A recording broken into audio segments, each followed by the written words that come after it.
chum bucket kitty, baby, living in the city. Maybe you can throw me something now, throw me something, mister. I'm a chum bucket kitty, baby, living in the city. Maybe you can throw me something now, throw me something, mister. Come on. Hey, welcome back to another. I gotta stop the song. Shit. Welcome back to another chum bucketed, humbugging, chum bucketing, chum bucket. Chuck it in the chum bucket. It's Vic and Hope. Wow. Back again, back at you. Fulfilling our promise. So yesterday we were trying to start this recording, which led to a comedy of errors. First of all, that was from Eugenics. I'm playing lots of Eugenics. Yeah. I got like 90 hours in it or something. Burp time. Sorry. Nice. Make sure you burp into Top the mic. of the show. Got a burp. Gotta burp into the mic Just right burp out into the the mic. gate. I mean, the mic is attached to me, so I can't turn it away, unfortunately. Everybody, you know what you're here for. You're getting that primo content. You're burping into apologies. the mic. Okay. All right. We're back to our flail run. Oh, yeah. I forgot about that. So we started trying to record yesterday, and then it turns out, like, I had to get a new PS5 because we wanted to play, we wanted to get a few games. I got Neo 3, and, like, I wanted to get the disc version because I want to have physical media, and then the disc drive on our old PS5 broke, so I had to replace the PS5 with the PS5 Slim. And then, because we did that, when we started recording, I didn't realize I hadn't re-downloaded Elden Ring. So we started the recording and we had to stop that. And then it was going to take so long to re-download Elden Ring that I was going to try to just play Mugenics instead for Vic at Home. So we downloaded that, got it on Steam, and then it turns out my laptop that I record these on is so dog shit that just playing Mugenics crashed it, and it ruined the recording again, and it was a fucking nightmare. So here we are the next day, starting again. I hope you appreciate the struggles we go to. Truly. To create content. And it was the one time irregularly. Like, we set it up and it just worked. Like, everything was just working and we were Which ready never to go. happens. Which should have been our hint that something was going to go massively awry. Something had to go horribly wrong. I just also want to comment that Miso was being very cute, and she batted the Haro Gundam nippers off of the Oh yeah, table she's been doing there. that. She's done that a few times. She's so silly. She loves batting the Haro Gundam nippers. Miso is the Chumbucket kitty. She is the Chumbucket kitty. She is living in the city. And she is insane. She's currently doing something else insane under the multimedia cabinet. I don't know what she's looking for. But you know what? She's living her best life. She is living her best life. And she is the best life. Yeah. Or she is the cat. She is. It's just what a great creature. Everybody, one's in the comments for Miso. I know you can't see her. Comments for Miso, indeed. But she's real cute. Type a 1 in the comment for Miso and say 1 in the comment for Miso so that we know that the comment is a 1 for Miso. Yeah. Okay, what were we up to? Hey, that's a really good question. We went all the way down here and we beat that guy. Okay. Well, while you were venturing in Elden Ring, we were also venturing in real life because we went skiing last weekend. Oh yeah, that's a fun thing that we did. We did. We went did go outside, skiing. guys. We touched grass that was under snow. Fucking something about, like, ever since we went ice skating one time, and I instantly knew how to ice skate because I rollerbladed an absolute fuckload as a kid. I would just autistically rollerblade around the neighborhood alone. And just do that for hours on end. Trench coat blowing in the wind. In middle school and high school. This is something I did all the fucking time. Even though I never did, like, tricks or anything, but, like, I got pretty good at going fast and stopping and doing sharp turns and things, you know. And it turns out those skills transfer 1-1 to ice skating, you know. It's just a little slipperier. And so, since that, I was like, man, I bet I could do skiing. I bet that would be cool. And then it's one of those things where I think about it, I'm like, why hadn't I tried this at any point in my fucking life? I feel like I was meant to be doing this. Skiing is cool. I wish I'd always been skiing, and I never tried it. I was always afraid or thought it was too expensive without even looking into it at all. I want to see if I can climb this. Well, I can tell you that, like, getting into it, if you're trying to get lessons and, like, get a basic idea of how skiing works, is expensive. That is not cheap. It is, like, now that we've been through it, it's like I see the sliding scale of expense, and it's really like the more you do it, the less expensive it becomes. As with anything, like, there's always always a barrier for entry. Yeah, because it's like if you have your own skis, then all you have to do is pay for the ski lift ticket, which is going to be like $80, which is expensive, for a one-day activity. But that'll get you like 8 hours of ski lift.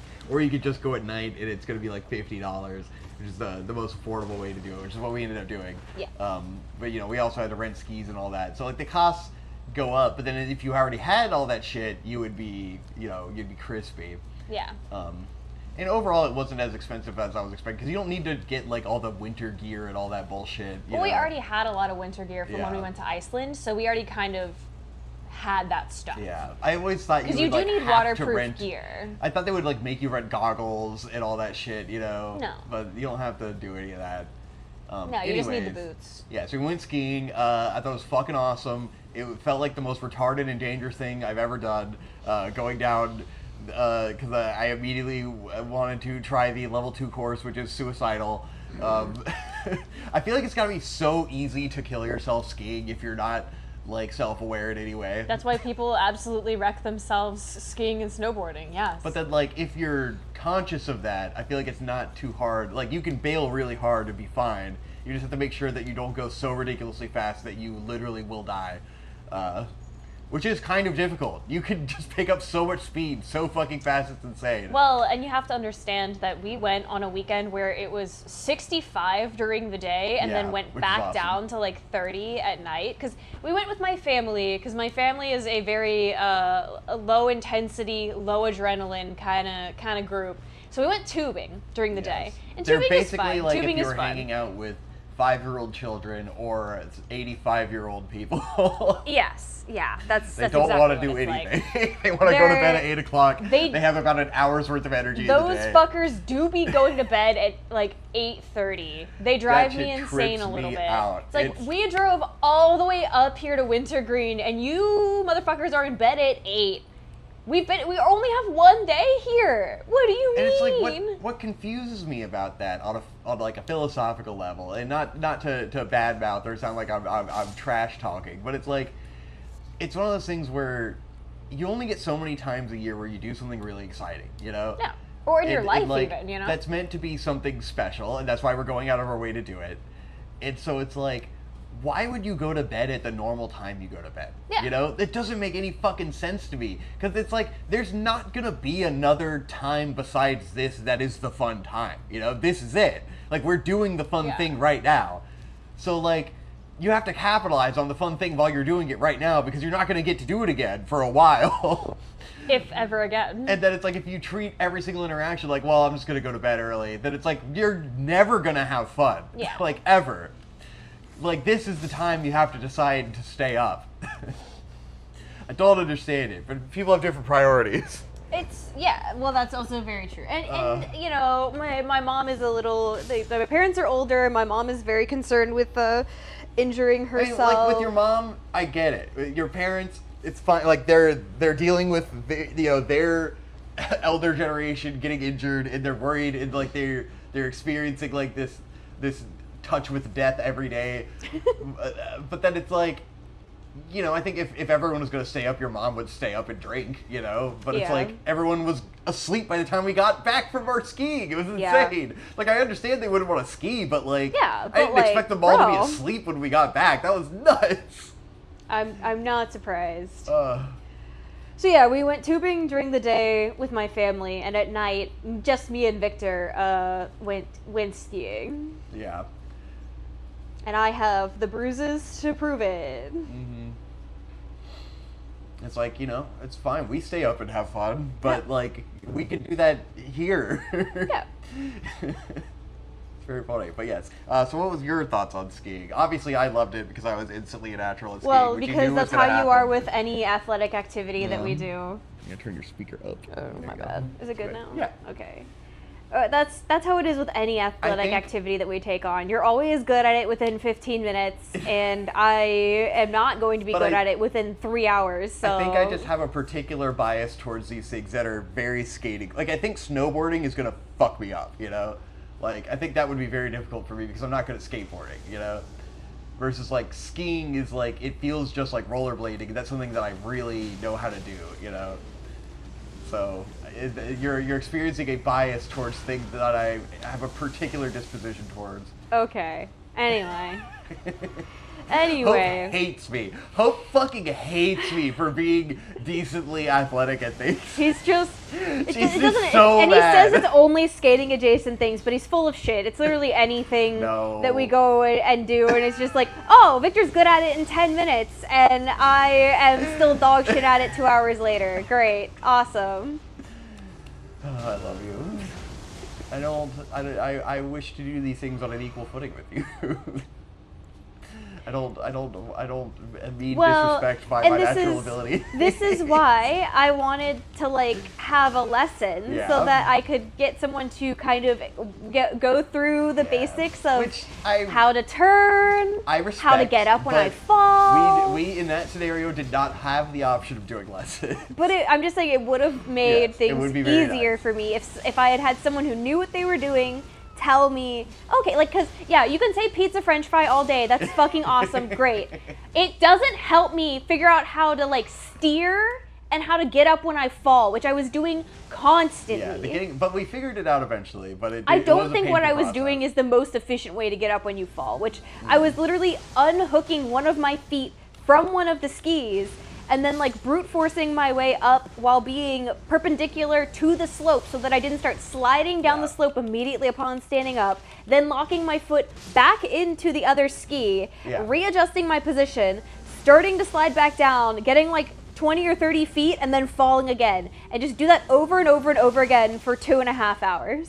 I do think that is the right way to get up, you know? I think it just sucks. Well, you know, it seems kind of BS because, like, the snowboarders, all they have to do is turn over onto their knees and they can pop up. Well, it's a but because you're locked into skis. these boots, Yeah. and you've got 2 skis, and your ankles are, like, hard locked into place, so I can't, like, maneuver my legs under myself to pop back up.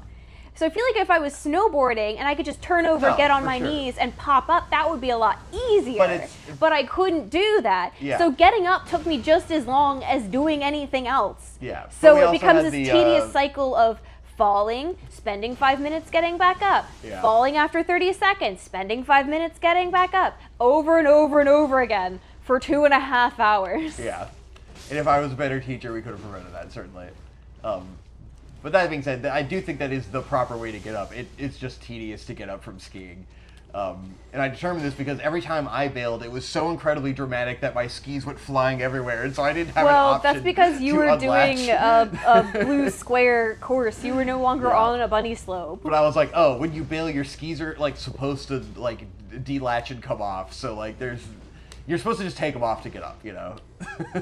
Well, that's I think there's no better way to get up with skis on because it's just the mechanics of, you know, how it is getting up. Because it's just too slippery, you know? There's no better way to do it. Well, that's the other thing is we were learning on slush, so it's not like... Yeah. I imagine when there's fresh powder and you're doing pizza french fry, it's a lot easier to slow down. Whereas when it's slush and you do pizza to slow down, it doesn't matter. You keep going. Like, you can only do so much in stopping because there's nothing to dig into because everything is slush. So it's still icy and you're still moving forward. So like once you get past a point of like going a certain speed, you really cannot slow down without bailing when you're at my skill level. Yeah. And certainly when I was doing the same shit when I got too fast. It's like I don't know how to slow down. Like I've got to just take the L. Yeah. So yes. Oh, what the? No! No, the controller, you fucking bitch! Why does this happen to me? No, dodge, you fuck!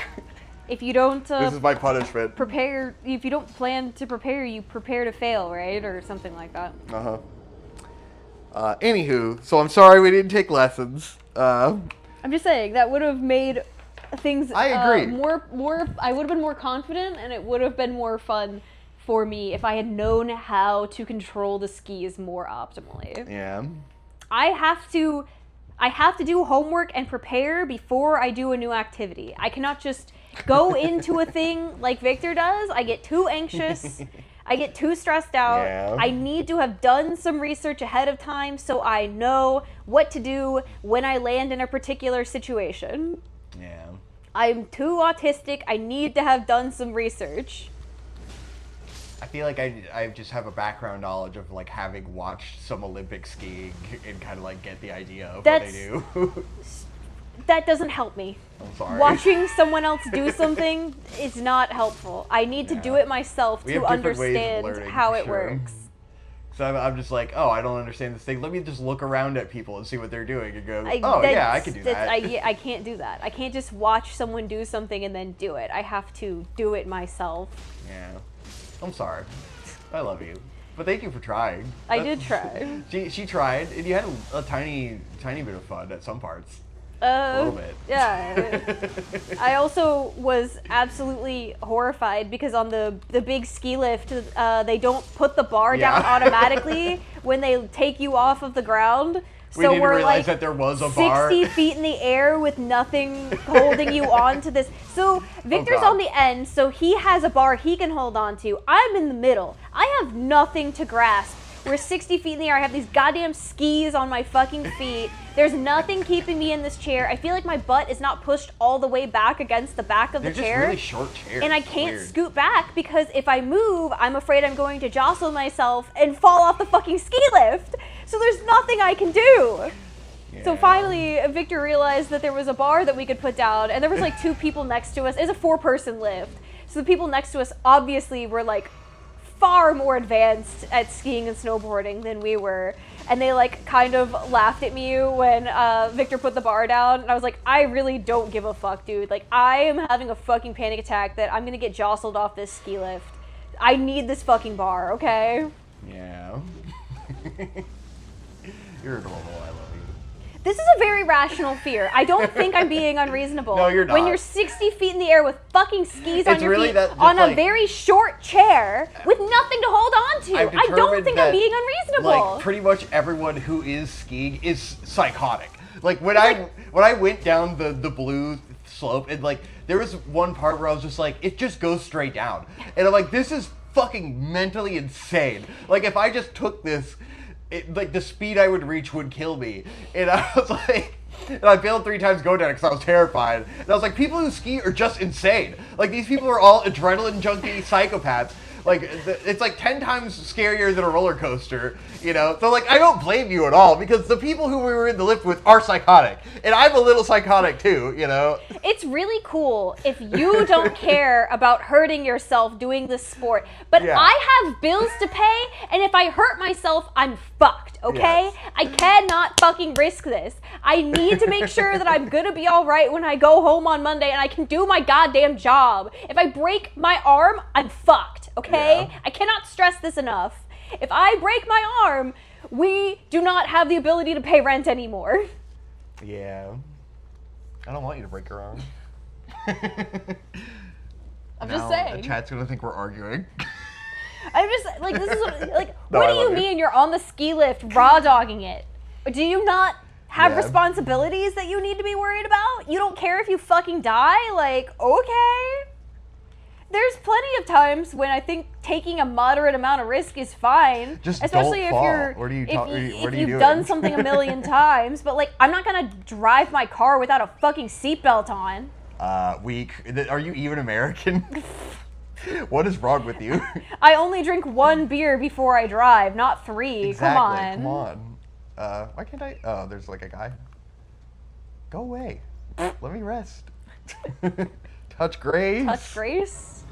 Okay, guys, go outside, touch Grace. But, yeah, we went skiing. Are you okay? It's so irrational to me that these people don't care about the potential that they could ruin their lives forever. Yeah. And they're just so chill about it. They're just so fucking casual about it. It's like, And it's are like- you insane? It's that like seeking the hard on of like. It's not like you're less high up because you have the bar there, you know? Like it's still you're high up and it's fun, you know? Like why does having the bar like ruin your experience of just riding the fucking lift? Like you just have to have this little bit of like, ooh, I could die.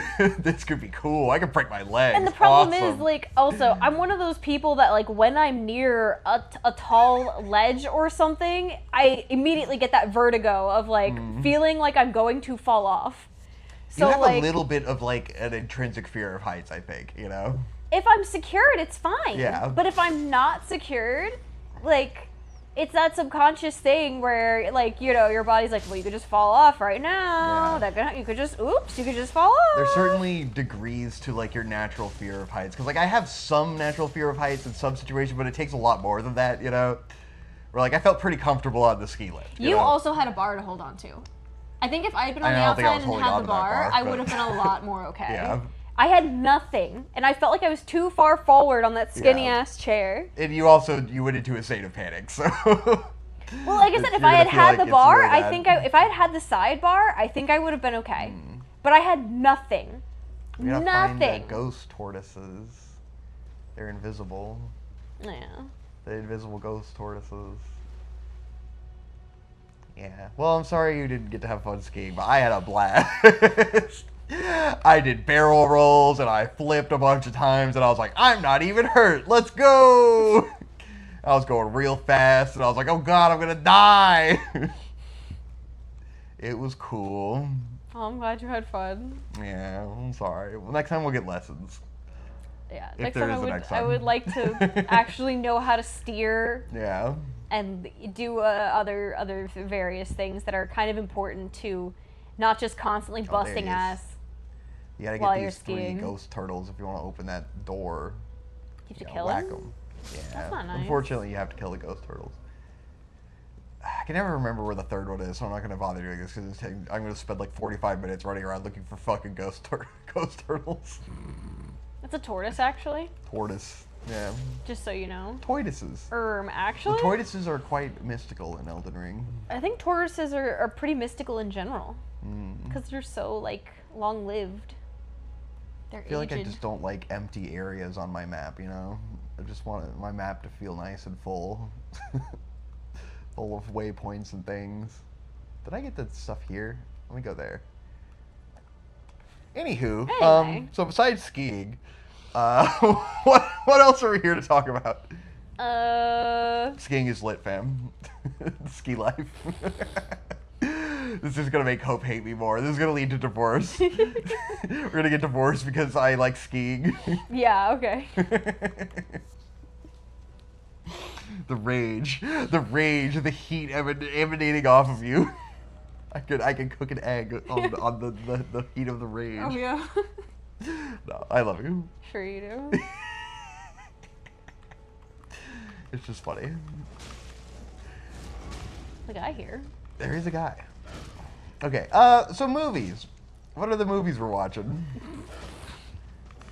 Well, it's been a whole month and some change. It has been over a month. Obviously, we're not trying to keep ourselves to a tight schedule here with when we review all of the movies, and we're quite deep into movies. Like, we're deeper into movies still than days in the year, I believe. Yeah, we're still ahead of the game. Which is good because sometimes we can't watch a movie for a week. But what are we on, like 70 something now? 73. 73? So Yeah, God, we have so like 40 movies to talk about in this Pick and Hope. It's March 8th, It's getting and we're insane. 73 movies in, so We are if deep in, guys. that places you. Yep. But yeah, so we started February. Do you remember the first movie we watched in February? I have no fucking clue. The movies from February are so distant to me now that I'm just like, at least we can maybe rapid fire through some, but maybe I'll have thoughts that come back.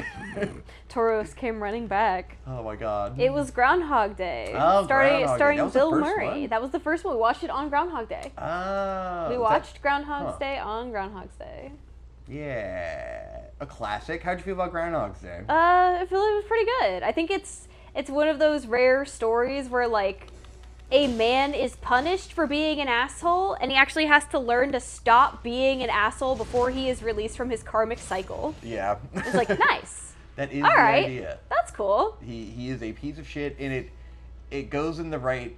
I like the direction it takes, where it's like, you know, because it gets kind of absorbed into the romance plot. Yeah. But like, I love that the message in the end of the romance plot was like, he spends all this time trying to like have the perfect date with her, and it never works, you know, and he like obsesses over trying to like be her perfect guy. And well, he's not doing it sincerely. He's doing it because, you know, but he it's like wants to fuck through her. doing that, he does, you know, he does fall in love with her, Yes. you know. but then he still is just like, he's taking such a cynical and like dishonest approach to everything, that he can't seal the deal.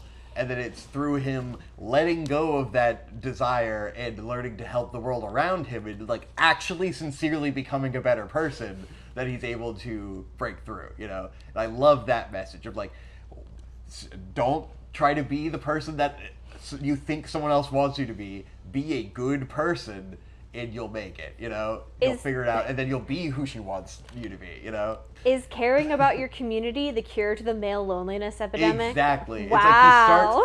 It's like he realizes, because it starts with for those of you who don't know, Groundhog's Day is a movie about a guy who's in a perpetual time loop of reliving the same day.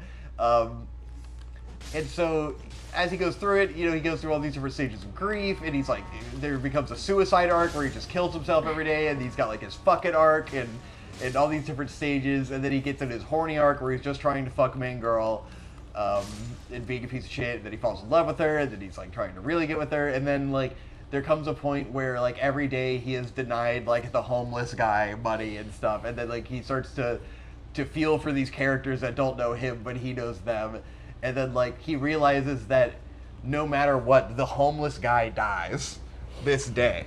And so he becomes obsessed with saving this guy and making sure he doesn't die. And then he starts making sure that everyone in the town doesn't die or get hurt in any way. And so he becomes a benevolent hero who is spending his entire day calculating the perfect way to save everyone's life in that town.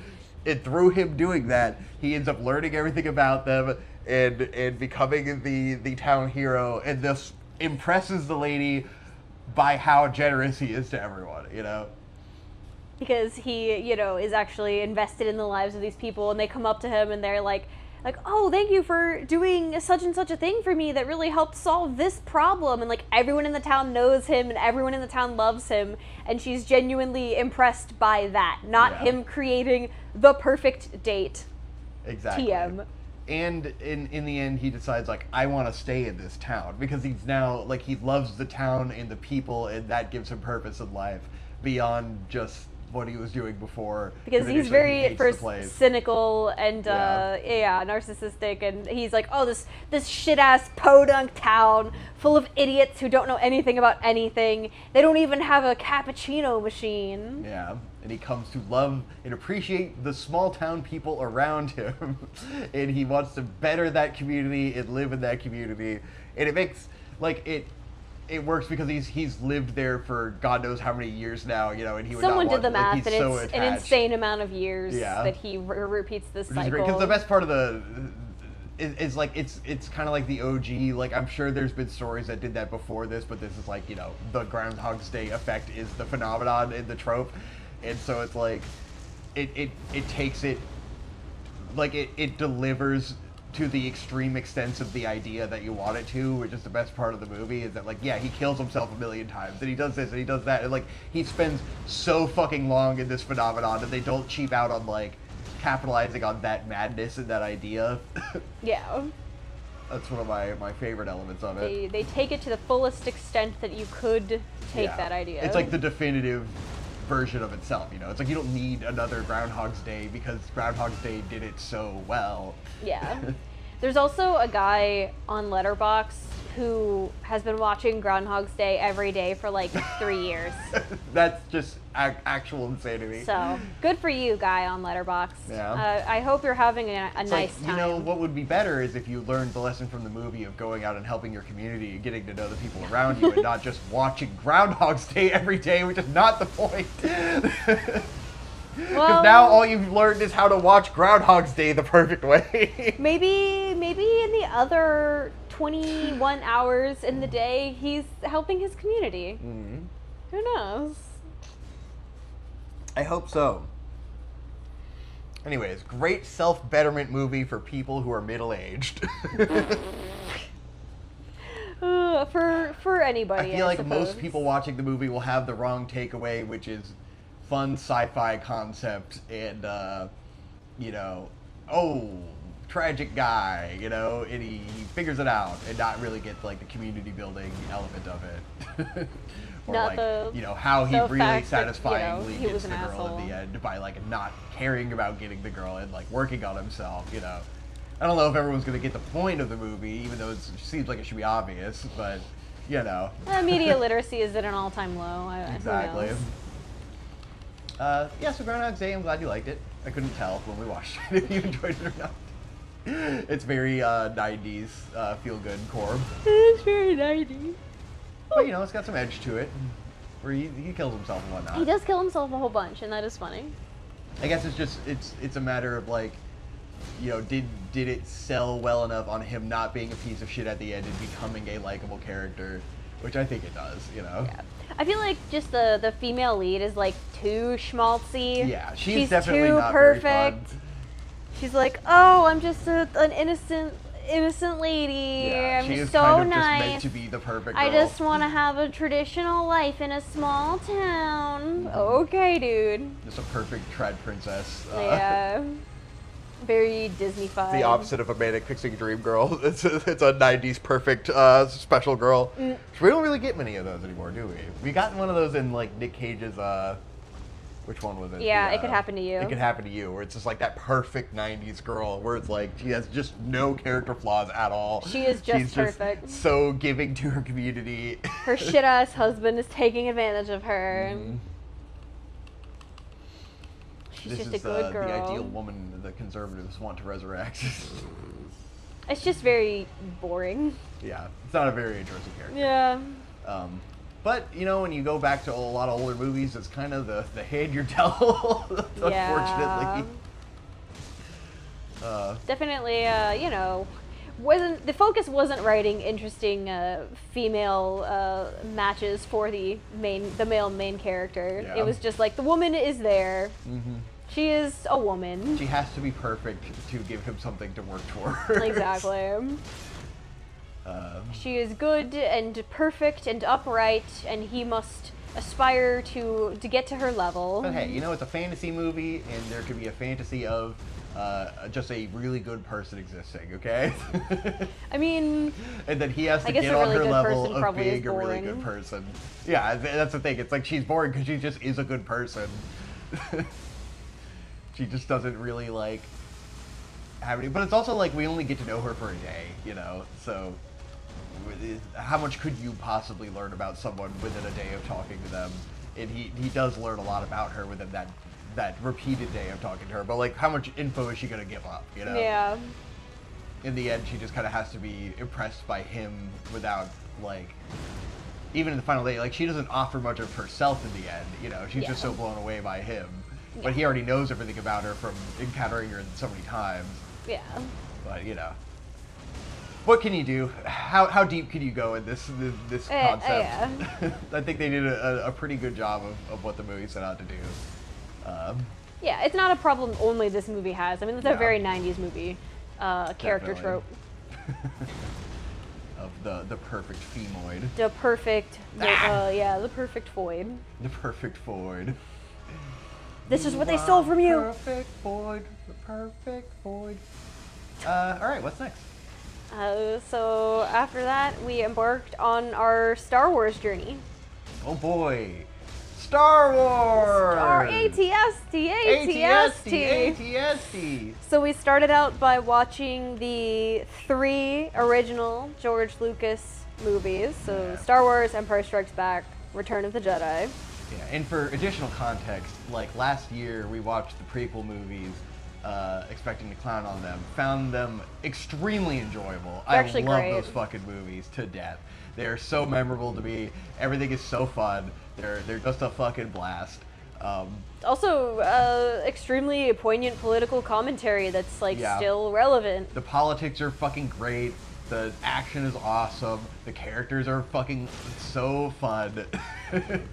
I love the acting. I love the characters. I love everything about the prequels. They're a blast. Jar Jar Binks is my guy.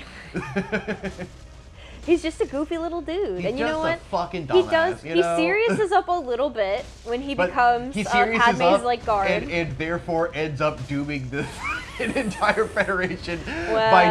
by doing Padme's wishes of accidentally giving someone authoritarian rule. Oops. He's the deciding vote in letting a dictator take over. He should have continued jester maxing is the real Yeah. moral of the story. It's like, ah, shit, your heart was in the right place, but Well, you were a and tool hey, as everyone else was in the plot. That's a great example of how people with good intentions can still create bad outcomes. Exactly.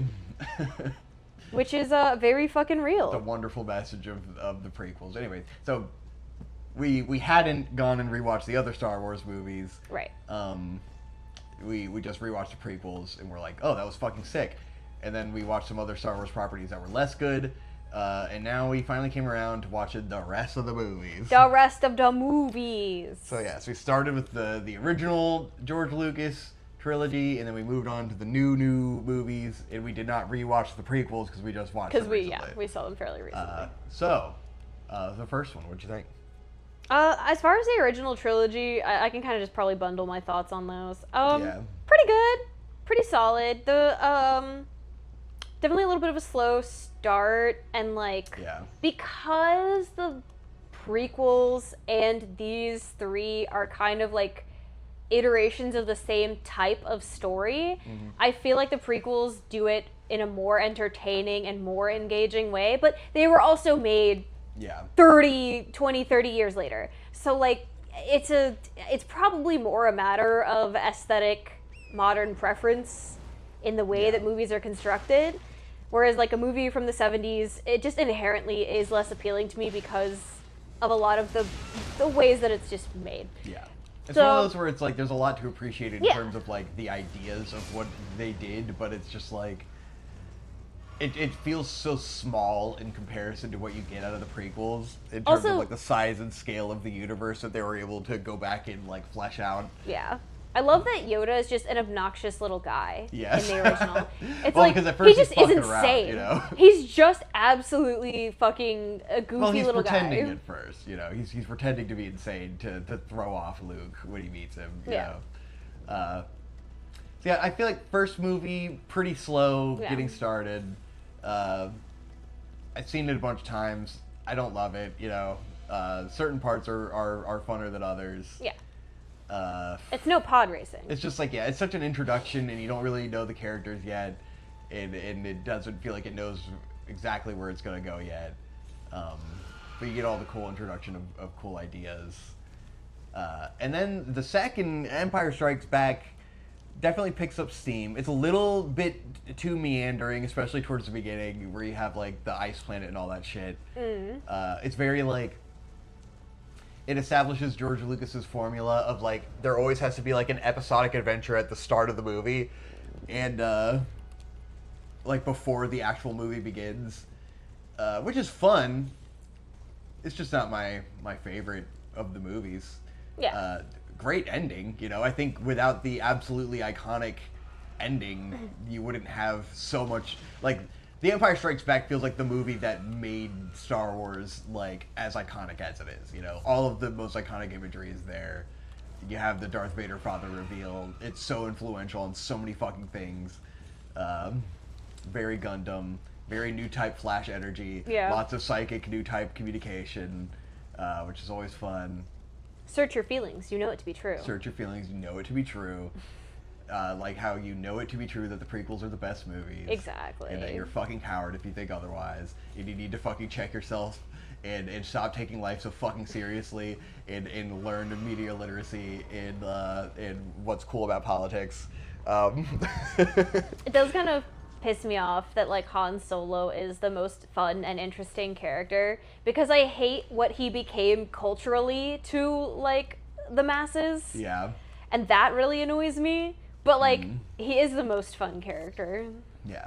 And of the three movies, the episode 6 to me is by far the best of the three.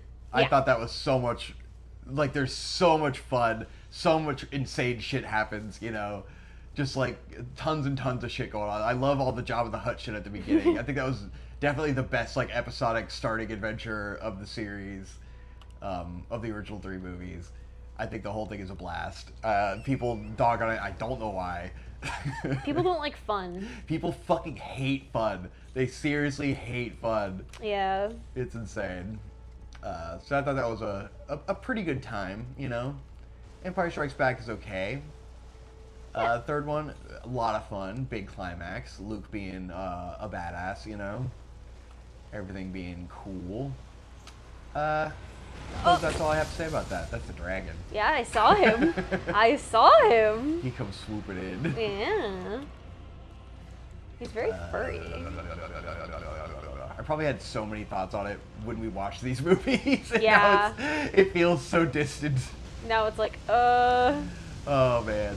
It's a problem with watching 365 movies. as it goes. They start to bleed together a little bit over time. But yeah, I mean, you know, Leia is also a pretty strong character. Yeah, she's it's a cool. classic, like, you know, an older movie, like we were talking about with Groundhog's Day. It's like the female characters are not going to really be prioritized. They're always kind of second fiddle to the hero's journey of the protagonist. But as far as secondary female characters go, you could do a lot worse than Leia.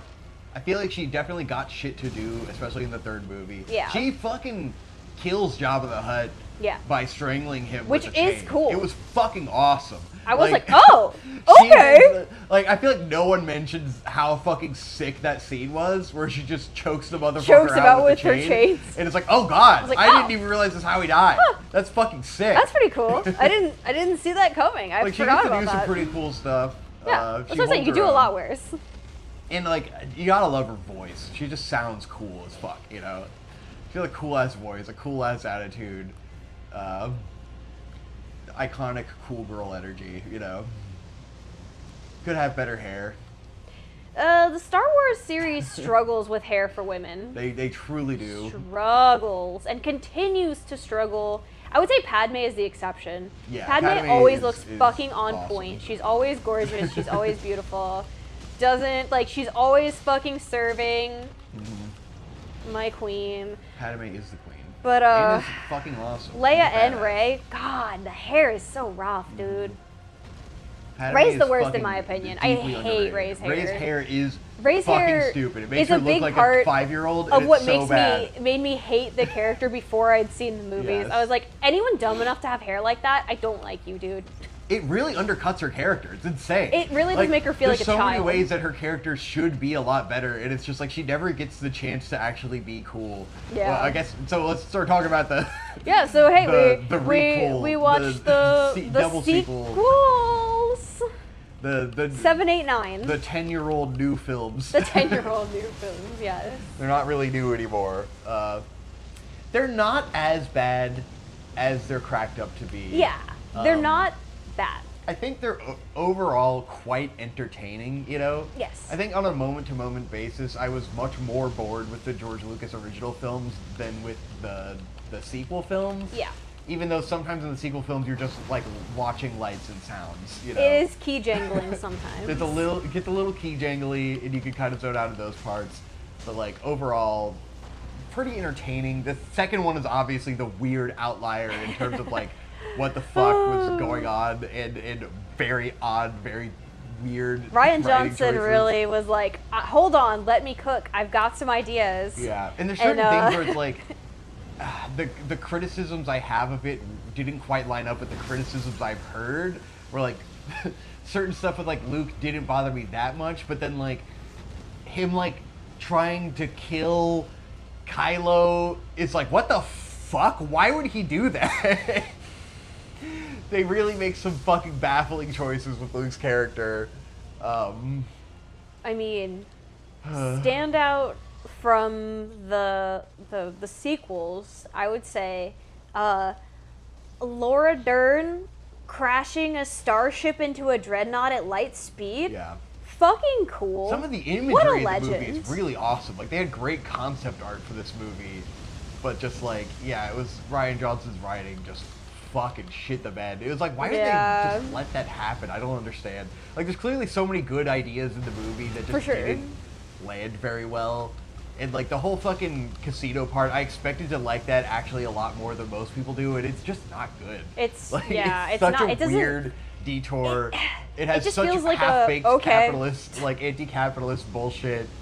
It's just like, why? It could have been good. Like, this could have been awesome, you know? Yeah. It's so close. And, like, the whole final action scene is so poorly done. It makes no fucking sense, where it's just like a giant line of bad guys, like, kind of just not killing the good guys in a way that makes no sense at all. Yeah. It's just like, oh, they just decide not to unload, and then they do decide to unload, but like Luke is an astral projection. It just sucks. Even though the imagery is fucking awesome. Like the salt desert with the red sand, it's like super cool. It looks cool. It's such a waste of good I would ideas say throughout that whole movie. there's scenes like that from each of the movies. Like, I think the scene in the first movie where Kylo and Rey are having their big lightsaber fight in the forest. Yeah. That shit looks sick. Yeah. The scene where they team up to fight not Emperor Palpatine, but the other guy in that like big red room with the red soldiers. That looks fucking awesome. sick. It was cool. And then the desert, the big sand, the salt desert is also extremely fucking sick. And like, I like the idea of Rey's character being the scavenger and doing these things, and like everything on paper sounds like it should be cool. Yeah. You know, it's just not.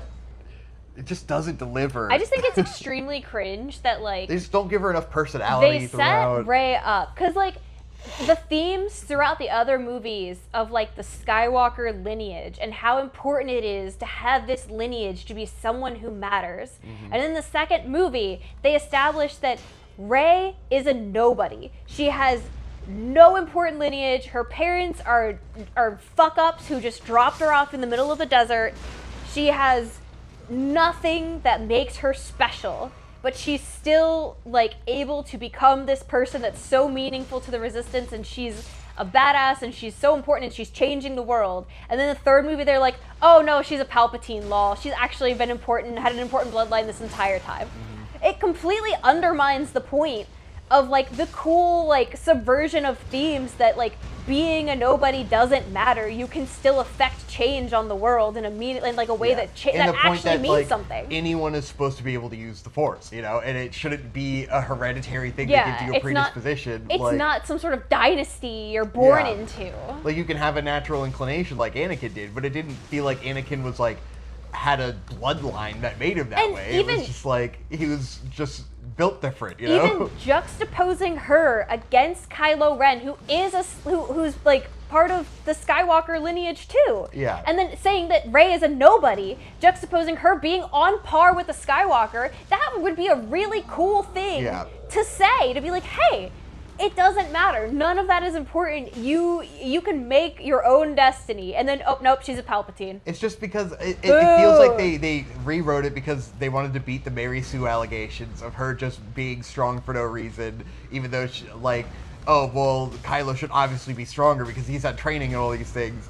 And like that was the criticism before. So it's like, oh well, if she's a Palpatine, then like of course she's just born different, you know. Well, it's like, well, that makes it even worse. Being a Palpatine makes her more of a Mary Sue because what are the odds she'd be related to such an important character who we never saw have children, who never had a family that we saw in any of the other movies. And it opens so many questions of like, okay, well, if he like had Rey as a sleeper agent out there, like he presumably would have hundreds Doesn't he have more. Other bastards? Like if this is like, his whole thing, what? you know.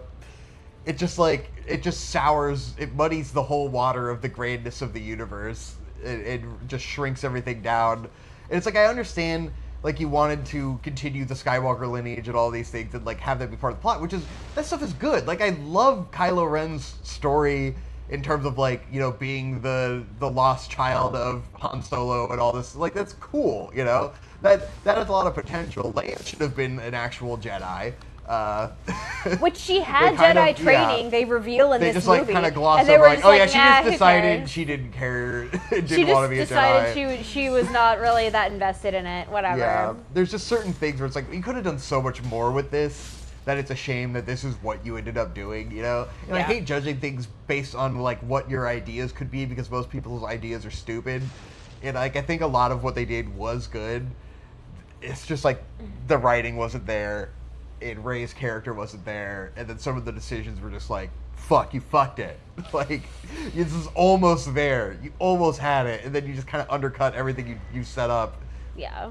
But like, I love all the new type stuff with Rey and Kylo Ren, like having that's really cool. discussions. Because I'm like, it reminds me of the escalation of these things in Gundam, where it's like each generation, like the new youths, like kind of have a greater understanding of their new type abilities than what came before. You know, it's like there would be a multi-generational building of this knowledge and like their connection. Like, I like all that stuff. You know, it's fun. They do some fun mechanics with that. And I mean, Adam Driver absolutely kills as Kylo Ren. Yeah, he's fantastic. He's phenomenal. I mean, I think if Adam Driver wasn't in these movies, I definitely would not have enjoyed them nearly as much. But every moment he was on screen, I was locked the fuck in. Bro was selling, and I'm so here for it. It's just like they needed the other characters to also be at that level, and they're not. Yeah. Also, fuck Poe in particular. Yeah, he is the worst character sucks. by far. Fuck that guy. Just the worst. Just arrogant, but also incompetent, but also so entitled to feel like he's in charge of everything. Fuck you, dude. What have you fucking done? Get the fuck out of here. You suck. Fuck off. Lots of pieces of shit, for sure. Oh, the Leia died, and now the new lady in charge won't tell me what her plans are because she doesn't know who the fuck I am because I'm just some dude. Mm-hmm. Oh. That whole plotline was so Fuck fucking poorly done. Where it's like they made him so incredibly unlikable, but then they made her incredibly unlikable. And so you just don't like anyone. And then she makes this big sacrifice, and it's like, well, now it just feels like, why wouldn't she just explain what she was going to do, you know? It's like, oh, just to teach this one guy a lesson and put everyone's lives at risk by not explaining anything? Honestly, like, what? Queen. Yes, Queen energy, I of course. stand. She's right. It's just ridiculous. It was just so poorly written. We need to put this man in his place. Do it at any cost. Oh man. Oh boy, those movies. But All overall, that to say, not very horrible. entertaining. I mean, definitely the Palpatine reveal at the end is very funny. Yeah. Because like, okay. And in terms of entertainment value, I was entertained. You know, yeah. There are way worse movies out there, much worse franchises out there. I was not bored. I was certainly not bored, and you know, rewatching it all at once it's enjoyable. You know, it definitely gets you in a certain mood. And when we finished it, I was just like, oh damn. We don't have any more Star Wars to watch. That kind of sucks. Yeah, I was bummed. I was like, I do want more movies, you know, even if they're not amazing. Like, they're kind of fun. Yeah, but like, it is a fun world to get immersed in. Yeah, it's a fun even if you universe don't like all and it the hasn't been characters explored or enough. whatever. Know. Maybe we should go back and watch The Mandalorian so we can see The Mandalorian and Grogu. Well, there's a movie coming out, so maybe we should just go watch the movie. Everyone seems to like The Mandalorian and Grogu. I mean, the fact that Grogu is a puppet is cool. Yeah, it is neat. I do like that. I thought he was CG, and then I saw some actual clips from the show, and I was like, oh, that's a real puppet. Yeah, he's a little guy. That's really cool, actually. I like that. Yeah. We should give that a shot.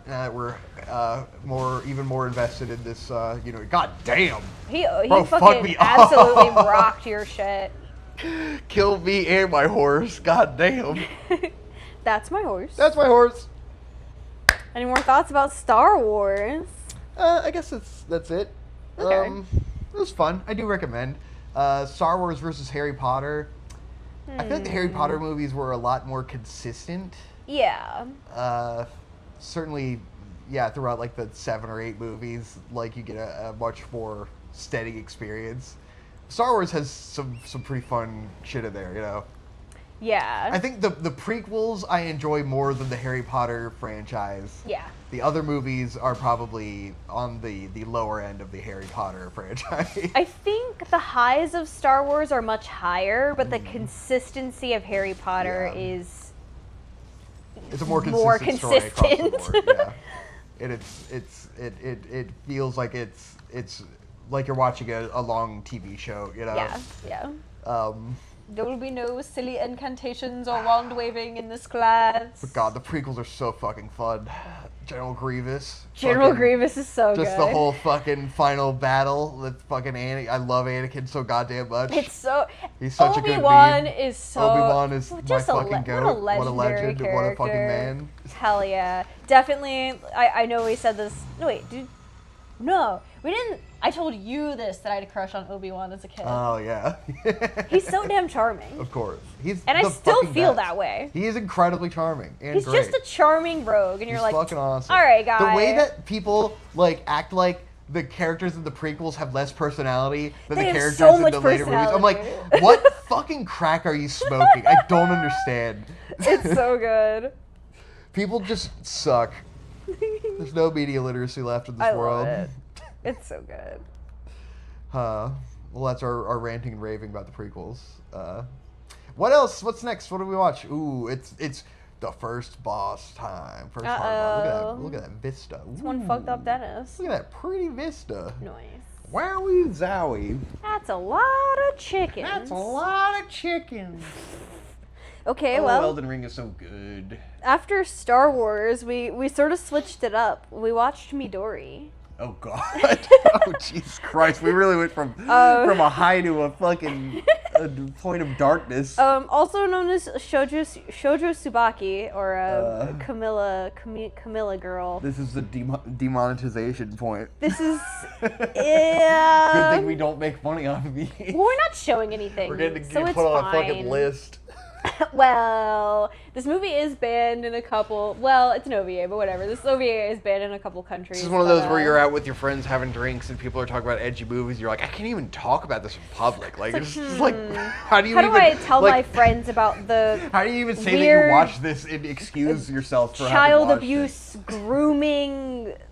It's not even good at the end of the day either. You know, I didn't enjoy it most of the time. I enjoyed maybe the first half. Well, and I would argue this is something that you're probably not supposed to enjoy, Yeah, you're because supposed what to you're feel watching is miserable. not enjoyable. It shouldn't be something that you're like, cool, nice. It's one of those things where it's so fucked that it's like, it's pushed to the envelope of what like can be said in a story.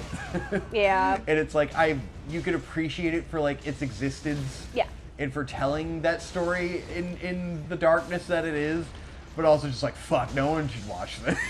Yeah, I mean, I don't... This is such fucking cursed media. Unless you're a person who just wants to experience, Yeah. Animation history for yourself to make your own decisions, I don't really recommend it. It's got, sexual assault, it's got rape, it's got animal abuse, animal death, there's all sorts of mutilation, and it's barely animated. It is boring. The story A lot isn't of it very is kind of entertaining. It boring. is pretty fucked. Okay, so quick edginess synopsis. aside, it's not even entertaining. It's really not. Quick synopsis: the main character Midori is a girl whose parents die when she's very young. She ends up joining this traveling circus, and all of them are extremely abusive to her. She has a shit-ass life until this magician comes and joins the circus, and he starts grooming her, takes her under his wing, marries her. She's like 12, maybe 10 to 12 years old. At this point, she's been raped so many times. Exactly. It's like, well, it so at doesn't this really point, she matter, does not you know? really. She sees it as like, well, at least this guy is being nice to me and Exactly. protecting me from being hurt It's by these literally other a people. movie about the benefits of being groomed. I would argue it's a character study on why someone might end up in that headspace of seeing And a it's like- groomer as a protector. It's important as a story because this is real. Like, Yeah. this is something that probably is still really happening all for over sure. the globe, and it's a unique story. It's a unique thing to be said, It's just like, also, you better be ready. But also, don't take this lightly. It is Yeah. rather dark. It's pretty brutal. I think what's really interesting about this is that it was originally meant to be experienced alongside like a stage play that was set up on like either side of the screen. So they were meant to be like actors on stage to accompany this OVA. And there was like 2 or 3 shows that were done live before this shit got shut down because it was like too much. Too fucked. Which is so fair, but it also kind of sucks that there's lost media of like this stage performance that accompanied this that like you can't really know what it was because you couldn't have recorded it This in is like the, 1992. one of those types of banned media where it's like, this should be banned. I think it should exist in a form like to be circulated among like people that have it. Like you I think shouldn't it go should to be jail for gatekept. having it. Yes, it should be gatekept. I think that's what it should be. Like you it should not have to be readily accessible. hear about it from people who understand the cultural importance of it, and Yeah. then seek it out for yourself because you feel motivated It to. shouldn't be on Tubi, No. but it should exist in the world. You shouldn't go to jail for having it. No, you know, definitely but not. It's definitely fucked. Yes, I would say it's art. I would say it's interesting, and it's culturally and historically very, very interesting to see. But again, very, very dark. If you don't have a strong motivation to experience this, don't. I would say like, if you want to, because like there is some interesting fucked aesthetic, cool stuff in Yeah, it. it's very like, Arrow so if that's yeah, like a there's some- vibe for you. Some interesting cool, but just go play Fear and Hunger if you want that. You know, I feel like Yeah. the peak aesthetics of this are what Fear and Hunger delivers on. I think it's probably Yeah. an influence on Fear and Hunger. Definitely. And that's gonna be the more accessible version. Which, if you know about Fear and Hunger, it's not horrifically So accessible. accessible. But that's the more accessible But, version of this. yes, I would argue that stuff like this should not be accessible. Yes, exactly. You should have to work for it. Yeah. Yes, It's pretty yes. fucked. Cannot recommend to anyone unless you truly like want to peer This into is darkness, this is which truly Oak one loves of the to do. if you know you know sort of Yeah, things, it's one and of those otherwise dark iceberg things. steer clear. You know. Yeah, and you're not meant to enjoy it. No one enjoys No. this film. And if you enjoy it, I worry There might about be something you. wrong with you. I don't know that I like you if you enjoy this. You're like the Joker baby turned up to 11. I'm the Joker, baby. Well, we really, speaking of another absolute tonal shift, we watched Midori and then we watched Tank Girl. Yeah, because we needed a fucking palate cleanse. Yeah, we did. Oh boy, Tank Girl. Oh, what did you think about Tank Girl? So Tank Girl is a 90s live action film based on a comic called Tank Girl. The comic is very famous. Yeah. I think super influential on lots of aesthetics. Like you wouldn't have like certain characters like Jinx probably from League of Legends is a very Tank Girl character. Yeah. There are I think literal probably a Tank lot Girls of League of Gorilla's Legends. imagery Yeah, Gorilla's, is very Tank heavily. Girl. Yeah. Hugely influential aesthetics. Terrible fucking movie. Yeah. Awful movie. This movie is kind of ass. It's almost awesomely bad, but it's just fucking not. boring. Like, it's just not good. It's better than Guyver. Almost by anything far. is better than Guyver. And, like, Tank Girl, I feel like gets a little bit better as it goes along when you get more characters introduced. Yeah. But, like, it's not good. I wish it were better than it is, because they put so much work into it. There's so many, like, prosthetics and, like, insane costumes. There's crazy ideas that should be really neat. Like the kangaroo guys, that should be a Yeah. really cool idea. And like the romance between Tank Girl and one of the kangaroo guys, that's cool. That's a really weird, cool thing that Yeah, I've never super seen fun. anyone else do. Like it's really strange. And it's like, I get that how it would be like, it would kind of push boundaries a little bit. Cause like that's not even, it doesn't even look human. Yeah. Not even by a fucking country mile. So like that's cool. But there's also a lot of very weird, like unnecessary sexualization of Tank Girl in a way that I don't feel is like. So it's like, it's one of those things where it's like classic horny 90s, like adult cartoon edginess, you know? And it's like, that I understand, but they But just it's like don't do it very voyeuristic well. and not as though it's not like very. I don't want to say empowering, but you know what I mean. It's leering at her and not like in a way where. It's just that we've gotten so much better at doing a similar thing, where it's like, this is just kind of the 90s version of what we've gotten way better at doing now, you know? Yeah. Which is like edgy girl, like it's cool to be sexy kind of stuff. Yeah. It just doesn't come off very well in this movie, partially because the acting is terrible, the directing is terrible, the writing is terrible. Pretty much anything about it that's good is probably ripped from the comics, which probably does a much better job of handling everything, because this movie is fucking horribly written. Yeah. The pacing is absolute doo-doo.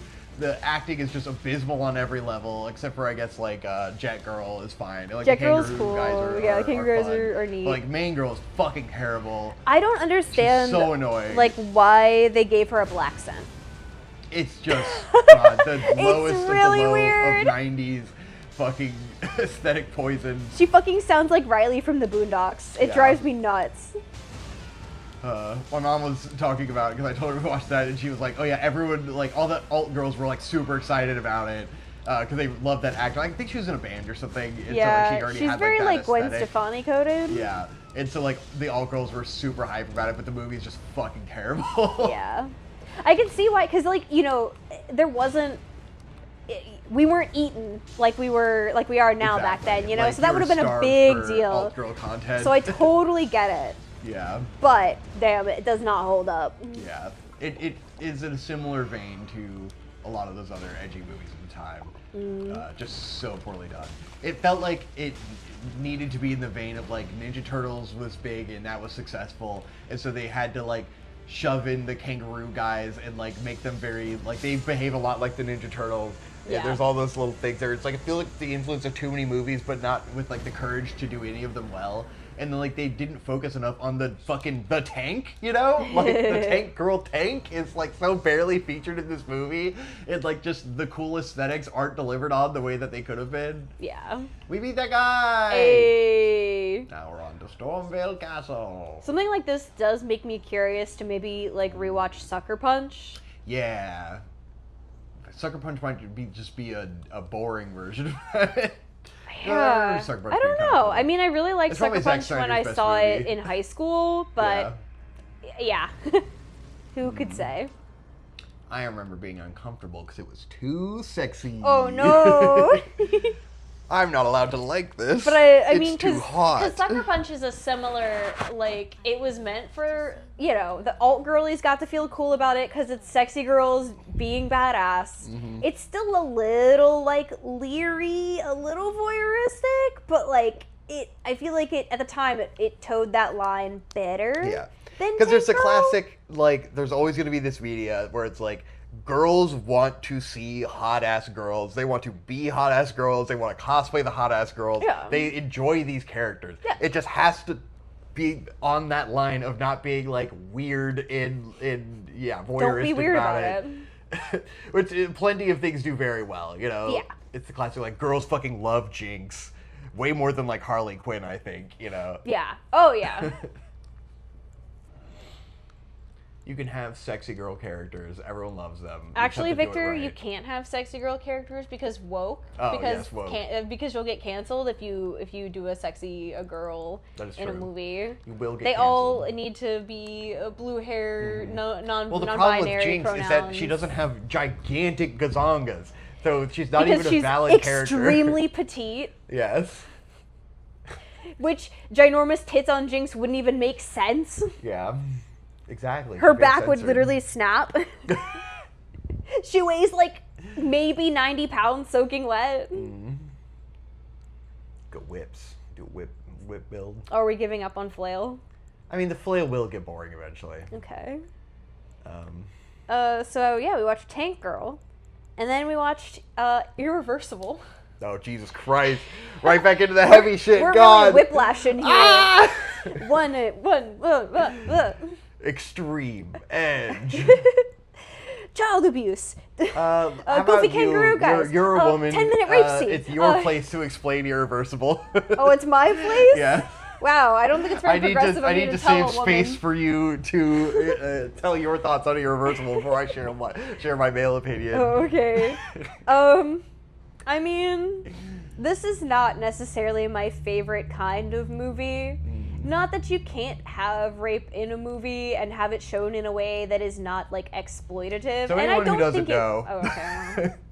Irreversible is a film by Gaspar Noé? Is that who it is? Is it Gaspar Noé or is it the other French guy? Hang on. Edgy French guy. Fuck, what's his name? You gotta explain the mechanics I think of the it is movie when you Gaspar talk Noé, about the movie, actually. because Irreversible is a movie that is it's Told in reverse. Told in reverse, and so you see the is end of the Gaspar movie, Noé. and then you see the scene that comes before that, and so it's scene by scene going reverse in the story, and famously it's all centered around in the middle. A woman is raped, and it's about the aftermath and the before math of that rape, and it's kind of the whole plot is centered around that. But like the mechanics of this movie are kind of the more interesting thing to talk about, in terms of Yeah. what's going on. But anyways, with that context, continue. Okay. Yeah. So obviously, this movie sets out to handle a very difficult topic, and I think it does it pretty well. It's not exploitative. It's not like disrespectful, but it is very, very explicit, and it makes you like there is a like 8-minute long explicit rape scene, and it sits you there and you watch the whole 8-minute event occur. Yeah. And like for context, because one of our friends is a big fan of this director and she's a big fan of this movie, and she gave a little backstory that this rape scene was actually directed by the woman who was playing the character who was raped. So all of the decisions you see in this scene are very intentional and told from a directed from a female perspective. So in that way, you kind of you can understand like, okay, this is meant to be super brutal. Yes. This is meant to make you super uncomfortable, and it's juxtaposed against the first half of the movie, which has the most nauseating camera work I've ever experienced in a film. The first 10 minutes of this movie are establishing shots where the camera is just literally spinning. Yeah. Spinning through alleyways, spinning through doors, spinning through dark sex dungeons, spinning all over the goddamn place. And so this is where, this is the one movie where I will defend all of the decisions made, because I think that actually does, from top to bottom, everything about it serves a theme, you know?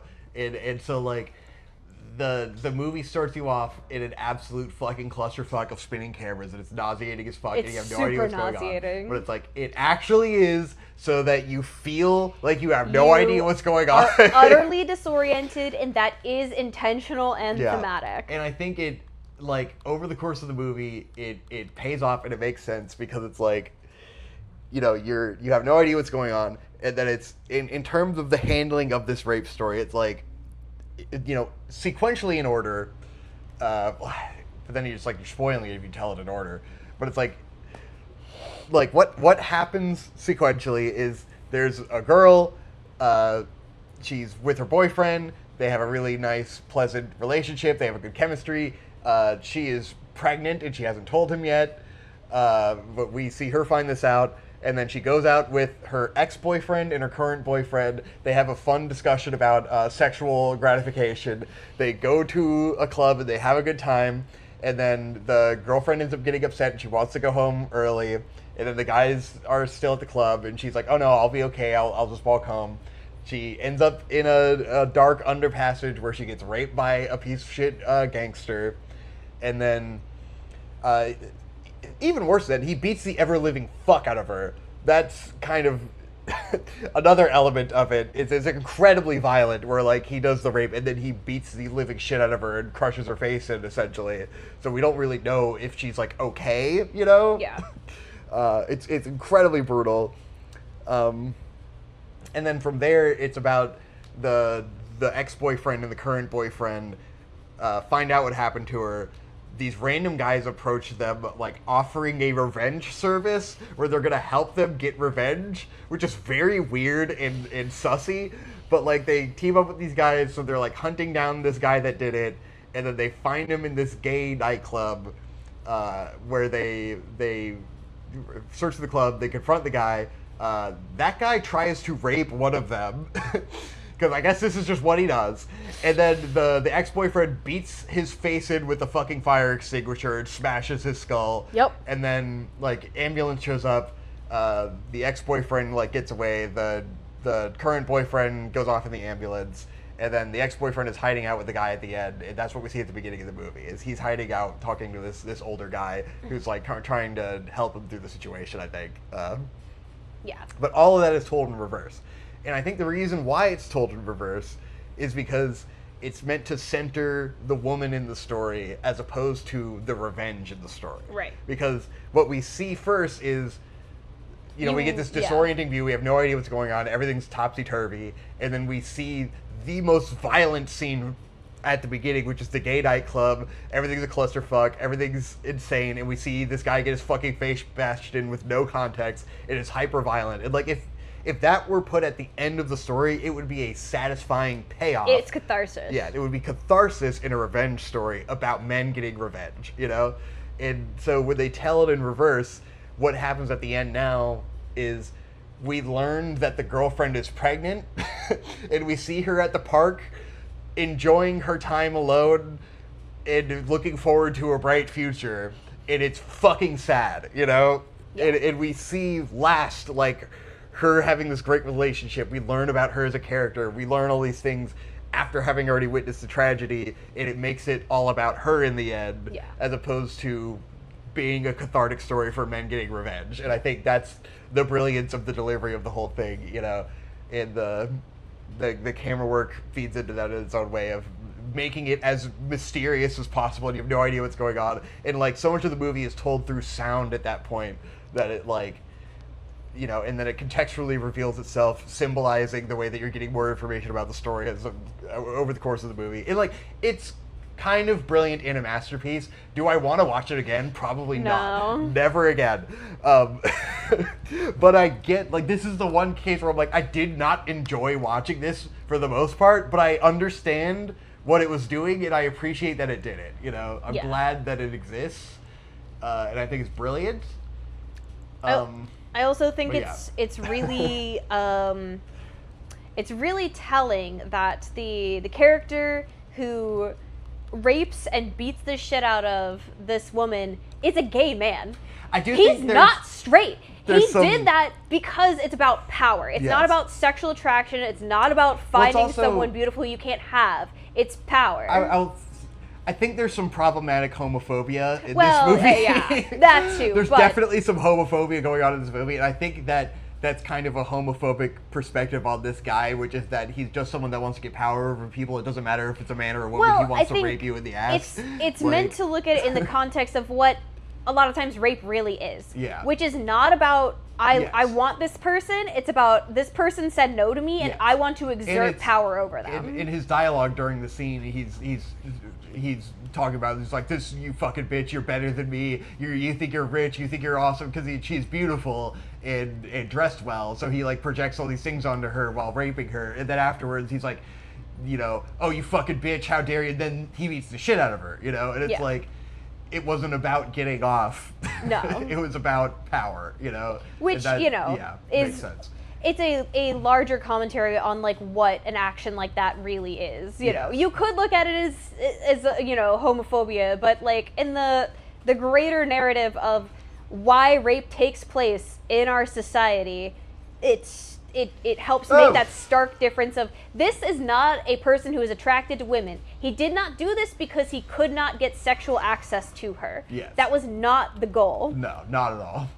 Which I think is an important thing to differentiate. Something that he did because people who are heterosexual might, like, you can find excuses for that if you're a straight man who sees another straight man commit sexual assault. Yeah. Because you're attracted to that gender, and so you can find a reason to think like, okay, I see why you might have done that. When you see it from a perspective of someone who's not attracted to that gender, and you're just like, oh, you would not have had like a baseline drive to do this. Yeah. You're doing it because you just want to hurt somebody else. Yeah.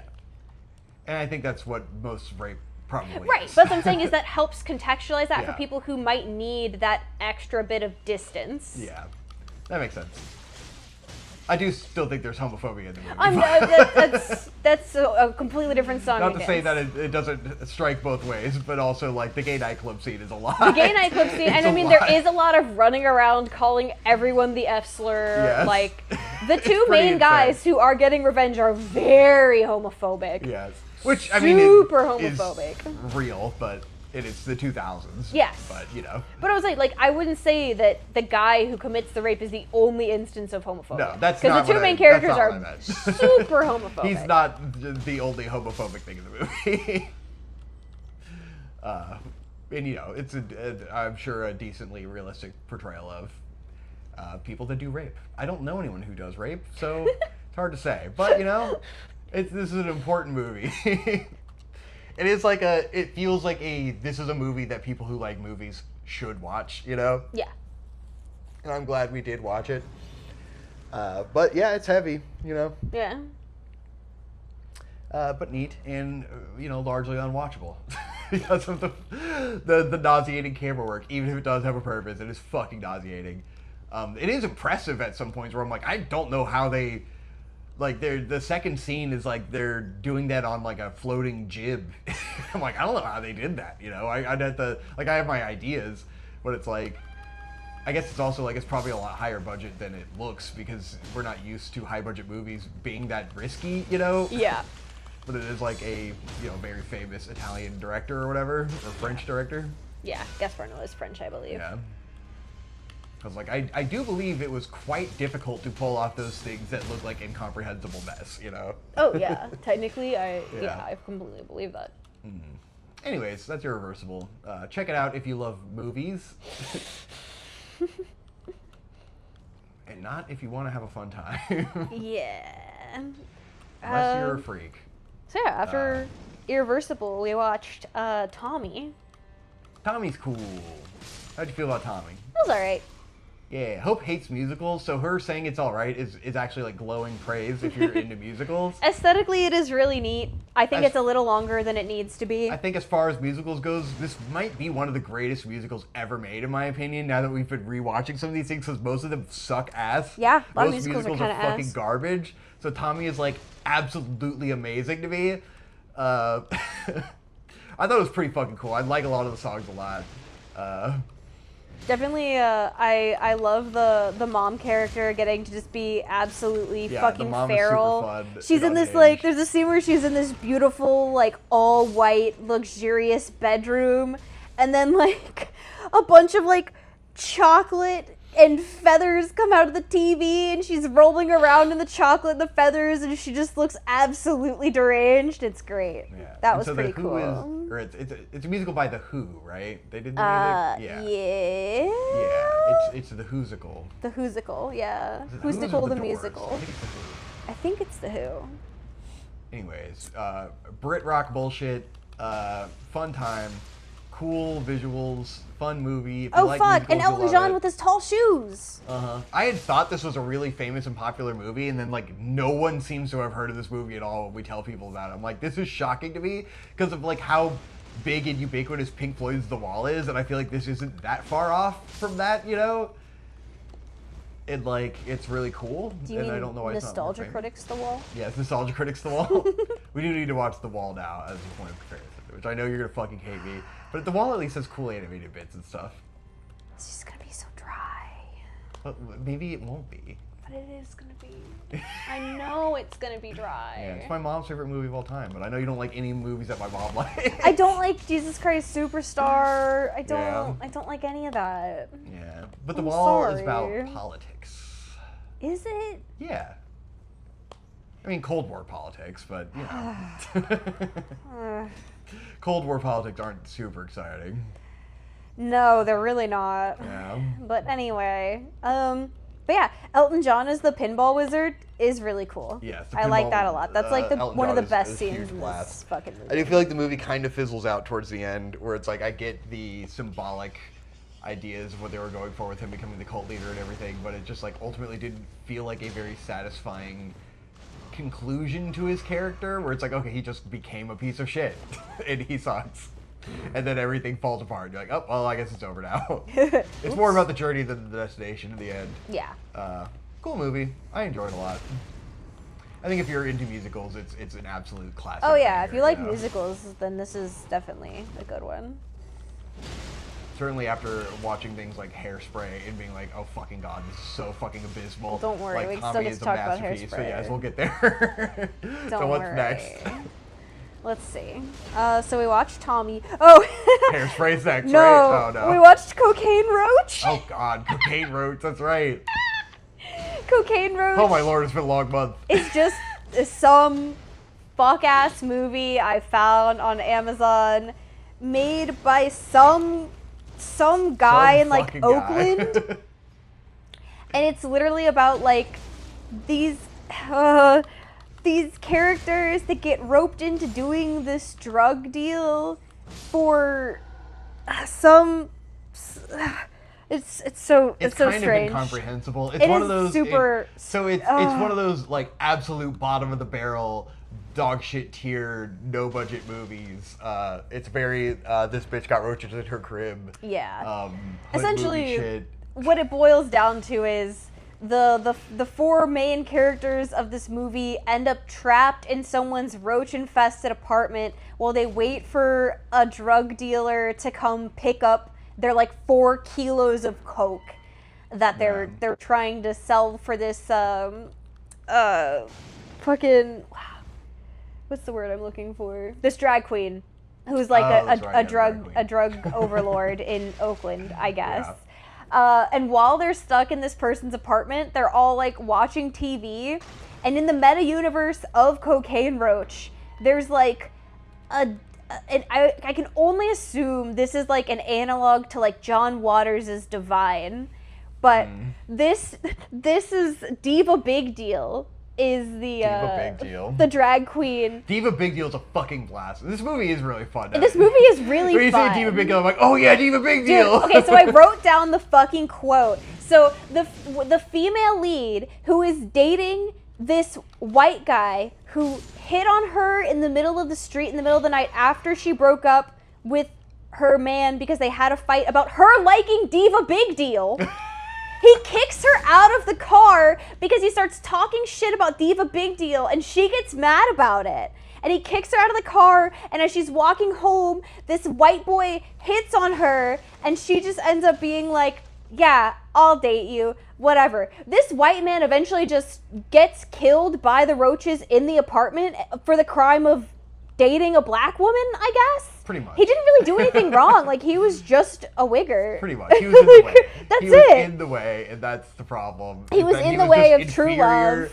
Inferior to the superior man. But there's a line in this movie when all of the characters are trapped in the apartment waiting for the drug deal to go off, and the female character like reaches into her bag for some perfume, and she pulls out the perfume, and it's a perfume that's being sold by Diva Big Deal while Diva Big Deal is also on the TV doing her variety show. And her ex-boyfriend looks at her and he's like, why do you have that shit? Like, why are you paying $250 for this shit-ass perfume? And she looks at him and she goes, it's Windstroke, motherfucker, by Diva Big Deal. You ain't shit. These are the exact words that come out of this woman's mouth, and it's so fucking good. It was amazing. I loved this movie. It was so funny. But then also at the end, there's a twist. There's a Christian twist where oh god, that's right. Everyone I forgot else, this was a Christian movie somehow. Everyone else dies, and in order to preserve her own life, she sends out a plea to the Lord to please save her, and she will come back to Christ. And right as the roaches are about to come kill her, the police break in and save her from being eaten by the roaches. And so she gives her life to Christ, and she goes home. She's a single mom, by the way. She has a daughter.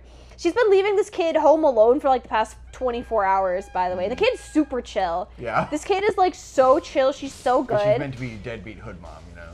Yeah, she's deadbeat. She's also like addicted to coke or something. Like they show her snorting something at the beginning of the movie. It doesn't really matter.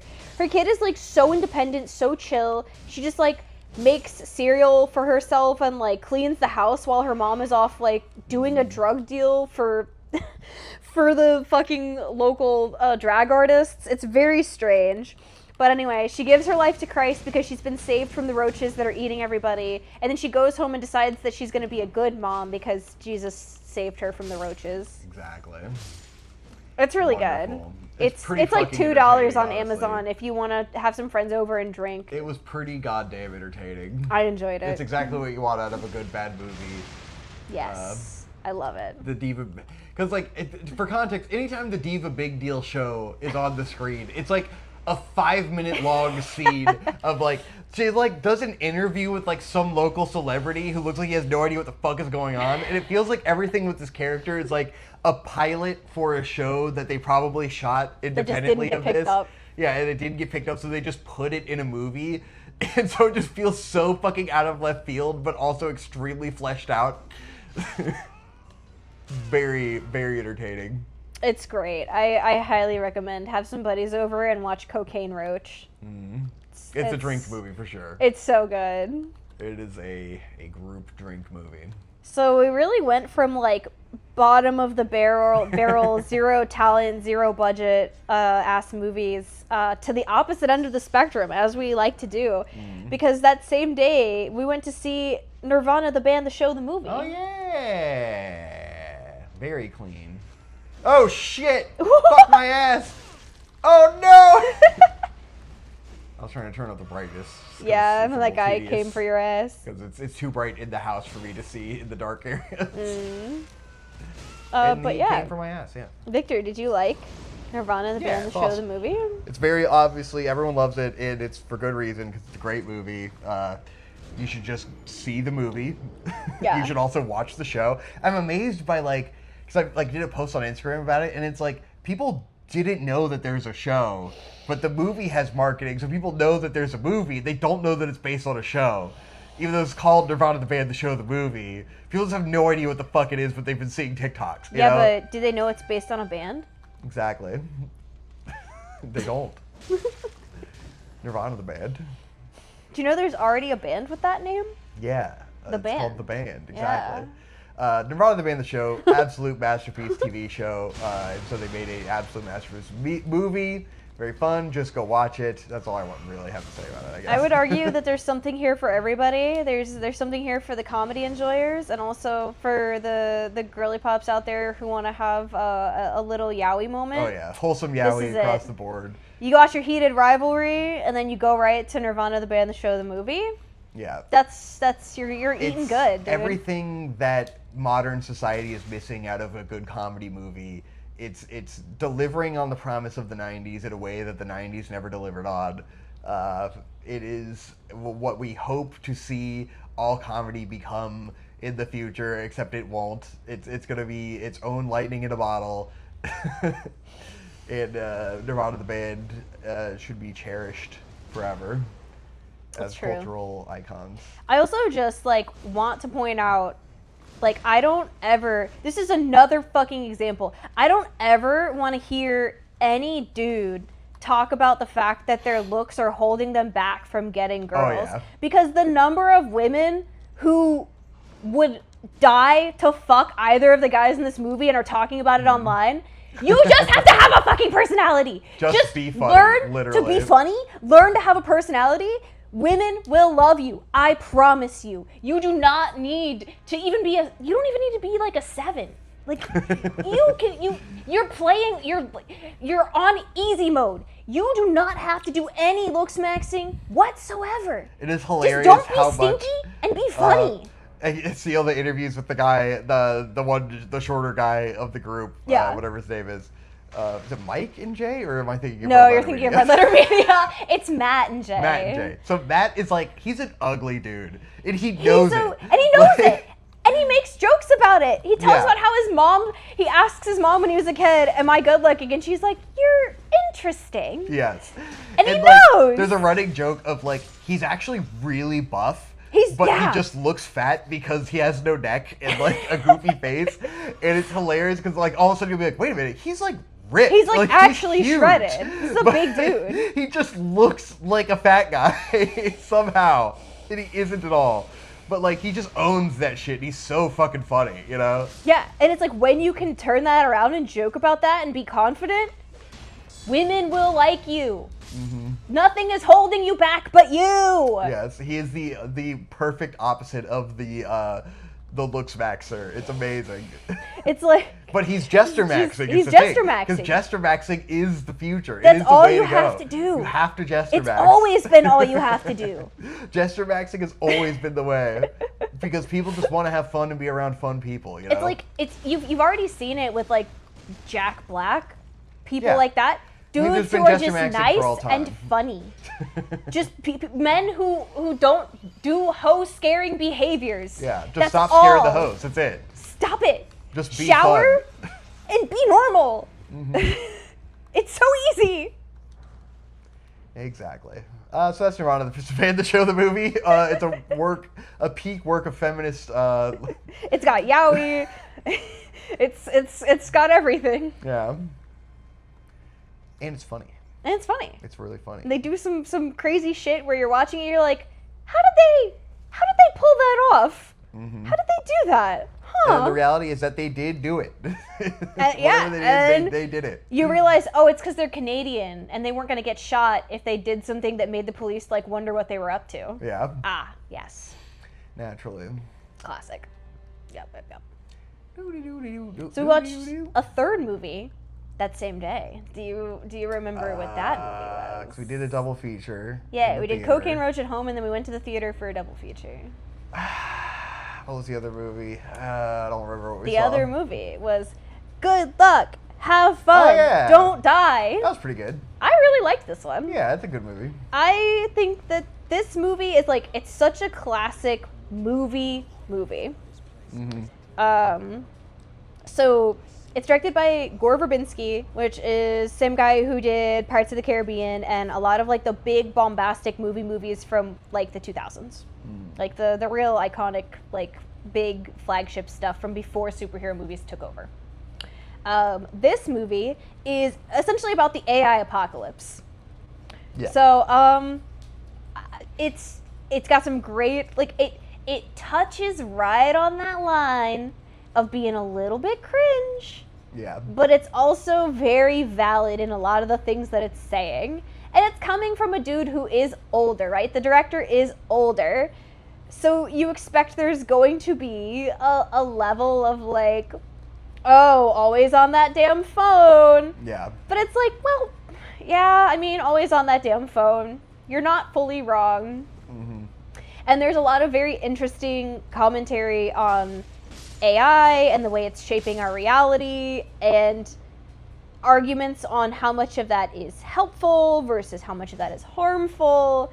It's got some great characters, and it's just a really fun like story to follow. You're just on the adventure and you're waiting to see what the fuck happens next. I got jumped. Nice. Yeah, so it's another Groundhog's Day movie, to an extent, because it kind of also isn't a Groundhog's Day movie. It's a Groundhog's Day movie, but you're joining in on the Groundhog's Day like on the 10,000th run. Yep. Which is fun. So it's really like a main character who is explaining to you what happened on the other runs, but like not actually, like we don't get more You're than one not run. seeing those runs. Yeah, we're seeing like the god tier perfect run. What? I'm like trapped out of using my weapons somehow. Huh. What did I do? It's because we're in church? Take me to church. I guess because we're in church. Sorry, you can't take out your We're weapons too in the close realm to of the God. NPC or something? I don't know. It's like Highlanders, neutral ground. Yeah, for only you. Yes. Ah! Ah! Wow. A little distracted. Yeah, I see that. So yeah, so it's a cool movie. It's kind of like a Pulp Fiction-y storytelling where it's like you have the current timeline and then you have it cuts to like the past vignette stories of the other characters in the ensemble, and so you get a lot of different neat little perspectives and storylines going on that all culminate into one. Yeah. It does just do a really great job of towing the line of cringe and being kind of the most anime thing. This is like put the to most screen. anime live action thing I've maybe ever seen. Yeah. To an extent, they definitely missed a couple moments to be a little more serial experiments lane, but I don't think overall that's the very goal. cool. the end scene is very serial The experiment. end, yeah. And the they could end have gone a is little very... harder with it. But very unique movie, very of the time, but done in a way that's not cringe. Overall, definite recommend, you know? Yeah. Especially if you liked like Everything Everywhere All at Once. It's a similar sort of fun vibe to that. Yeah, I agree. Definitely just like a neat little movie to entertain you very well for a couple hours. I really liked most of the characters are fleshed out really nicely. You really get to know them and kind of like get into their shit and be like, yeah, all right, I fuck with this guy. Yeah. Some really strong fucking acting, some good deliveries. It's great. It's Doesn't very take itself entertaining. too seriously. No. And it actually does have some fun, unique sci-fi ideas that feel like you haven't just seen it a million times. And I feel like there's elements to this movie that like you can continue to kind of, it doesn't tell you outright what the answer to your question is, but you can keep thinking about it, and eventually you can come to some conclusions that are very interesting. It's got a classic interpretive ending. Yeah. That's pretty neat. Pretty neat. Yeah. Definitely recommend. I enjoyed this one quite a bit. I do hope it made its budget and was a successful movie. Yeah, I hope so too. I would hate for this movie to not have done well. Yeah, I think it's Especially definitely going right to be now. a cult classic, you know? Yeah. Instant cult classic status. Yeah, really good. But yeah, I enjoyed that one a lot. So after that, we saw Hairspray, 1988, the John Yippee! Waters Hairspray. John Waters Hairspray. I like Hairspray. Yeah, It was cool. This was quite cute. I think this was first of all, I mean, you know, Divine, a classic fucking performance. We love It's kind Divine. of wild, as the only John Waters movies I've seen are Pink Flamingos, which is fucking unhinged. Absolutely balls to the wall, unhinged, and edgy and transgressive to the highest extent. And then Hairspray is like actually wholesome. It's kind of super fucking wholesome. insane. It's like, what crack were you smoking that you decided to make? And then it was really successful as a wholesome movie, Yeah. you know? Which is very tough. Yeah, it's very like, how did you as this person manage to get this made? And you know, I feel like earlier I trash talked the good girl trope, but like as boring.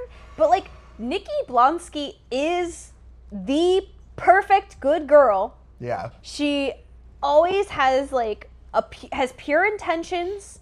She wants what's best for the people around her. She's just trying to have fun and enjoy herself. Yeah. But she's also very endearing and like interesting, and you're in her corner the whole time. Yeah. So you can do a good wholesome 'cause character in a way that is interesting. It's the same thing with like Good Boys and Superman. You know, Yeah. it's like Superman is a perfect good Yeah, boy in that she's new like movie. Superman in that way. Yeah, it's like it can be done well. You just have to like the rest of what's around it has to be good. Yeah. And work within the context and have a point to it. Yeah. Or it's like there's a point to this character being good. It contributes to the movie's trying to say overall. Yeah, because Nikki being so good and so pure is what draws all the other characters in this story to her. She has such a magnetism in like the purity in which she's a good girl and she just wants to have fun. She just wants to, you know, have everybody have a good time. Yeah. That's all she's fucking here for. That's what she's about. She's not about everyone else. Like, she's not about the petty bullshit. She just wants everybody to be having a nice time, and everybody loves her for that. Yeah. That's what sells this character, is that everyone sees that in her and they love her for it. Except for the obviously antagonistic characters who are the bad guys and who you're not rooting for. Exactly. And it's like, that's awesome. This is like the best possible iteration of that story. Also, a lot of really cool, racial equality themes in this movie. Yeah, I had never known. So, okay, in order to talk about this movie, we have to talk about the remake. Yes, for which me is to next. actually share all of my thoughts on this movie and what it does well, because And I it has mean- to be juxtaposed with what the remake does So poorly. let's just go ahead and say that we watched the 2000s remake shortly, the next day after we watched the Yeah. John Waters original. So John Waters did Hairspray. Hairspray becomes a musical theater piece. From the musical theater piece, there is a movie adaptation made. This is a very 2000s thing that I'm finding out that I never realized, that a lot of these things, like the producers, started as a movie that wasn't a musical, became a musical, and then they made a musical movie based on the musical play. So that's what happened with Hairspray. So they make a musical adaptation of the musical play into a movie. And many things I feel were lost in translation along the way. Oops. And I feel like the point of it all was absolutely fucked by this new adaptation. First of all, Divine is played by John Travolta in this one, doing drag, which is just like, even if it wasn't intended to be offensive, it just feels offensive. It's It's very- just so fucked. I don't know if they meant for it to come off this way, but it feels very mean-spirited. Yes. It's like you're laughing at that group and not with them. Yeah. And the central theme that bothers me of the remake that is handled so well in the original is like, spoiler alert, the main girl and her mom are fat. That's What? They are overweight ladies. Yeah. You can see this with your eyes. You live in society. You know what it looks like, you know. You've seen a fat person. You intrinsically understand that life is harder for a fat person if you have any empathy in you at all, you know. You Yes. understand the struggles. Shockingly, fat people know they're fat. Yes. That's not a surprise to them. They know that. And so it's like, in the original movie, like, it is very clear that this is a big girl going into a skinny person's space by being a dancer, and she is an outlier in this place. And you can see that with your eyes. It doesn't need to be said, you know? Like, no character in that movie besides the angry girl ever kind of, like, addresses, like, Yeah. weight as a thing, or, like, her body type as an issue in any way. Yeah. It's just completely not an And issue. When the bully girl says that, nobody validates her Yeah, on it. no one Nobody. validates her. To everyone else in the movie, she's just beautiful and kind and an amazing dancer, and that's what gets her forward, you know? And it's, I think they handle it really well. And in the remake, it's like, this is about fat girls, you know? Like, we are gonna remind you all the time, we're gonna say fat, we're gonna show John Travolta eating donuts and pick it out, and we're gonna, like, just hammer this over the head over and over again that, like, she is facing adversity because she's fat, and it's inspiring that she's overcoming this because she's fat. Look at how fat she is, and how crazy is it that she's doing what she's doing even though she's a fat girl, you know? It's like, that's not what the original did. It handles it so much better, in my opinion, just by, like, you can see with your eyes what she Yeah. looks like. You understand You the context. know. It doesn't need to tell you this, you know? You don't need to be reminded. It doesn't, characters don't need to overtly say things, because in reality, most people, like, You've aren't lived gonna on say planet these Earth. things to your face. You just know that behind, like, the paranoia of being overweight is knowing that everyone is judging you without saying anything, you know? Exactly. Like, that's how it is most of the time. It's just you an know? implicit It's bias that in- you know exists in society. Exactly. And so it's like, you understand that she's a big girl to be dancing, and you can be inspired by her not even, like, remotely considering that as a hindrance, you know? She just is great, and everyone recognizes that and moves on, and that's the way it should be portrayed. And I think the 2000s one does, like, dog shit job of encapsulating that by adding songs about it and making it weird and like it retconning doubly certain things, you know? feels like they're making fun of you because John Travolta is not a fat woman. Yeah. That's a dude. That's the worst pretending part. to be a fat woman. Like, at least with Divine, like, you know who Divine is. You know that is her character. She's Yeah. a fat woman. It's like, she really is that person. That's who she is. You can't That's put on a not who fat John suit Travolta and then make is. jokes about how fat you are. And, like, the whole joke of the character is like, oh, John Travolta's fat. And it's like, that's the opposite of what the point of this is. This makes no sense. It's really, I don't want to say, like, it's tone deaf. It's tone deaf, absolutely. It's very classic 2000s tone deaf, where, like, they thought they were making the wokest movie ever and making this inspirational story, but it's just, like, completely weird. It doesn't make any fucking sense.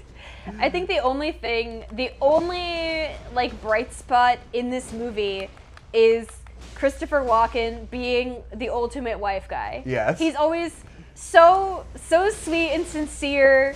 He never for a moment, like, has any doubts Yeah. about his wife. But He's it's also always like, so the nice. guy in the original was the same way, Yeah. but he didn't need to sing a song. But he didn't- yeah. need to get seduced by the mom of the other character. Like, they add so many plot lines that That just, like, sucks. don't contribute to the overall narrative and just make things muddy and annoying and weird. And to sell him this point of John Travolta has to be so fleshed out of being like, she's horrifically afraid because she's fat, she doesn't want to go outside, she doesn't want people to see her and all these She's things. And it's like, self-conscious. Divine was like, I'm that bitch, you know? Like, Yeah, just like- and like, that shows to me more pride than showing a character that might feel like they think it's being more relatable by showing that vulnerability. But it's like, But what you want to feel is like it's not a hindrance and it doesn't matter because that's Right. the reality, you know? Is that you should just act the way you want to act and not feel guilty about it. You don't need the story to show you it in this convoluted way. Like, it's just should be that this is a type of person that's beautiful, you know?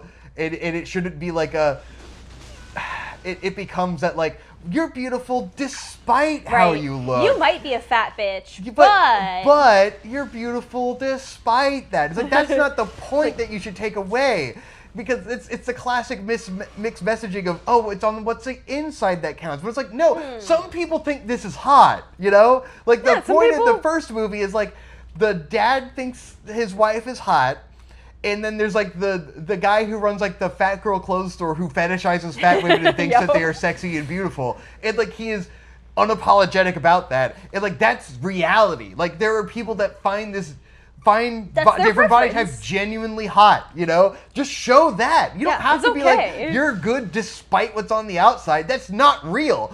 Some people find that attractive and it's valid, you know? Because there's still if you're good Well- despite what's on the outside, you still have to fix something and nothing is broken. That's what I'm trying to say. it's because you should be ashamed if you like fat women. Exactly. Obviously. You're a freak. Ironically, I understand this despite being someone that's not into it at all. Well, it's you know, there's an endless number of preferences in this world. Yes. Of course there's people who prefer fat women. That's But I feel just like being a that human. message of having John Travolta be the fat girl and having this approach still at the end of the day makes you feel like you should feel guilty for being attracted to fat people, and you should be looking at the personality despite what's on the outside, and you can't just admit that fat girls are hot, you know? I love That's you it. despite that. It's fucked. It's stupid. It is And the very old movie does a perfectly good job of pointless. just being like, oh no, this is a hot fat girl, and everyone knows it. Everybody knows. And she celebrates. She becomes a celebrity. She doesn't become a like- celebrity it's in the like remake. everybody She's loves completely her. watered down. Her Like, peers also love her. yeah, she becomes a fucking icon for girls that look like her without them saying that. They just show it to you. Because they you know? just see she's fucking awesome at dancing. Yeah. She's kind. She's a joy to be around. She's fucking great. Why would you not love her? Yes, she is not great despite her shortcomings. Those are her strengths. She is strong to this audience that relates to her intrinsically because they see herself in her, you know? It's insane the way they miss this fucking mark. And that's not even touching on the racial elements of Yes, the movie. and then the racial elements are Where they also have her mismanaged in the new one too. attend the most useless Oh, God, I protest forgot about march that. in the world So, like, with the- Queen Latifah. The actual core message of the original movie is anti-segregationist. Like, it takes place Whoa, in the shocking. 50s, and like the point of the original movie is like anti-nostalgia for the 50s. It feels like the movie hates the 50s, you know? It's like the 50s is stupid, Hairspray is ugly, everything about this is dumb, and in the end, they flip all of it on its head and go like, this was dumb, we're gonna be progressive, we're gonna accept black people and end segregation, and then like everyone in the end stops using the hairspray and they flatten their hair because they met a hippie, you know? Oh my God, Victor! I forgot about the pink roach dress. The pink roach dress. The pink yes. roach dress at the end of John Waters' original. Dude, the pink roach dress that Nikki comes out in at the end of the fucking Nikki Blonsky. I just remember that's the actress's name for the new one. I've been saying that the whole time. No, am I right?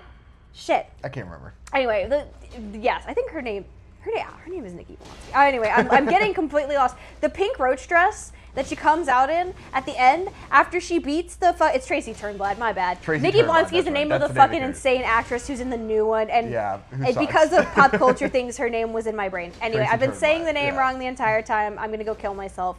Anyway, but the pink roach dress that she comes out in at the end of the original movie. So fucking iconic. She looks so good. She's so fucking cute. It's great. No pink roach dress in the remake? No pink roach dress? Disgusting. Cowards. And all it's of a you. classic, like, we're taking something that's supposed to be disgusting, we're making it cute, you know? It's an iconic it dress. builds into the messages of, like, she pulls off this insane look, you know? It's so good. It's awesome. Dress. And yeah, and on the racial stuff, it's like the original movie is about like fuck the 50s. The remake is very like obviously super nostalgic for the 50s. The 50s are awesome. We can't criticize the 50s. It was just a different time. You know, there was racism and segregation, but like Tracy goes and she marches with the black people in the march. She's saving the world by doing a fucking march outside, and it's just so fucking cringe and dumb.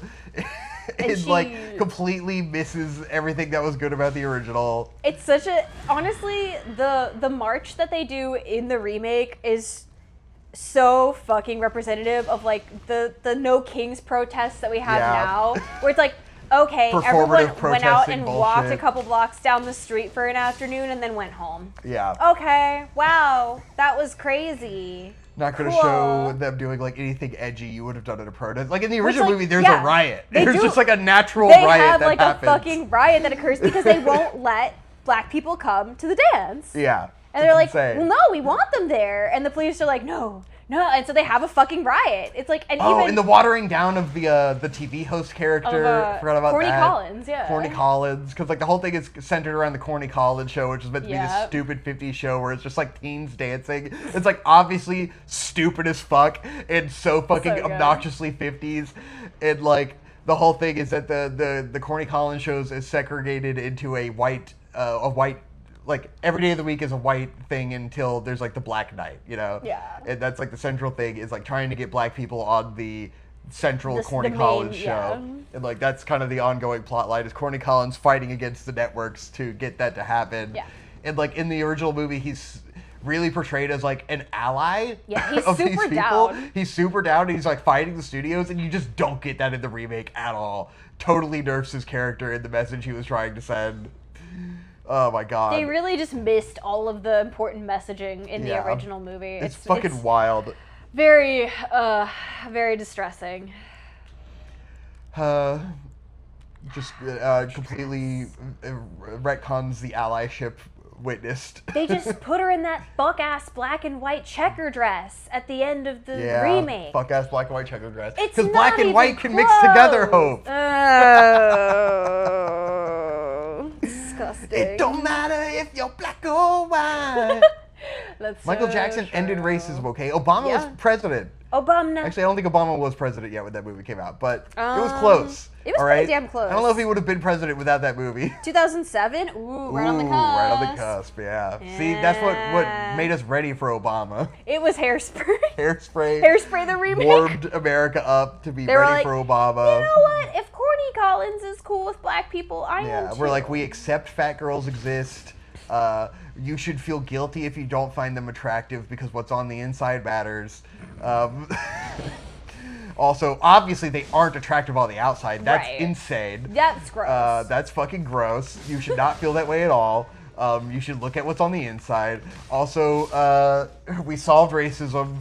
We marched in the streets, and everything's fine. We elected Obama. This is the end of culture and racism and all of these things. Everything is okay. We beat the terrorists. We got Bin Laden. It's so true. This is the 2000s in a nutshell. And hey, also we saved language. You can say the F slur. You can say whatever you want because it's not offensive because South Park decided it's not. Freedom of speech is freedom from consequences. Correct. You can say whatever you want and no one's allowed to do anything about it. Yep. Everything is awesome. White people should be able to say the N-word. This is the 2000s. Check out a dual claw. Whoa, you're like Wolverine. Wolverine. Should I do claw build now? Should I be Wolverine? Is that the Wolverine song? No. It's just some song I made just now. Oh, okay. Aren't I creative? Wow, that was... Yeah. Problem is that we're getting to that point where if I don't have an upgraded weapon, it's just going to be total ass. So I'm going to have to upgrade it to see if it works well before I can even find out if I want to keep using it. Because we have a flail +5. It's too strong. The flail's too strong? Yeah, I already upgraded that. So now if I play with these, I'm just going to be really weak. I'm not going to know if I want to keep playing with them. Ah! I might need to block because I'm talking. And this is going to... Well, that was kind of fun. We'll try the claws for a little bit. Okay. It's gonna make it hard to block though. I'm gonna have to get. I Really was gonna good at say dodging. it's gonna be tough to use like your shield. Mm. So yeah, that was hairspray. Hairspray. Spraying. Fuck the hair. 2000s. Yeah, pretty much. Mm. So yeah, we watched Hairspray, and then we watched Tokyo Gore Police. Tokyo Gore. I gotta pee. Oh, Tokyo I'm sorry. Gore Go I need Piss to go Girl. pee. I'm gonna take my mic off this time because everyone did hear me pee last time. I wasn't sure if it would register that well. People loved it. But I can't do it twice. Can I do like a mock pee? I'll do the sound effects. All right, Victor's going. He's going to the bathroom. He's closing the door. He's locking the door. Okay, I imagine there's gonna be a little pause. Let's see. We're just listening closely. And then it's, what does pee hitting the bowl sound like when you're a guy? No, that's like wind. I can't. How do you do a wet? No. I wish I could just like pour some water out of one glass into another glass. I feel like that would be the perfect sound, but all I have is my water bottle here next to me with nothing to pour it into, so I don't think I can appropriately mimic the sound. Anyway, I think he's probably washing his hands by now, so we're just gonna. That's the sound of the soap as he froths it between his hands. Oh no, that was a long pee because I just heard him close the toilet lid. So he's actually washing his hands now. Yeah, make sure you're washing your hands after you pee, guys. That's pretty important, I would say. He's back. How'd it go? I peed. Nice. I want more coffee. Oh yeah? Just because I want something to drink. Yeah. Oh, you still? Oh no, you Still probably lost for don't the have beverage. much root beer left in your. I have enough for another root beer Centauri, but I didn't want to be an alcoholic and crack into my. Cause We did drink last night. I was trying to do the bit yesterday with the Centauri root beer, Yeah. but then I really wasn't in the mood for it. I was like, I guess I just have this So you now. were just forcing yourself to drink when I you thought it'd be weren't- funny, and I like it, but then it wasn't that good. So the Centauri root beer wasn't everything you hoped for. No, I think I prefer the Coke or a Pepsi to a root beer. But I wanted to try it because I like root beer and I Root like beer. whiskey, so why wouldn't they be good together? Root beer. I think I just went up this elevator and then I went down. Okay, back up. Whee! No! I'm okay. All We're right. fine. We made it. Nice. Yeah, we watched Tokyo Gore Police. Tokyo Gore Police. That was pretty fun. Yeah, I like this. I feel like it was pretty cool. Main characters cool. Very very fun practical effects. Lots of blood and shit flying all over the screen at all times. Basically, there's a little parasite that lives in people's brains that can turn them into a big monster, and there's a secret police force that is able to kill these people, and that's the main character girl is one of these secret police people who is killing the monster guys. But then it turns out the police force is actually corrupt. Oh no! And there's a whole plot where the head of the police force killed her dad.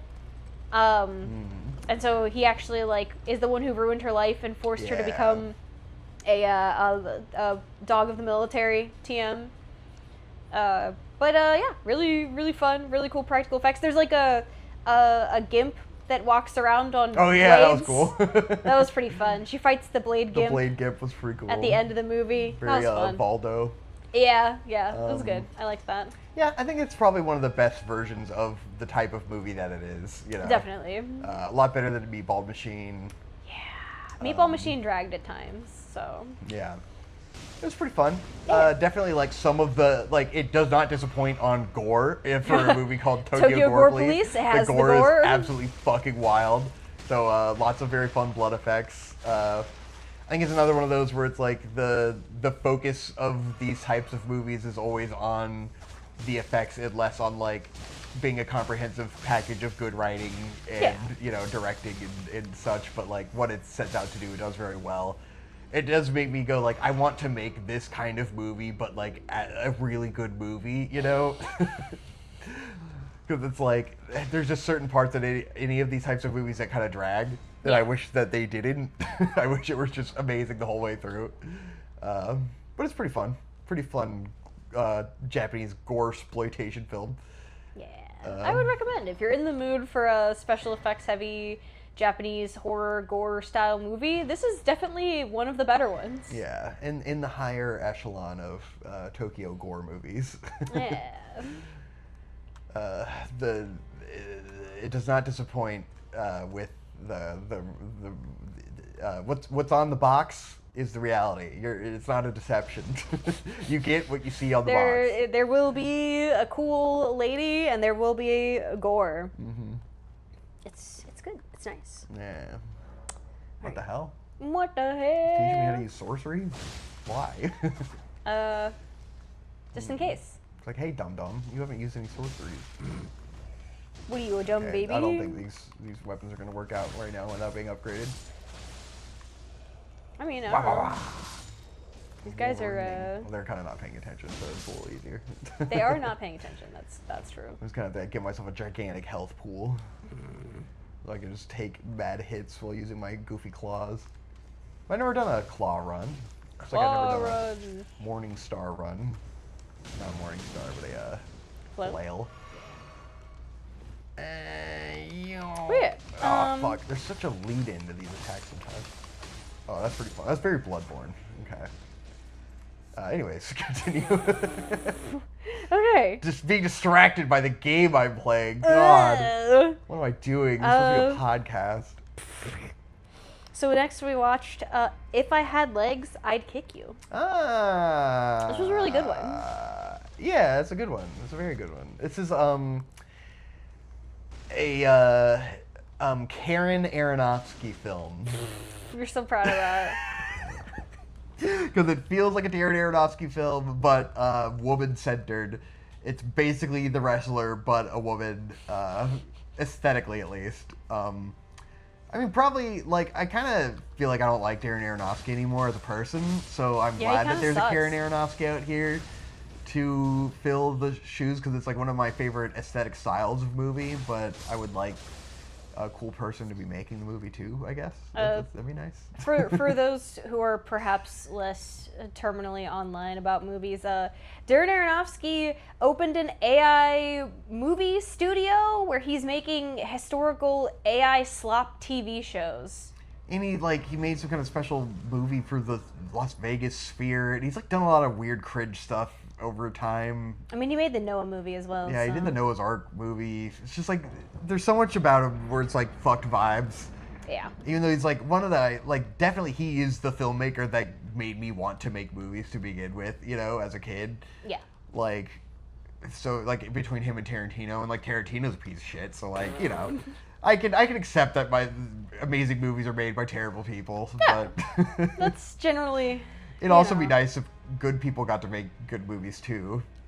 It'd be a good change of pace, I it'd think. be a nice change of pace. But yeah, if I had legs, I'd kick you is a movie about a woman with a absent husband who has a child with a lot of chronic Chronicles of Narnia. Just like the movie Chronicle. Yeah, there we go. Chronic medical issues that are very involved and take a lot of caregiving. So even though she is a psychiatrist and she works a full-time job, she's basically working a second full-time job taking care of her child with these medical conditions. Yeah. And the stress and strain that puts on her physically and emotionally and mentally, and the absolute well-deserved crash out that happens when you can no longer sustain that level of intensity of emotional strain any longer.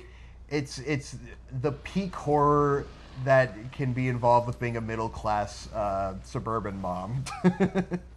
But to be fair, I mean, like, this isn't just like some suburban mom. Like, she's a doctor. Yeah. She's she's a very educated I'm saying like being a woman working, with a respectable working job. mom, but it's also like there could be worse lives out there, but this is very like this is peak child horror in terms of like your kid turned out fucked and your husband turned out useless and like you're a working woman and like you have some middle class privileges, but like life is fucked right now. It could be worse. You could be poor, but it's pretty fucked.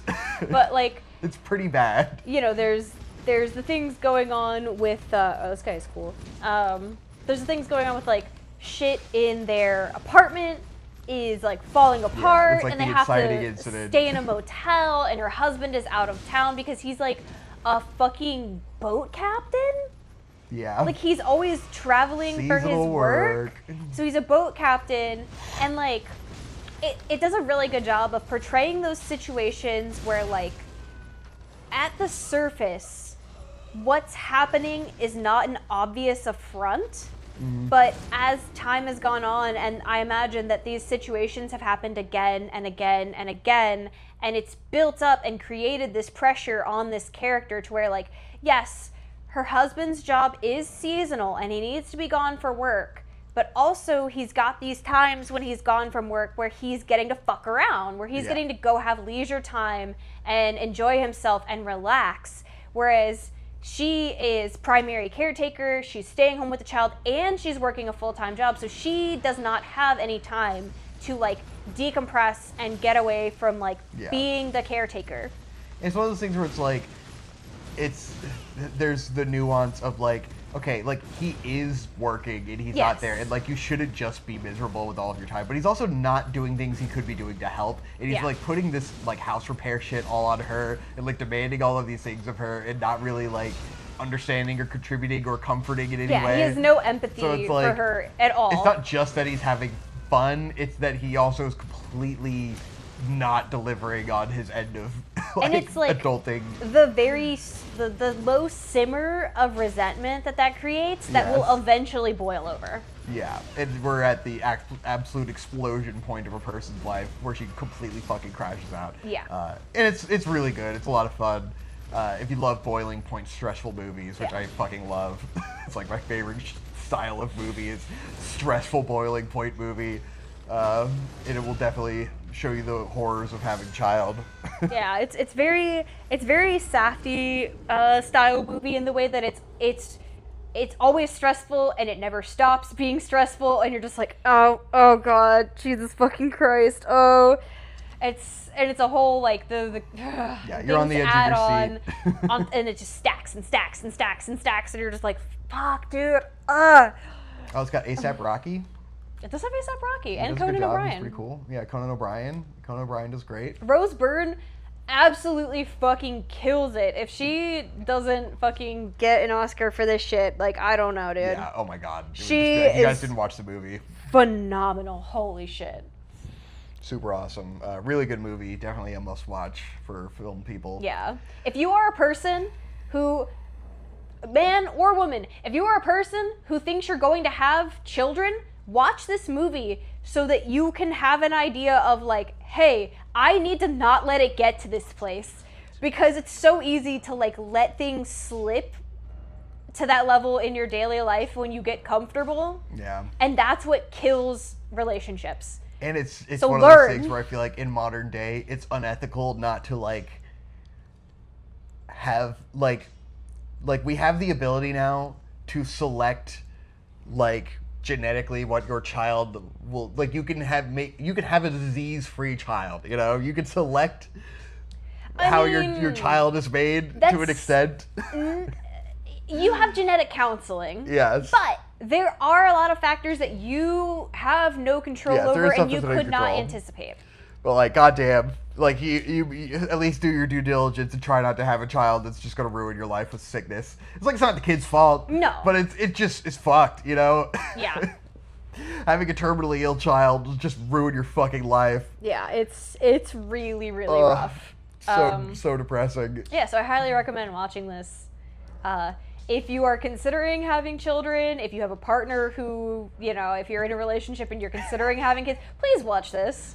Just as put yourself in the shoes and think, could I handle this situation? Yeah. What would it be like?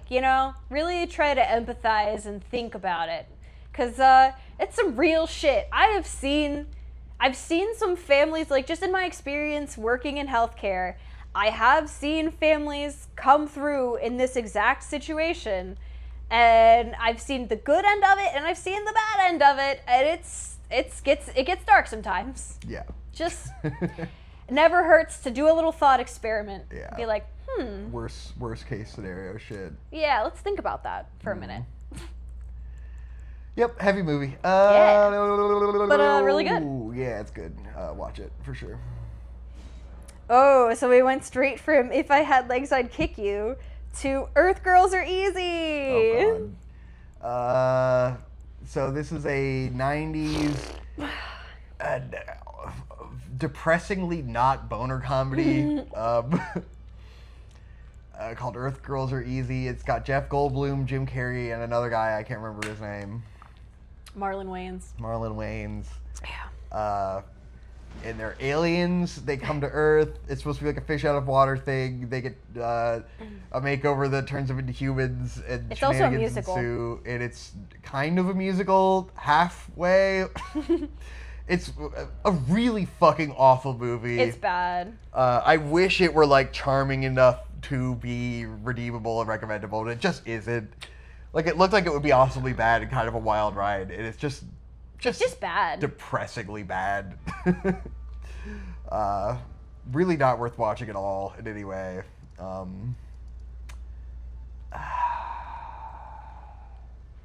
Yeah, I It's a truly low don't point. recommend It's a low this. point in 90s comedy. That's for sure. I don't recommend it. It's There's kind of nothing redeemable about it. You want just it a to bad be movie. fun. You want it to kind of, because like they lean into some of the horny elements, but not enough to make it like indulgent enough to really be funny or entertaining. Because they still have to keep it like PG. So it just comes off really weird. I don't know. It's got Gina Davis in it. It's such a good I don't know. cast. It's just so wasted. And then, like, it's kind of a musical, but then, like, as soon as, like, Jim Carrey and the main characters are introduced, like, it stops being a musical, and there's, like, there's, like, one more song after that, and, Yeah. like, none of them sing. And it's like, I know Jim Carrey would sing for Yeah. this, you know? I know Jeff Goldblum would have fun singing for this, and, like, they don't. They just don't. Yeah, they don't even give them the Feels so chance. wasted. And, like, there's a fun, like, dog shit production history behind it that you could look up that is, like, there's an explanation for why the movie is so bad. But also, like, I don't think there was ever a world where it would have been good. Yeah. It was just, like, classically awful and a complete waste of potential. Do not recommend. No. Yeah. Don't watch this. This movie sucks. Yeah. In the bottom 5, probably, of movies that we've watched. Yeah. For this list. Yeah. I'd say that's a safe It was call. deflating. It took the wind out of my sails. It made me go, is it worth watching movies for, like, the cultural history and, like, morbid curiosity, you know? Or is This it was just a like, life why? unaffirming movie. Yeah. Same thing with The Guyver, where it was like, I don't know. Ooh, I don't know. Maybe movies were a mistake. Yeah, like, maybe just finding a movie that looks interesting, putting it on is not the best approach. But sometimes it pays off. Yeah, it's like we look for hidden gems, and, like, if you're gonna look for hidden gems, you're gonna have stinkers along the way. Yeah, for sure. And regrets. Because, like, Bringing Out the Dead was something that, like, we totally just randomly found, didn't know anything about it. And it turned out to be really great. And Cocaine Roach. And Cocaine Roach. Also good. Also great. Do you have a big deal? Do you have a big My- deal? my queen. You're not gonna find cult classics if you don't. You gotta in the wade bargain through the bin, you shit know? You gotta wade to through the find shit. the diamonds. You know? It's like Minecraft. Yeah, Bringing Out the Dead was a perfect example of that. That Yeah. was a fantastic movie that no one ever talks about. It's so good. Yeah. Anyway, moving on from this dog shit movie. We watched Sofia Coppola's Marie Antoinette. It's alright. Yeah, I agree. I feel similarly about this as I do like Priscilla, which is like, I like what you're going for and I like the idea behind it, but in reality, I'm like, it's Yeah. fine. It's ultimately like, I do not feel as though my life were enriched by this. It's absolutely not a bad movie at all. It's a good movie. I don't feel like I got really anything out of it in the end. It was just kind of like, all right, well, I saw that. Yep, it was a movie. Yeah, it sucks that history happened. Yeah. We didn't really do or say anything particularly interesting with it. Like, I can appreciate that what Sofia Coppola was going for was, like, kind of, I don't want to say clearing Marie Antoinette's name, but giving, like, a more realistic, or, like, a more empathetic approach on, like, what it would have been like for her. And that's cool. It's a classic, like, yes, being a woman historically has been fucking awful, and you've been dealt a bad hand, and everything sucks, and it's unfair that this person in history was attributed falsely with, like, you know, the let them eat cake shit and all that, and, like, you know, she's a sympathetic character in the way that she was just a child who was sold to be married, literally you know, a 15-year-old. for political gambit, and then just had no life, and then died young and was beheaded by an angry crowd. I wish they showed the beheading. It would have been way sold the movie better. I agree. It would have made whatever happened things to her. far more. It would have cemented your sympathy they cut for out her. showing her death, but it's 'Cause like I have she a just lot is, of sympathy for her as a character, but also just like, you know, it's kind of a slog of a movie to get through. Yeah. It's so long. It's very meandery. And, like, it's pretty. You know, it's a nice looking movie. But ultimately, it's just a little too meandery for me. Yeah. And there's like a tension to it that you feel like is going to go somewhere and pay off, and it's really like there wasn't ever any tension to it at all. You're like, oh, it doesn't go so anywhere that was at all. nothing. Yeah. Okay. Jason Schwartzman as, like, the least believable straight person ever. I feel like to an extent it might be portrayed a little bit by the modern A24 style of movies where, like, if this were made now, there would be really tense scenes and it would pay off in ways. Yeah. And so, like, because of the way it's shot, it is kind of forward in the style of what we would expect from an A24 movie now that would be transgressive and do weird things. Yeah. And so it's like you're kind of expecting something different to happen and then nothing does happen. But, you know. Yeah. Certainly, You know, your brain has been trained by modern prestige cinema to feel that way, so I completely understand. You're expecting the modern version of it where there would be a shocking ending, and it's like, no, this isn't that. This is... They just this drive is not away in that their era. carriage. Yeah, and you know what happens. They don't want to show you the horrific details. Yeah. They just want you to go, oh, that's sad. It's fine. Yeah. So then, after Marie Antoinette, we watched Frankenhooker. Frankenhooker's is a fun movie. Yeah, this is a good cult classic movie. This is a ton of fun. I would say this and Reanimator would be a great double feature. Yeah. Both very much the kind of movie that I fucks with. Yeah. So what happens in Frankenhooker? Frankenhooker. So this is another movie that does the, like, that phobia thing, but does it in a way that I feel like really works. Yes. Because the setup for the movie is there is this girl. She's very pretty, but she's overweight, and she's distressed because she's tried all these diets and she's tried exercise and all these things, and nothing works. She can't lose the weight. And her mom is constantly nagging her about being fat. Everybody's nagging her about being fat. Even though she's, like, barely fat at all. It's funny because they put a hot girl in a fat suit, so it's like. But okay. this one, it's not like.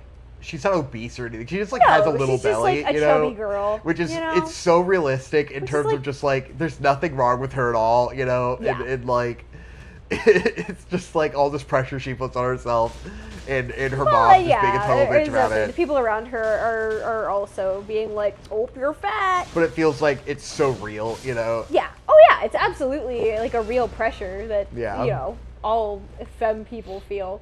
Mm-hmm. So the inciting incident is she is at her brother's birthday party, and her brother is gifted this, like, insane automatic lawnmower, and she accidentally stands in front of the insane automatic lawnmower. That her boyfriend made. That her boyfriend made. Yeah, her boyfriend's an engineer. That's the important part. Her boyfriend is an like, insane engineer made who has this been kicked lawnmower. out of every college in existence. He's so smart, an but he's incredible too genius. crazy. Yeah, his inventions His swag are too insane, different. but he refuses to change because he knows he's a genius. Very Herbert West style guy. But he made this insane lawnmower. She accidentally stands in front of it, and it shreds her to pieces. Yes. She is deceased. So her boyfriend, who is genuinely coming from a good place, this man is in love with her.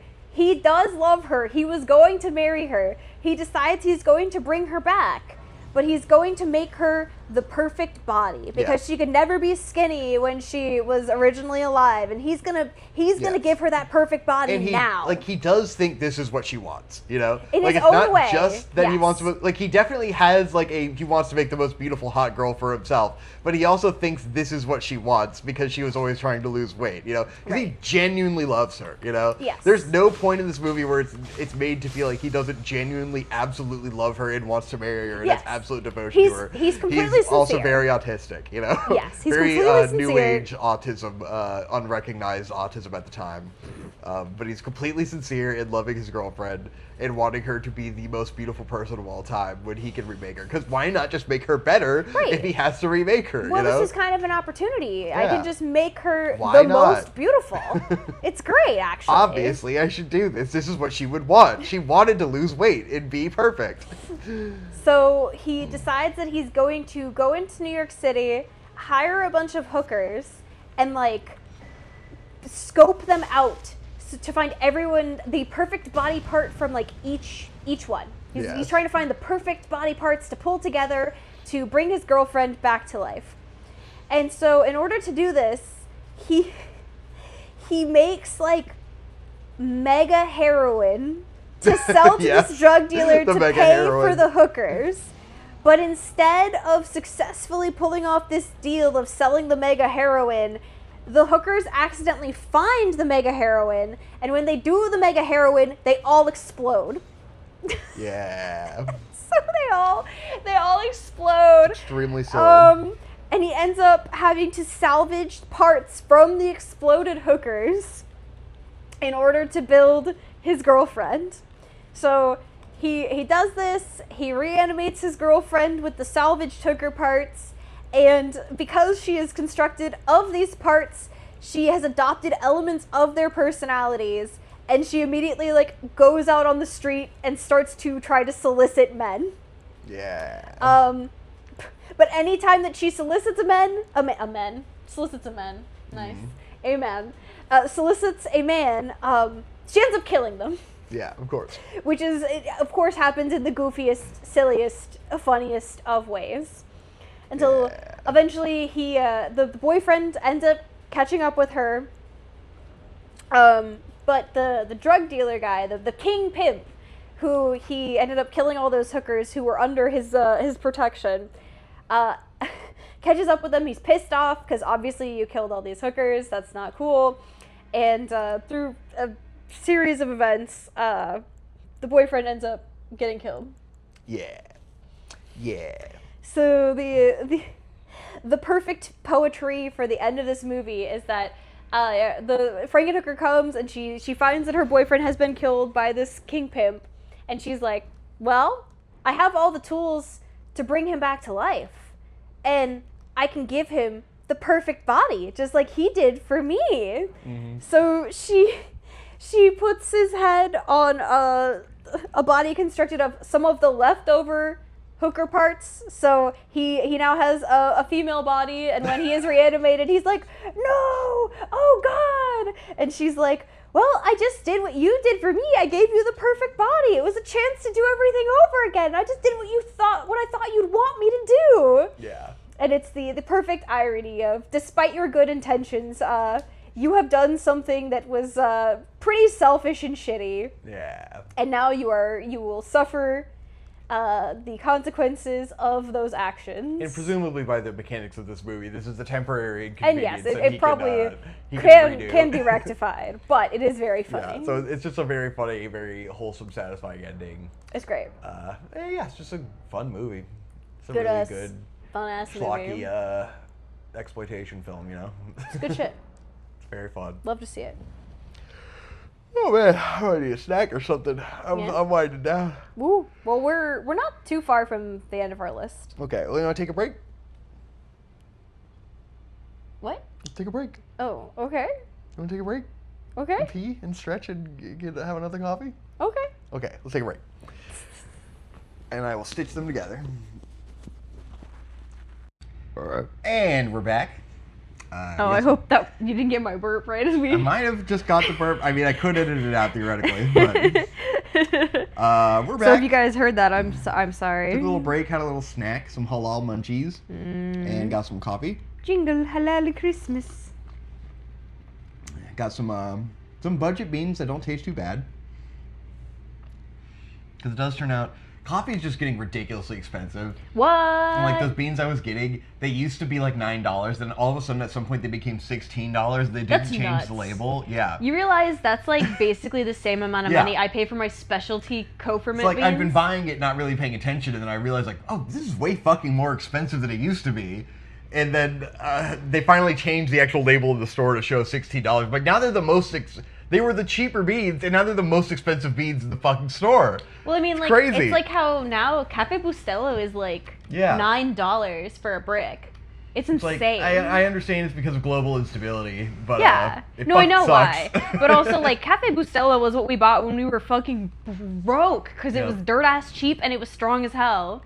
The fucking Trump and all of his dog shit has just been so fucking catastrophic for coffee. It's so annoying. Not to get political on the pod. Oh my god, who would have thought fucking Hoper? Whoa! You're lazy leftist. Oh no! Oh man, are you Campaign even leftist. are you even doing dialectic materialism? Dialectic materialism? Yeah.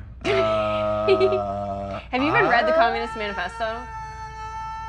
I read part of it and then I got bored. I don't think I would be a communist to any extent, because I think that let's get a little political here. Modern Cover your leftists ears. are fucking stupid as fuck. They don't know what the fuck they're talking about. They're so fucking up their ass with idealism that they cannot even see the forest for the fucking trees.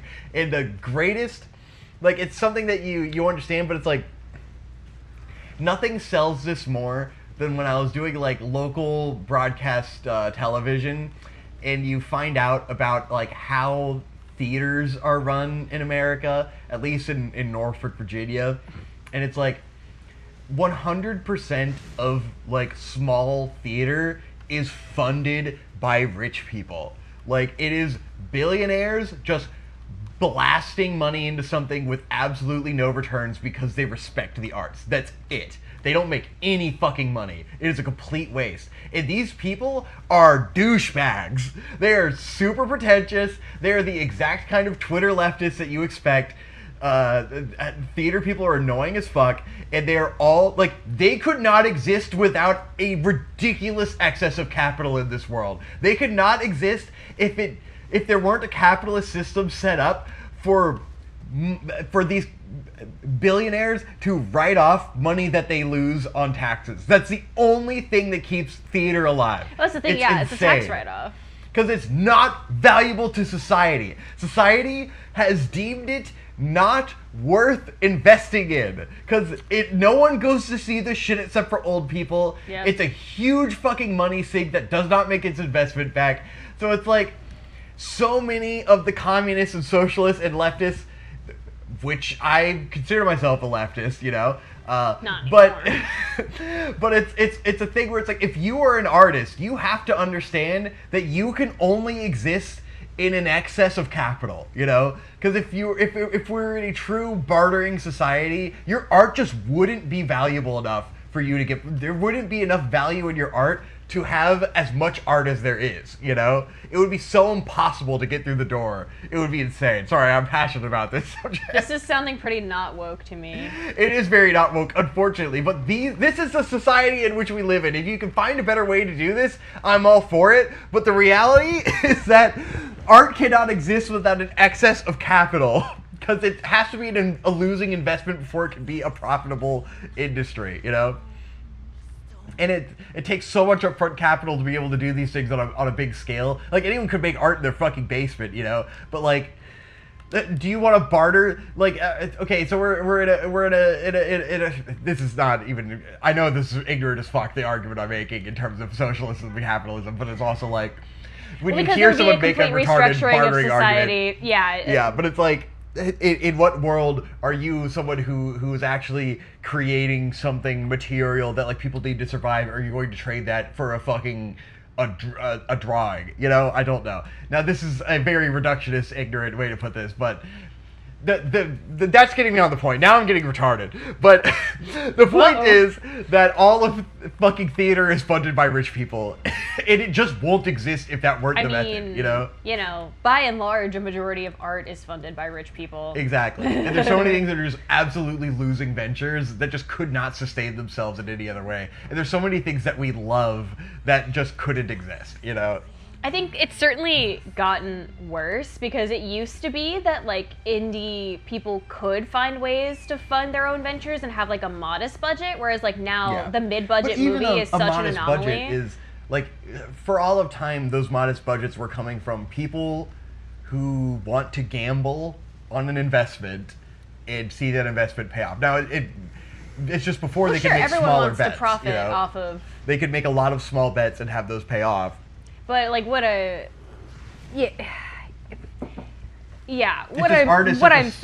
the funding of art is a gambling market, you know. It's people who are willing to gamble their money to make investments to see returns potentially. Well, it's just also become so hyper focused on turning a profit on whatever you invest in because due to the trickle up economics that we've had since the Reagan era, the wealth has increasingly become further and further concentrated in the upper like 10% of the world. It's just how it's been for the past couple hundred years, where it's like, unless you're in the realm of Michelangelo and you're painting a chapel and that's funded entirely by the church for the sake of celebrating God, like this is just how art has been made for a long time, you know. And even in that time, it was like someone who had to have a life of incredible privilege to be able to learn to do art, to be in that position where there couldn't have been an excess of an accessibility that we have now, you know. Yeah. There's too many. I'm just. What am I doing? Why am I rambling about this? There's too many nuanced thoughts to be had here that I am not addressing in a nuanced way at all, and I'm sorry. I apologize, audience. I can't remember what started this, but I got heated. It's really that people in theater annoy the piss out of me, and I work with these people, and I was just like, oh, all of this is funded by millionaires who just want to lose money because they like art, you know? And it just couldn't exist without these rich-ass people just throwing their money away so they can write it off on their taxes. It's just the system that we live under, and it's insane. I think the problem really just comes from being held at the whim of like the right rich person who wants to see that particular kind of art being made, you know? Exactly. And it's that like the perpetuation of art has to exist within the realm of like what an uncreative person deems to be valuable, which ends up leading to funding of right-wing propaganda and Christian bullshit because capital has control over what gets made, but there's no real way to divorce that capital from funding. You know, and then it's also like, well, we just need rich leftists to be funding the right operations, but then they don't. That doesn't exist because no one who's a good person makes money. Consider this. There are no talented creatives making conservative media. That is also true. Because being conservative and being a true creative are completely opposed. I'm gonna make a big generalization here, guys. You can't be a conservative and a truly creative person who wants to say something meaningful with their art at the same time. And if you start as a truly creative person and then become a conservative, they always end up sucking. Yep. Source the Noah movie. Yes. And every other Bible movie. I always think back to like Danny Phantom Guy. Oh, fucking bitch fartman. This is a hell of a tirade. I would love to share more on this with more thinking involved, but I just got on a tangent. You should write a video essay. Yeah, I have to write a fucking video essay like everyone else in the world. Hopefully someone understands the point I was trying to make. Do you want to know the really funny thing about Butch Hartman? Is that like Butch Hartman? Bitch Fartman, yes, I already made that joke. Yeah. Is that like my mom didn't want me watching Fairly Odd Parents because she felt like it was anti-Christian. When he is like the Christian cartoon maker guy. But he probably wasn't at that time, you know. Who knows? He probably hadn't lost his fucking mind yet. It's hard to say. And the existence of ghosts is the most Christian thing ever. It took me so long in life to realize that ghost stories are all Christian propaganda. I don't agree. Well, there's like, there's, what's it called? What is the fucking obnoxious couple? Oh, Ed and Lorraine Warren? Yeah, they're like the Christian propaganda ghost story masters. Okay, but I'm gonna tell you, like, from the purest perspective of like the regular, average Joe Schmo American Christian, like, ghosts cannot exist because when you die, you either go to heaven or hell. You do not stay here. That is it. You go. Yeah. You do not get to hang around. So ghosts are all demons. I mean, I feel like everyone's story. so inconsistent and loose on these fucking things that I really don't know what they believe anymore. Well, that's how it was growing up in my Christian community. Yeah, but it was like when I was working on that show Haunting, there was the realization one day towards the end where it was like, oh, this is actually a Christian thing. Like, everyone here is Christian, and they believe, like, these things were real because it validates priests, and their ability to do exorcism. Like, even if the ghosts are demons, like, it's well, still... yeah, it's because it's demons. Yeah, but it's demons, but it's also, like, this validates the Christian mythos in this way that I never realized until I was working on that, and realized that I was working with Christians who believe in these things because it validates their perception of God, I was like, what the fuck is happening? You could make the argument that the non-demonic paranormal activity is residual energy from the time in which a person was alive, but it is not their spirit. Yeah. That's the in-between, the gray area that Christians will, like... Demon ghosts. Will go for when it's not a demon, like a spirit isn't evil. I guess they do prefer demons with the wards and all that. It usually turns out to be a demonic possession. Yeah, it's always a demonic possession. It's never a chill ghost. Yeah. You know what I mean? Because there's no chill ghost because human spirits don't get to hang around. Yeah. Fair enough. I understand now. Yeah. Demons! Like I said, you could make that argument for residual energy, but that is not the human soul. Yeah. To me, I was, with my virgin mind, I was grouping demons and ghosts as the same thing. Because to me, it's just a ghost. No, you clearly didn't watch Danny Phantom growing up. Yeah. But he's not even a ghost, he's a phantom, Well, he's alive. Yeah. He just went in the dead. ghost machine, so he, like, He just has ghost power. He has ghost powers, yeah. I never watched Danny Phantom. I've literally never seen a single episode of Danny Phantom in my life. I'm happy for it. 'Cause fuck Butch Hartman. I mean, yeah, definitely fuck Butch Hartman. That guy sucks. Do you remember that guy who did, like, a mass shooting because he was in love with Ember from Danny Phantom? Oh, yeah. Yeah. Some good lore. It's pretty good lore. It's a good lore cow. It's a pretty good one. I mean, he did kill people and himself, but... Yeah. There's a fine line between a school shooter and a lol cow. Very fine. It's just a desire to live that separates them. Yeah. It's like how we determined that Clavicular is just the Elliot Rodger who lived. Yeah, he's the Elliot Rodger who lived, exactly. Yeah. He came to a different conclusion with the same set of facts. And he just realized that he should just body mod into oblivion. Which is the perfect, like, I do believe, if you're suicidal, you should just, like, try drugs, like, find what could potentially make your life worth living and then pursue that. And I think that's what Clavicular ended up doing. Just like, well, if I'm gonna die anyways, I might as well, like, take this to the absolute limit and become a psychopath.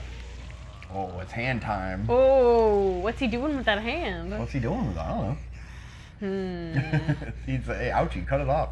Mid-fight cutscene, that's never good.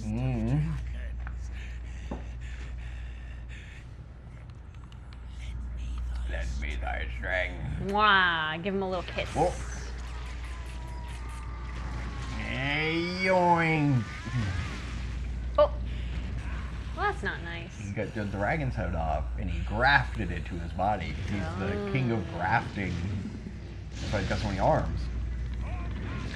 There's some lore in Elden Ring where it's like there's a religion of grafting body parts to yourself to become more spiritual or something. I can't remember. Yeah, that checks out. That makes sense from a religious perspective. The church should be like, getting are you even grafting, grafting, Miso? Are you even grafting? Miso, I don't think you're grafting hard enough. Legalize grafting. Legalize graft.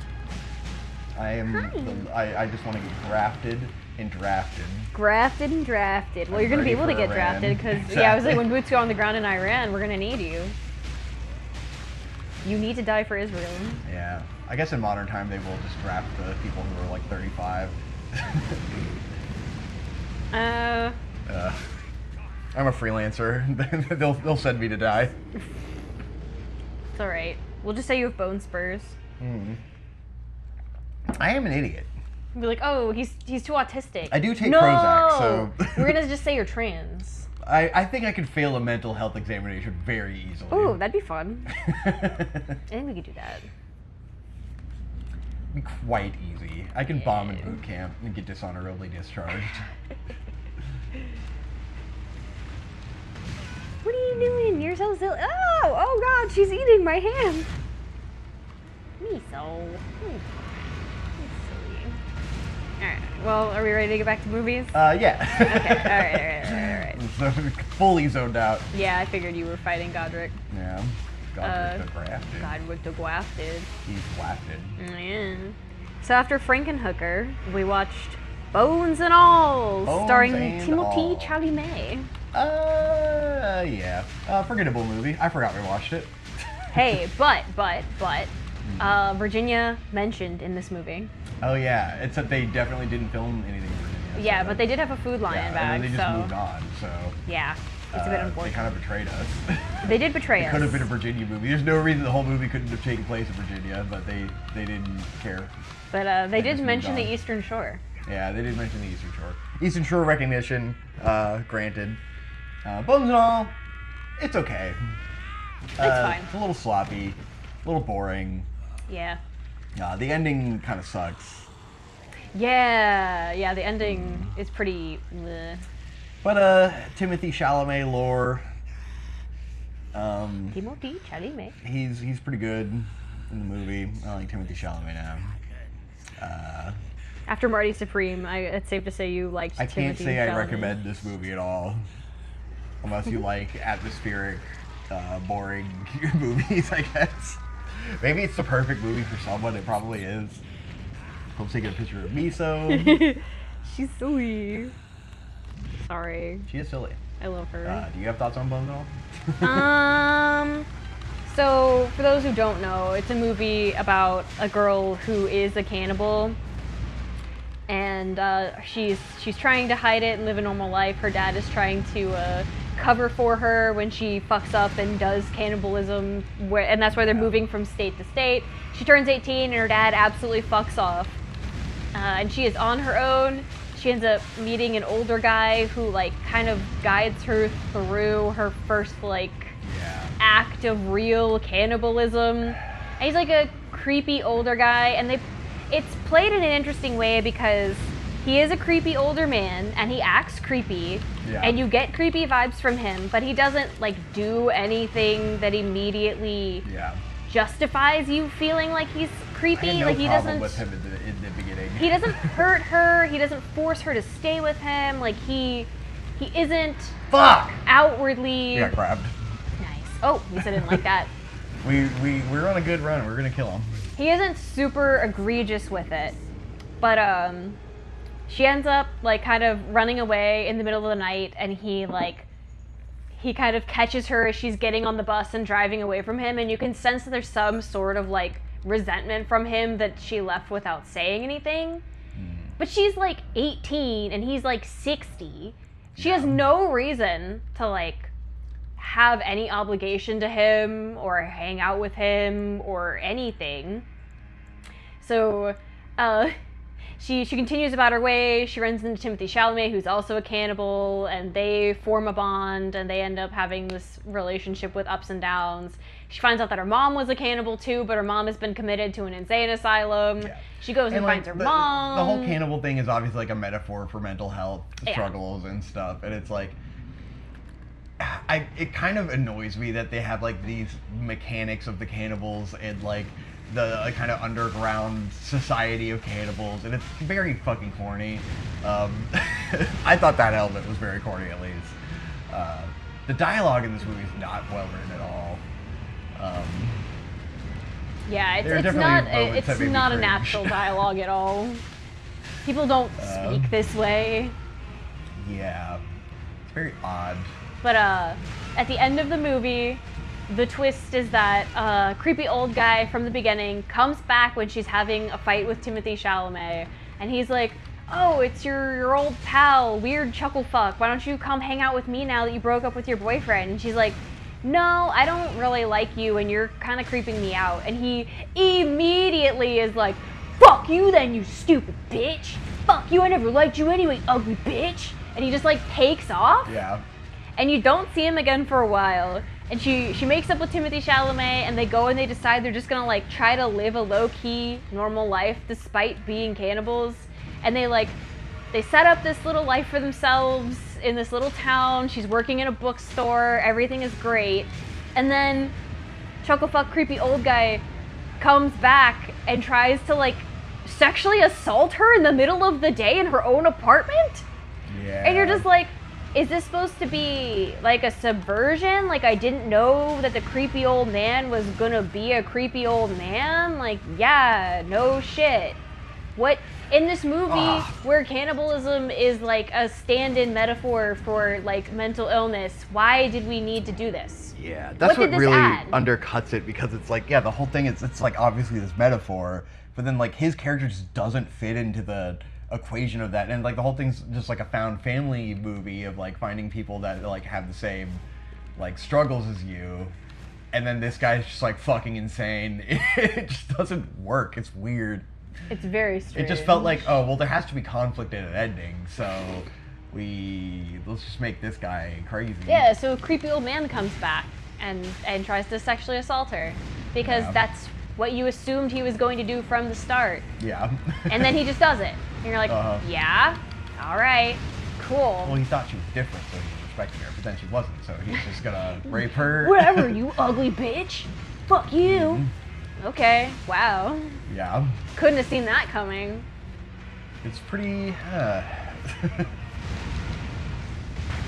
and there's probably a way they could have handled it better, and Yeah. but they Also, didn't. this movie is like 2.5 hours Yeah, long. it's very fucking So. ridiculously long. So it feels like you've watched it your entire life, and then it's just like there's parts of it that could be good, but it's just not worth that runtime. No. It's really So not. ultimately, when it has a dissatisfying ending, you're like, why did I watch that? Like, it could have gone a different direction, absolutely, in the middle, where like I wasn't hating it, you know. Yeah. It's just the ending that made me just feel like I kind of wasted my time. Yeah. Because it is like, you know, they get into the dynamic of her dad and her mom, and like her dad having this relationship with her mom despite knowing that like she was a cannibal, and like trying to like place his faith in that she could control her urges. It was an I can fix her. And she failed to Fuck. do that, and so he had her institutionalized, and Yeah. like that's interesting. And she institutionalized herself, though. is the Oh other yeah, thing. So, she like, was afraid she was going to hurt. Yeah, she had the her awareness daughter. that like she couldn't, because she didn't want to eat people, and that like drives them insane. So like, yeah, she institutionalized herself. Which was interesting. Like the reuniting of them scene is all right. It was like, she's crazy. Whoa! And then she Oh, immediately no. tries to attack her as soon as she finishes Yeah. reading the letter that she wrote for her. Like, okay. It's just like, it's one of those things where it felt like I didn't know where the movie was going, and then it became like, oh, I obviously know where this is going. Yeah. And then it did the obvious thing, and then it has the weird ending, and you're like, I don't that was weird. Yeah, overall, Yeah. If you're a teenager, it's probably really fucking amazing. Yeah, maybe if I was 18. Yeah, great teen movie. But overall, Alright, and then we watched UHF.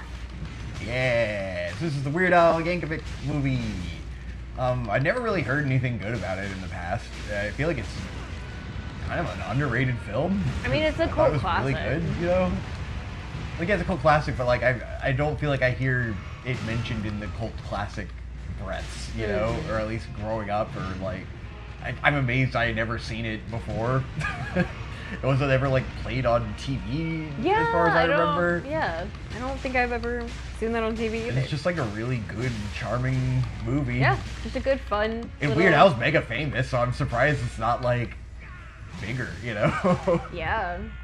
It's just a really good, you know, scrappy underdog is supported by the community to defeat the evil capitalist who wants to destroy the fun little weird art station that's being broadcast as competition. You know. It's one of those where it's not the most unique conceit in the world, but it is like the best version of this kind of movie, you know? It's a very 90s comedy staple sort of feel, but it's just, I found it absolutely delightful the entire time. I found Weird Al's character to be extremely entertaining. You know, it's just like, damn, I love that. That was great. I wish I had seen this when I was a kid. Like, what the hell? It was quite very fun. Yeah. Definitely recommend. Autism awareness. yeah, big autism awareness. It's a good time. God, are we gonna beat him? Are we gonna get him? Get his ass, get his ass. No. He just keeps using every gigantic AoE attack he fucking has back to back forever. Oh my god. Oh shit, this is the perfect time to get him. Okay. Ugh! We got this. It's in the bag, got him. Nice. Ladies and gentlemen, we got him. We got the grafted bitch. Big grafted bitch. Get grafted. Get grafted, motherfucker. Alright, UHF. UHF? Any other thoughts on UHF? No, it's good. Yeah, definitely watch it. So after UHF, we watched Once Bitten. Once Bitten. Oh god, this is another one of the maybe top 5 worst movies we watched. This movie was not very good. This is a vampire's kiss-like, starring Jim Carrey. Yeah. I this just is more can't. of a boner comedy. I can't buy Jim Carrey as like the love interest. It's too weird. I thought he was fine in the role. You know, it's just like it doesn't capitalize on his strengths because like they hadn't found his strengths yet, and like it's just not a good script. Yeah. It's not a very funny movie, and like there's ideas in it that are fun. Yeah. It's just like not good. Yeah. So premise is Jim Carrey is a virgin. And he's got his virgin friends, and they just want to get laid. Classic virgin shit. And then there's a ancient vampire lady who has to eat virgins to retain her youth. Suck the blood of virgins and then turn them into vampires. And so over the course of the movie, Jim Carrey is getting seduced by this older woman and getting his blood sucked to turn him into a vampire. And then he also has his girlfriend who... at the beginning of the movie, he's trying to get her to put out, and she won't put out. It's kind of about the relationship of him, cheating on her. At least he thinks he did. He thinks literally he got laid. thinks that he did. He's kind of a piece of shit. Yeah. And then it's like, I do like that it goes through that dynamic of like, she wants to have sex with him, she's just not ready, you know? Yeah. And and like they stay together in the end. There's moments of it that I like, but just overall, just a really poorly done movie. The intro is really bad. It's mostly incredibly boring for the first half. Yeah. And then there's scenes that could have been a good payoff if the movie were good, but it wasn't good, so they weren't. There's some really goofy dream sequences with like Jim Carrey and the vampire lady. One of which he's like dressed like a classic like Bram Stoker Dracula, and they're in this like white dream void. It's so strange. I mean, like I guess I like the fact that they were doing something weird, but like it just doesn't work. There's like a fun dance number with really good choreography that's really cool, but it's like okay, but I don't care. That's the other thing is like there's a crazy dance number with Jim Carrey and the 2 girls that are fighting over him in this movie, which brings me back to Earth Girls Are Easy, which also had a dance number, but they did the dance number with Marlon Wayans, and it's like, well, why didn't you use Jim Carrey for that? He's obviously a really good dancer. Like you could have done something really cool, and you just more questionable, whatever. Yeah, but yeah, similar early Jim Carrey movie, not really knowing what to do with him. You see like very brief early like moments of his physical comedy that haven't been realized yet. Yeah. Not worth watching at all. No, don't recommend. Do not recommend. If you're gonna watch a Jim Carrey movie, this is not the one you should be watching. Yeah. Save your time. And go watch Vampire's Kiss, because that's infinitely more entertaining with the same plot. Watch Vampire's Kiss. Always a recommendation. Yeah. This movie really solidifies how good Vampire's Kiss actually is. Yeah. Like, how incredibly entertaining that movie is, and how absolutely iconic Nick Cage's performance is, and how fun it is. That movie is actually god tier. Okay, got it. Yeah. Yeah. Anywho. Yeah. Moving on. So that weekend we were on our trip with my parents, so we were watching some Bobo movies. We watched Dying of the Light, starring Nicolas Cage. Do you remember anything about this movie? Fuck, no. It is completely forgettable. What happened? Nick Cage is an FBI agent with early onset dementia. Oh, yeah. And he's on a mission to assassinate his arch rival terrorist that took him captive like 20 years before and tortured him. And so he wants to make sure that he's dead, this terrorist guy. Yeah. But the terrorist guy also has a rare form of anemia that will eventually kill him. So he's gonna end up dying anyway. But it's like one of those race against the clock, because Nick Cage has early onset dementia and he's gonna become demented in like, there's a world where this could have been a really fun movie if it was just about Nick Cage losing. Like, there's moments where Nick Cage is losing his mind with dementia, and that is very entertaining. Yeah. But they just didn't take it to 11 like you want out of especially Nick Cage performance. yeah. And they really missed some potential to do that because it's too like sincere about what it's trying to do. And its love of like the CIA. Yeah, it's very It's mostly a movie bootlicky. to preach about how the CIA isn't cool anymore and how they used to be cool. Oh, fuck. Was it? Hang on. They said something in this movie. I feel like I wrote it down. I didn't. I know I did a review of this. What? No. They said something really funny. Yeah, overall, really boring. Pretty bad. Needed more Nick Cage with dementia. It was like, so Nick Cage is getting kicked out of the FBI because he's got early onset dementia, and he's like single-mindedly pursuing this terrorist that the FBI believes is dead. And Nick Cage goes on this big diatribe about how the FBI sucks now. And he says something to the effect of, "You guys have your heads so far up Obama's ass that all you can see is his shit." That was awesome. And that was really funny. That was a really fucking good line. That one was good. I was like, okay, yep, get him. There's a couple get him. moments in there where it's like I could see the potential of what could have been, but it's not that movie. No, it's really not. Don't bother with this one. Yeah. It's mostly very boring. But a safe movie to watch with parents. Yeah. Conservative parents. Safe movie to watch with the folks. Speaking of safe movies to watch with the folks, we then watched the Jackass movie and Jackass 2. Which Hope's dad was absolutely loving. Yeah, my dad is very pro that sort of comedy. He's the one who got me started in that as a kid. Simple-minded, goofy comedy. Just some good old physical comedy. And guys these movies getting have their hurt. moments, you know? Yeah. I do appreciate, like, the absolute anarchic style of the first Jackass movie where it's, like, it's just, like, random shit they threw together. Like, probably outtakes from the show, almost, you know? Yeah. And it's just, like, absolutely chaotic punk energy. MTV just telling them, I don't know, fucking make a movie, I don't care. Right. And, like, they're all just fucked up.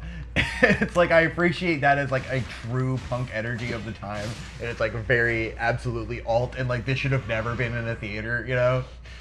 And they do a lot of stupid shit. Yep. The second one has a bit more production value and kind of loses a bit of that, like, real authentic punk charm, but they do greater heights of incredible pranks, you know?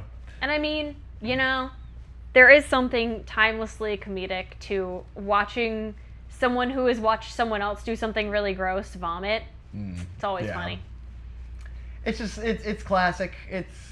it's definitely one of those where it's like, man, like, there's just never gonna be someone who can do this better than how they did it. Yeah. And like, and it's another thing where it's like, if there was someone now, they'd be trying too hard, you know? Exactly, Like, because it's already been done. and because these guys were so sincerely who they were at that time, and like skateboard culture and all of these things like were what they were. And like these people were fucked up, drug addict, dumbasses who just like didn't care about their own life and safety and did stupid shit, you know, and they did it in a perfectly funny way. It sucks when you add production value to those kinds of things and you ruin the charm. Like it was lightning in a bottle sort of time.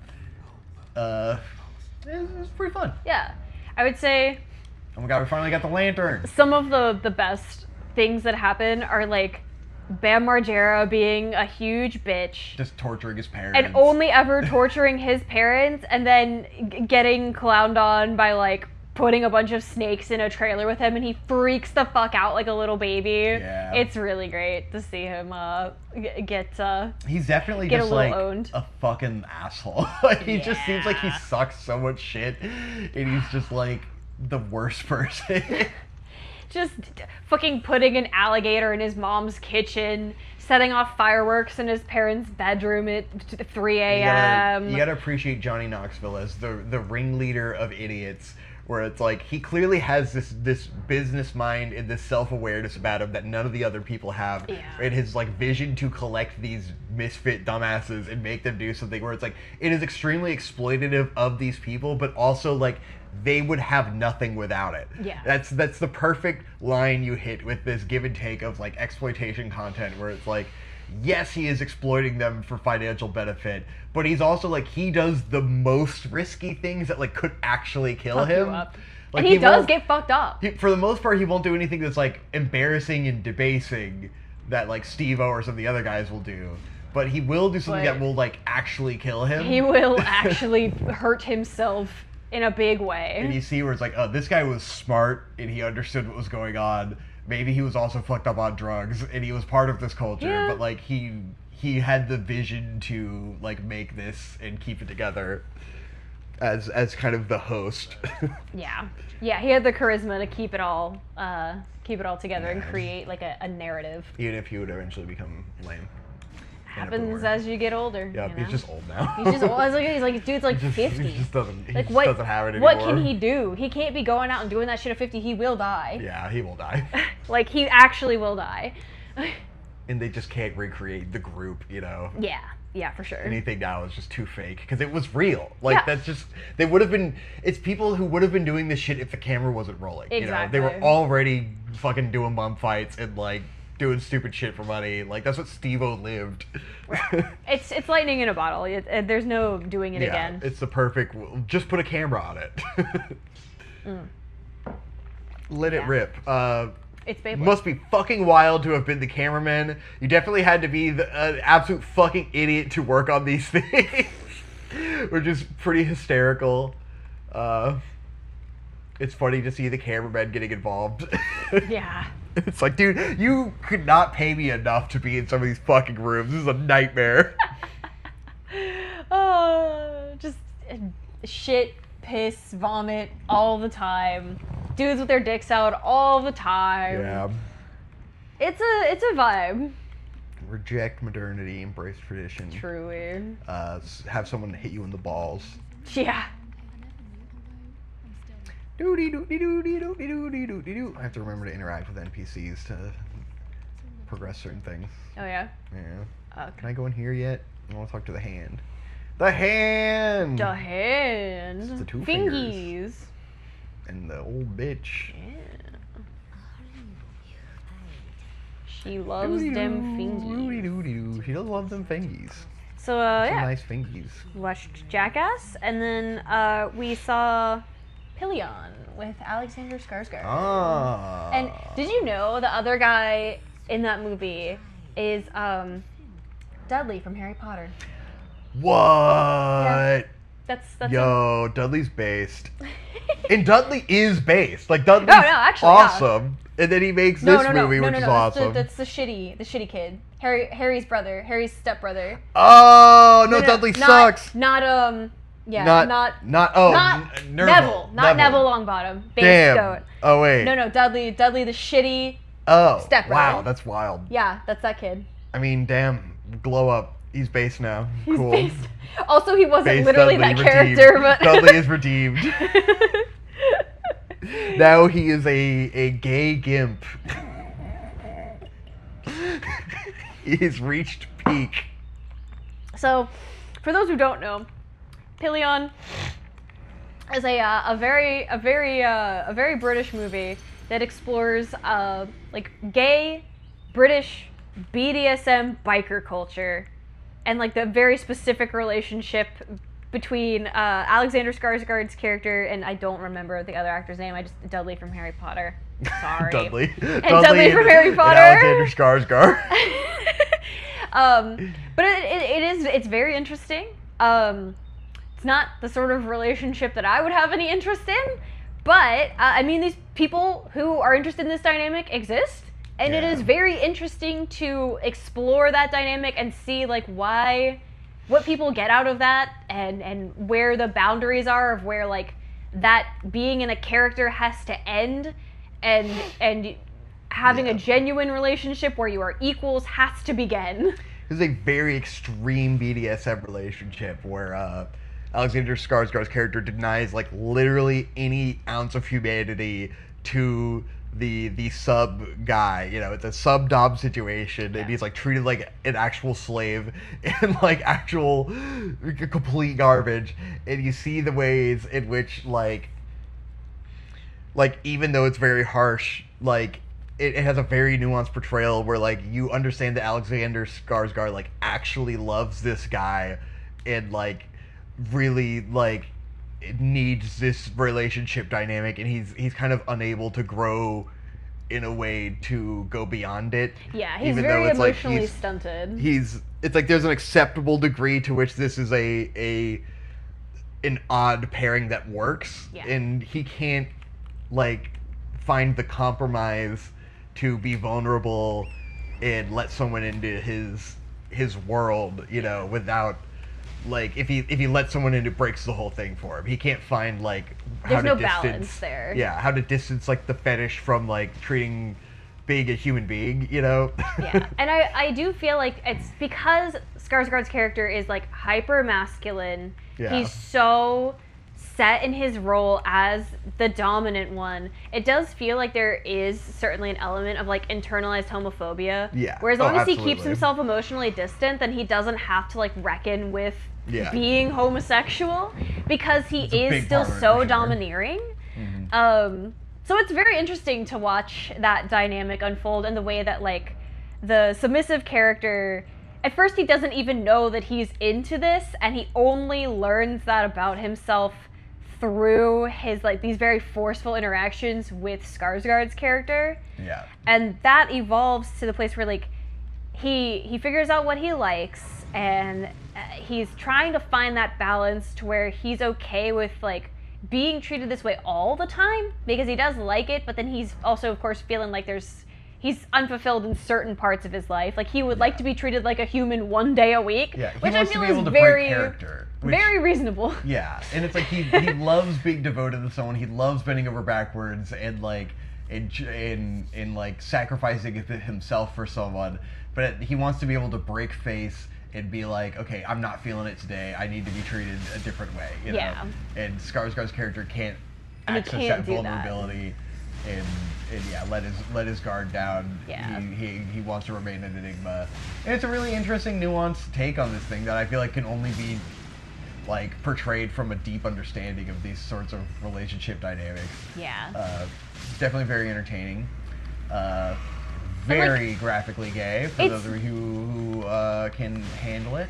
For those of you who do not Who are mind based homosexual and don't care. content and realize that like it's just exploring human relationships. Yeah. That's all any of this really is. Exactly. And it is genuinely like really tragic when you see that Skarsgård can't let himself be Yeah. vulnerable in this relationship, and you're like, damn, that really sucks because these two people, they really have chemistry, and you can tell they really care about each other, and the only thing holding them back is, you know, his inability to let himself open up and be like a goofy guy. Yeah. One day a week, Which like, he is at just his core. which, Like, yeah. you see that he's just a goofy guy. You see that he actually has real love in his heart for his partner, but he just can't let his guard down. And that comes from trauma, you know? Yeah.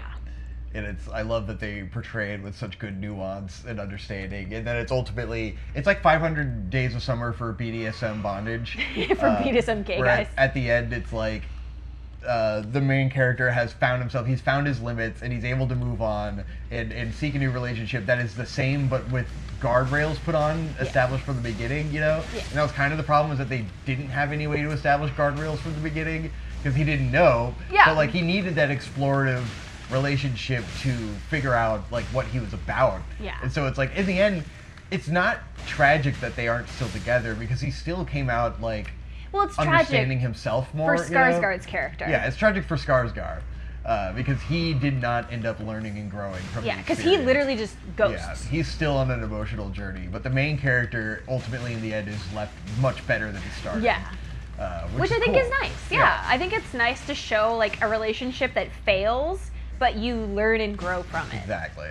And then it's welcoming in that way of like, oh, this doesn't have to be scary that this relationship didn't work out, you know? Yeah. Like they were able to learn something and grow as people, except for Skarsgård. Yeah. But you know, main guy does. but And he needed to some grow. boy He's like did. he's like a guy in his 30s who's never had a real relationship because he's gay and he's kind of afraid. And then he's also like going on dates with guys, but not finding like what he wants out of Attraction, it because yeah. he doesn't really know how to articulate what he wants because he's never He doesn't had really it. know. Yeah. Yeah.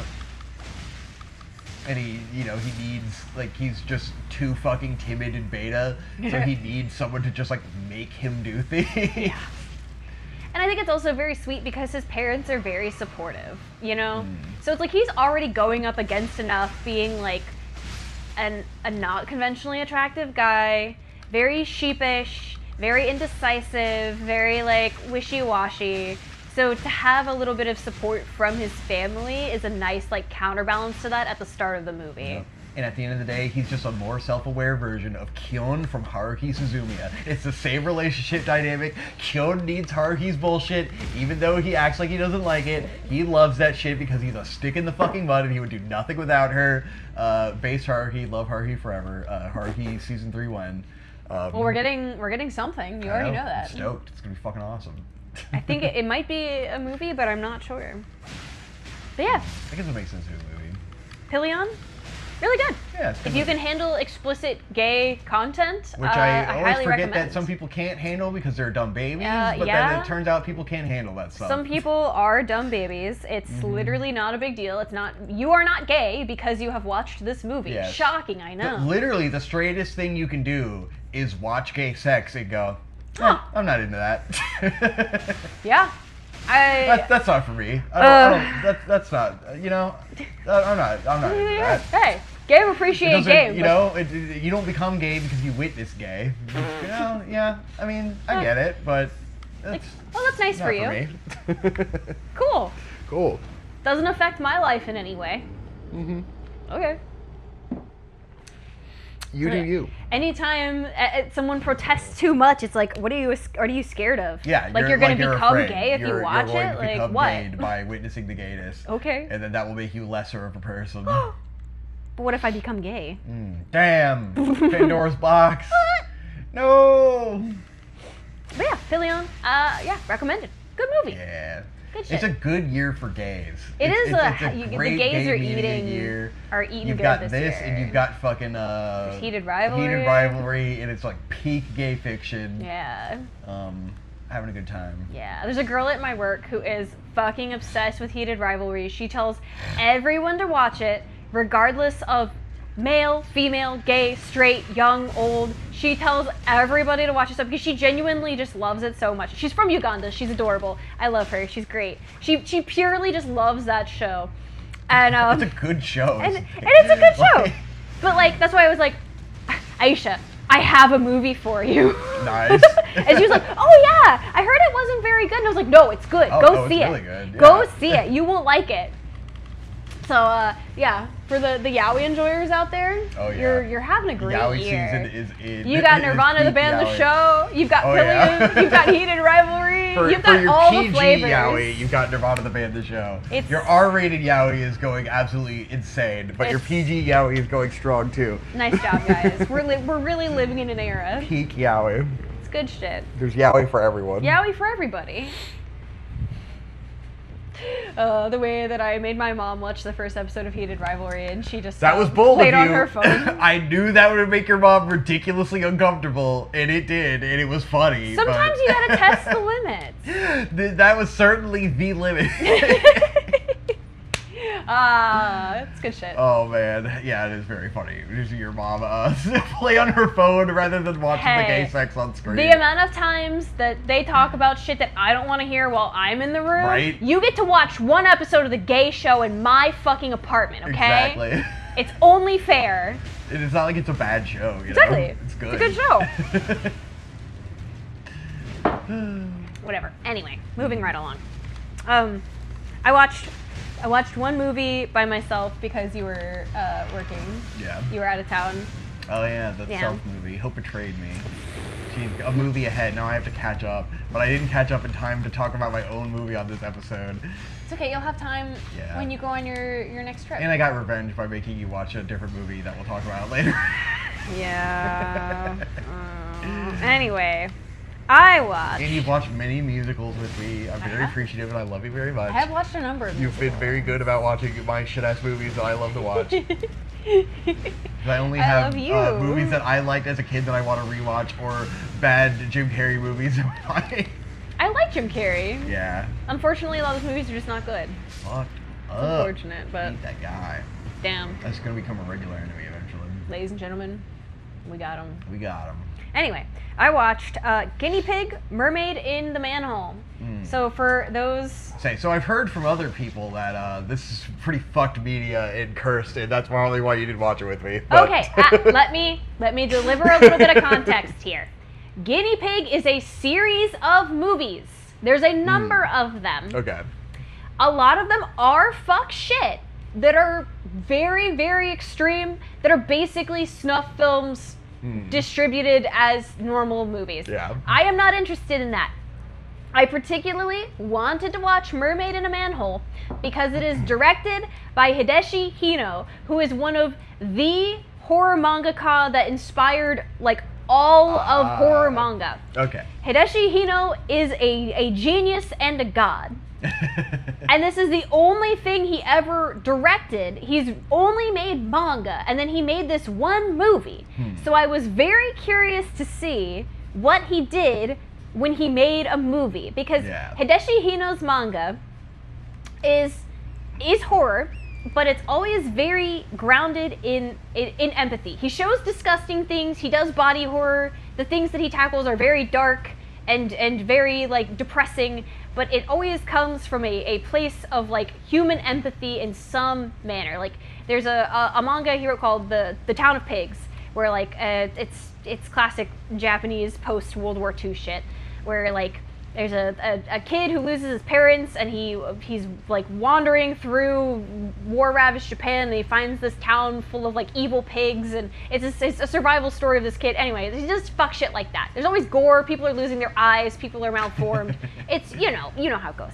Fear and hunger. So I was really curious because I knew the basic premise of the story was like there is this guy who is a painter, and he finds a mermaid in the sewer, and she's extremely beautiful, and so it's like he decides in order to like harness her as inspiration, he takes her from the sewer and puts her in a bathtub in his apartment. Nice. And in this process, like something happens, and the mermaid starts like rotting from the inside. Oh God. So it's the gradual story of like the mermaid in the tub in his apartment rotting, and throughout all the stages of decay, he is continuously painting her. So it becomes like this fugue state where he is like he's like trying to capture her beauty, and she's in all of these like states of decay, and like this is the goopiest, ooziest, pus goopiest film ever. fillingest movie you will ever see. But it's also extremely beautiful, and the practical effects are absolutely insane. This is the most beautiful mermaid tail I've ever seen, ever. It's like so like iridescent, but also like smooth, but it looks like it's slick. Like the fucking care that goes into this tail was insane. And then when they start getting like the mermaid's fucked up and she's got fucking pustules that are like pulsating and like oozing, but like they do this thing where like the artist is like trying to help her, and so he's lacerating the pustules and draining them, but as he's draining the pustules, all of these pustules have different colored pus that's coming out of them, so he's using the pustules as like paint, so he's painting with the like pus that's coming out of her decaying body. So it's like, it feeds into this whole metaphor of like, you know, using human suffering, feminine suffering, to fuel art, right? And I think that's a really cool narrative to explore. Yeah. And so that's like, of course, ultimately, you know, she fucking decays in the tub and she dies. And what the painter decides to do is that he's going to chop her into pieces. Nice. So there's a brutal scene of him just chopping her into bits, like taking her arms off, her tail, like decapitating her, the whole 9 yards.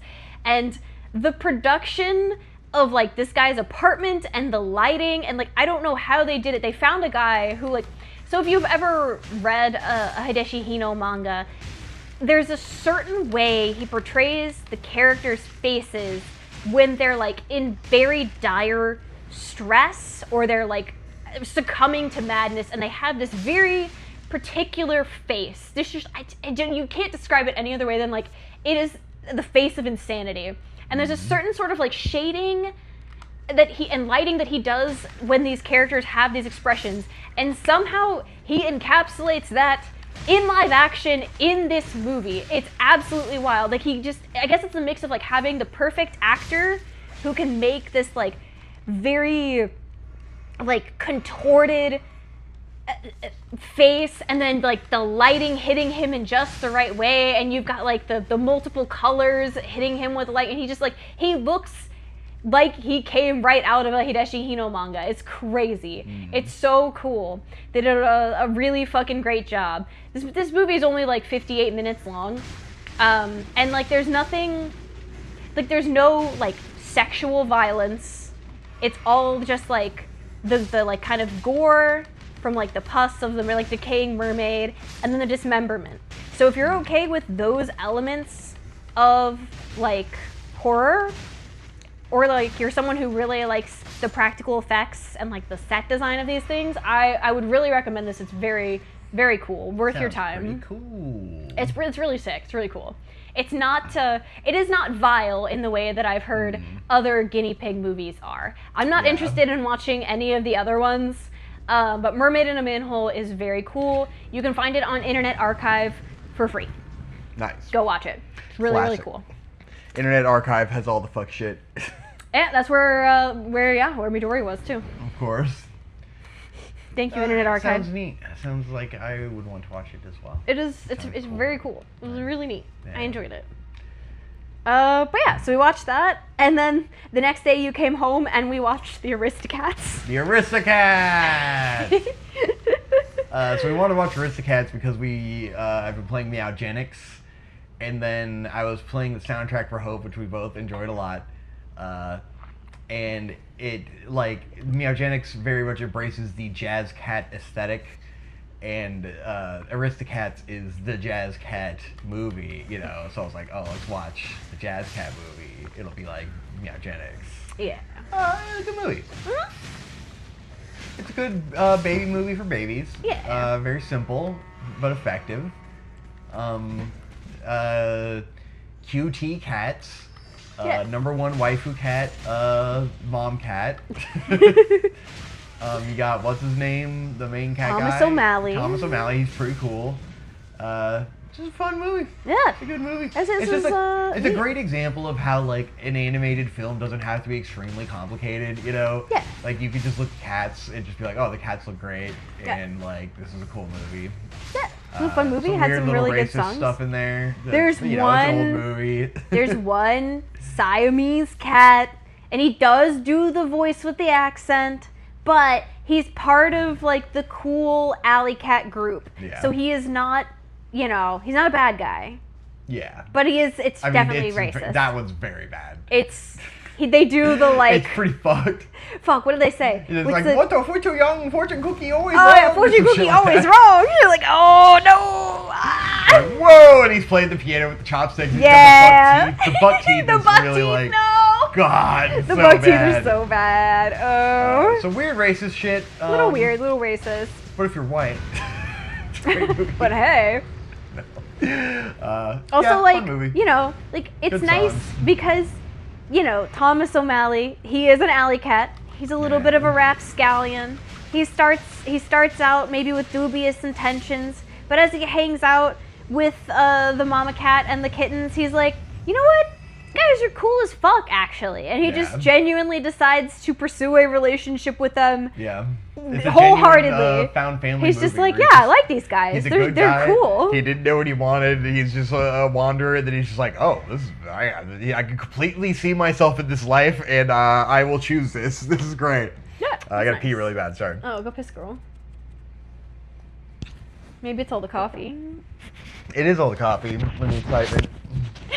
But I need the coffee to get excited to ramble and play Elden Ring. Whoa. Okay, guys. I've got two microphones now. You're hearing me from both sides of the. I don't know if this is two different audio channels. I'm not gonna lie. You're hearing me from potentially both audio channels. Miso is being extremely cute right now. She loves backpacks. She's a real backpack girl. Victor has 1 million backpacks and bags with straps, and she loves a good bag strap.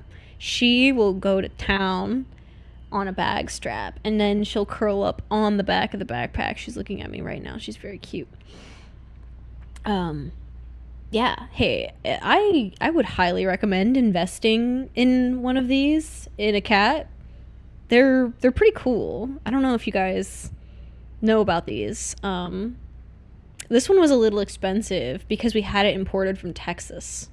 But she's pretty cool. I would say ultimately it was a pretty good investment. She's very cute. She's looking at me right now. She's doing her little slow blink because she's sleepy. You do have to feed them a lot, and they do a lot of pooping. But, I mean, they poop in a box, so it's pretty cool. I'm back. Now, let me explain how Aristocats is actually the most thorough piece of conservative propaganda film of all time. It is the ultimate conservative movie. And here's why. First of all, the rich are the good guys. Yeah. The bad guy is the servant butler who's just after the money of the rich old lady who is benevolent and good. Yes. And just is rich for no explanation. And it's good that she's rich. And the other cats are rich, and that's good. Second, it starts with a woman who is, she's an adequate mother, but she recognizes the need of her children to have a masculine figure in their life to learn how to be masculine. So she is looking for that husband. She knows that she needs a husband to raise these children properly, okay? So true. So she goes out into the world, finds an alley cat man, a man drifting without purpose, the most worthless type of man there could be. So He's a good true. man, but without he's children, useless. without a family, he is useless. He's worthless. And so he has to realize that what matters is raising a family and having children and putting more babies in this woman who has already had 3 babies. That's the most important message of the movie. Also, in the end, the benevolent rich lady decides to create a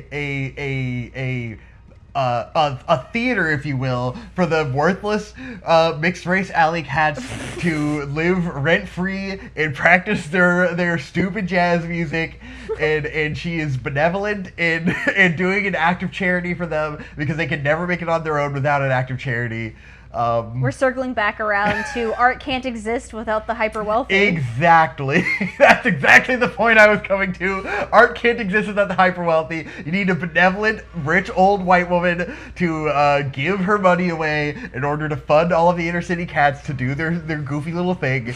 And Thomas O'Malley gets to join the rich white family and continue being a father figure and a positive male role model in these children's lives. And that is the conservative way.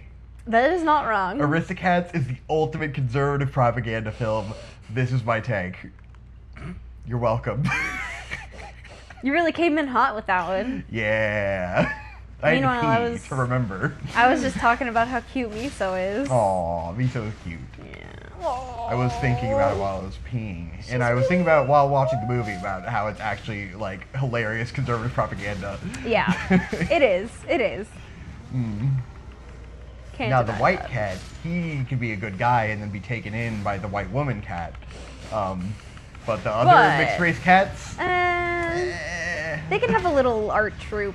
yeah, That's fine. they can be our minstrels. Yeah. They can entertain us with their buck teeth and their jazz music.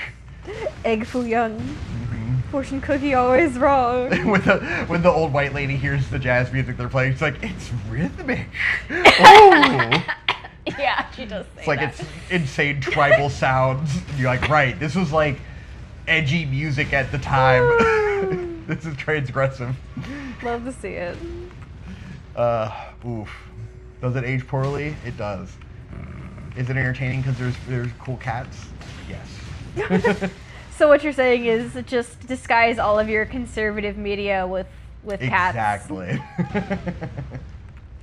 Everybody wants to be a cat. Everybody wants to be a Hallelujah. cat. That is true. Can't miss the forest from the trees, you know?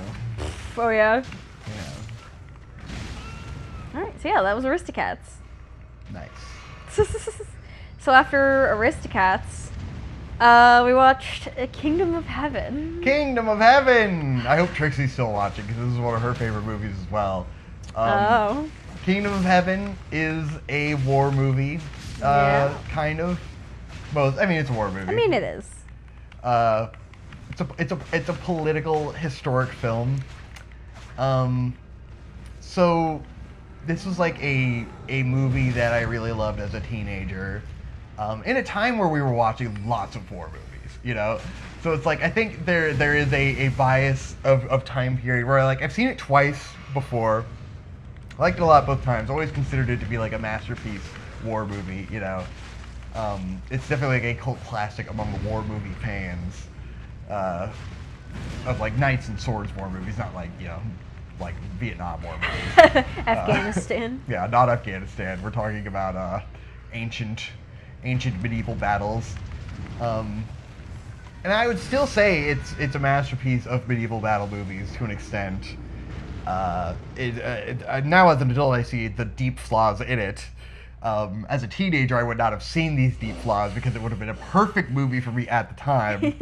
But we would have watched this alongside watching like Troy and watching The Lord of the Rings over and over again, and like being ingratiated in these types of movies and finding this to be like the best of those types of movies, you know? Yeah.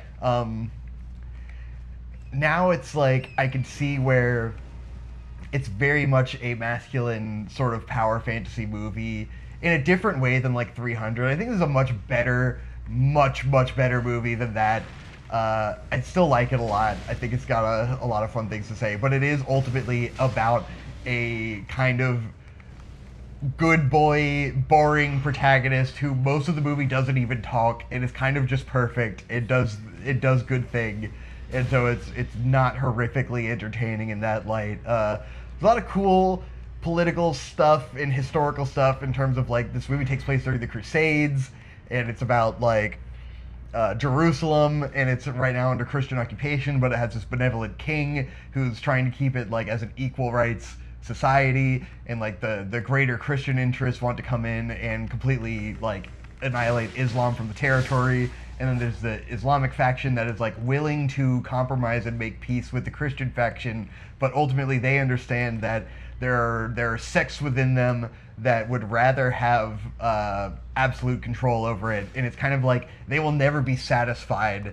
until there's a resolution to that conflict. Like, neither side will be satisfied despite the benevolent leaders like trying to make this thing out peacefully. Like, there's just such a cultural desire to have ownership over this property that drives it into perpetual war that we are still feeling today. So it's very prescient to modern times. Like, that's the overall theme of it, is like, you know, the political conflict of this city in this situation and trying to understand it. Unfortunately, Orlando Bloom as the main character is very boring and kind of sucks ass and serves a very different message, which is kind of like, be a good boy and be beholden to honor. It does a better job than 300 of this, where 300 is like, keep your honor to the death, kill everyone you love, and all that matters is that you die with your fucking honor and integrity. Your life is about war, everything is about pride, everything is about masculinity. Kingdom of Heaven is not about that. The message at the end is essentially like, what I think they're trying to say is that this was, like, the city of Jerusalem was a lose-lose conflict because of the interests at bay, and like the king of the Christians in Jerusalem and the king of the Islamic faction that is supposed to take over it, like, they both wanted peace, but the people around them are going to overthrow them and disrupt that peace. And so, like, they could have maintained it, but inevitably it falls apart. It's like Orlando Bloom has this opportunity where he could have continued the peace, you know, but his stubborn pride stops him from doing that. It's very infuriating, because he could have at least maintained the peace for longer. But in the realm of the movie's perspective, it's that Orlando Bloom sacrifices that peace in the short term, and the city is ultimately destroyed, but he's able to save the people that were living there from being all murdered. Because it's established that the Christians, when they took Jerusalem, they murdered literally everyone who was there and took it over. And in this situation, with the Islamic faction taking over, Orlando Bloom was able to hold the fortress for long enough that they say, okay, it's not worth the casualties. If you surrender, we'll just let everyone live and let everyone go, because we ultimately want peace, just like you, and we don't really want to just see everyone die like the Crusaders do. The Crusaders want every person of Islam to die. They want blood. They think they should all die. And so I think the movie's trying to pose as like, this was the best case outcome, because if the other things led to where they were going to lead to, it would have led to even more death, even though the territory is still in conflict. But the Islamic faction is less brutal than the Crusader faction that would have taken over, and ultimately is going to fall apart. So yeah, that's my thoughts. I still like the movie a lot. I think it's entertaining and cool. Orlando Bloom's character just kind of sucks, and the girl really sucks.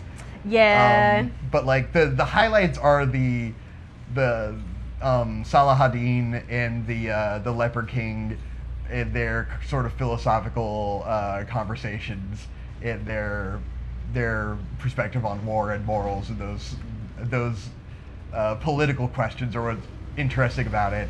And it has some very well choreographed battles too. And so, as a war movie, very top tier. What did you think of the movie, Hope? I don't think Hope liked it very much. All war movies be like, some dude makes a stupid decision, and then hundreds of people have to die because some guy's honor. He's like, I don't care. Because what ruins it is that, like, Orlando Bloom, like, the whole time, like, there's the female character in the movie is the sister of the Leper King. Yeah. And so, like, they know the Leper King is gonna die, and whoever is married to the sister who becomes the queen is gonna be the king and is gonna have all of the political power. Yeah. And so she is currently married to a gigantic comical sack of shit who is like the highest ranking crusader, and he just wants all of Islam to die, and he's serving some fucking dickhead who's an absolute piece of shit. And so it's like, obviously he's evil. We established that, like, she doesn't love him. It was an arranged marriage. And then they established that, like, she's, you know, in love with Orlando Bloom, or at least they have sex, and like They sure he do. is being poised to be able to take over, and so the Leper King offers him the opportunity where he's like, we will kill the bad guy and all of his men, and we will put you as my sister's husband, and you will be king. And that is the offer, essentially. And Orlando Bloom is basically like, I don't want to live with that on my conscience. I'm not going to do that. He feels bad that the two shitty guys are going to be killed. Yeah, and the problem is the way that they pose it is he feels bad that these guys are going to be killed. When I think the better way they could have positioned this is, like, because what becomes clear to me in that moment is that the queen was never in love with him, you know? Like, she was looking for the perfect person to get her out of her situation. Yeah. And, like, this was kind of a put-on where they realized that he would be a good potential king, and so they were kind of setting him up, you know? Sure. But they don't lean in that way, and, like, she's such a good, like, a likable person. It's kind of portrayed as though she's falling in love with him. And, like, they don't really portray it as, like, oh, they set him up. It just seems like he's in love with her, Yeah. and they're having sex, It's like, and then well, he doesn't want to marry her for no reason. He you did. know? So he chooses to have sex with her while she's still married to the fucking evil guy. Yeah. And then when a situation arises where we can get rid of two evil guys, get her out of a marriage that she fucking hates, and you guys can be married so you're not cheating anymore, he goes, nah. Yeah. What? And, like, what? you can have a justification for, like, okay, this all would have worked out a certain way in the end, but, like, Orlando Bloom didn't know that, you know? Yeah. He didn't know how things were gonna go. He's just making a stupid decision for no reason, like, and it doesn't really work. So that's definitely the weakest point of the movie. And it's a decision and that it kind will of just end makes up everything fall apart. creating more imminent war where hundreds, if not thousands of people die. Immediately. Like, he is aware that this will, like, immediately have ramifications, basically. Because And the Leper immediately King dies. is dying right now. Yeah, so it definitely just undercuts So it's a lot like, of what the movie's trying to say to do it that way. Okay, because, you know, logically, if you're using your big logical brain, you're removing two massive threats that are going to destabilize this entire situation and immediately cause the death of thousands of people at the cost of a little bit of your honor. Yeah. It seems like a no-brainer. It goes in contradiction to the themes of the movie in the way that, like, Orlando Bloom is this unwilling participant, and, like, he's always kind of pushed, like, he just wants to be at peace and not deal with anything, and he's just, like, getting over the death of his wife, and then, like it feels like the point of his character is meant to be, like, okay, you don't want to be a participant in this world, but you're a good person and you're very capable and you can make a difference, so you should, you know? You have to step up and do these things. And that's what he does in the end with the final battle, is, like, he finds his position as a leader, he steps up and he defends the city. And it's like, that's what he should have done by becoming the king. Right.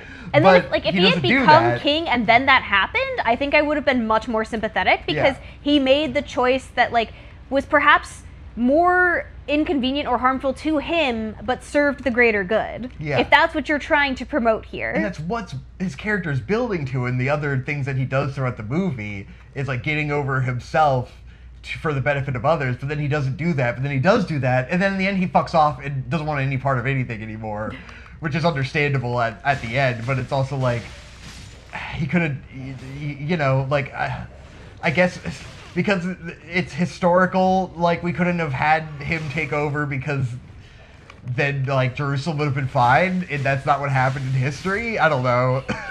It just muddies the message of the movie. And it probably leads people to have the wrong takeaway. It's just, at the end, it's very much a, like, you get to have your cake and eat it too. Yeah. Because, he has he no still gets to repercussions. go home to France, and he has a new wife, and he gets his peaceful life, and he gets to go back to being a blacksmith. Yeah. Like, And he saves did everyone. the big thing and Like- saved everybody, and he gets everything he wanted. Yeah. With no It's- consequence. It's not very tragic in his regard. Yeah. And like, it should have all- been more tragic. All of those people who were living in Jerusalem, the ones who didn't get killed in the battle, they have now been displaced. They do not have a home to go to. They can't just go back to France and go back to being a blacksmith. Yeah. And They're actually, like, homeless. Yeah. It's like, and he didn't become the leader of those people, you know? He didn't, like, see through that they... Made it like, somewhere that was made going it to somewhere. welcome them and make a home. And, like, that should have been his purpose, you know, was to lead that group of people in a Moses-esque situation, I guess. Or at least assure that they had somewhere to go. Yeah. Because where are they going? I Like, feel like there was a throwaway line about them getting taken in by, like, a neighboring country or something, but I can't remember. I don't know. yeah. Maybe that happened in real life. Maybe, I don't know. It's just all too convenient. Yeah. But based Islam pilled movie, Christians suck. Islam is the way.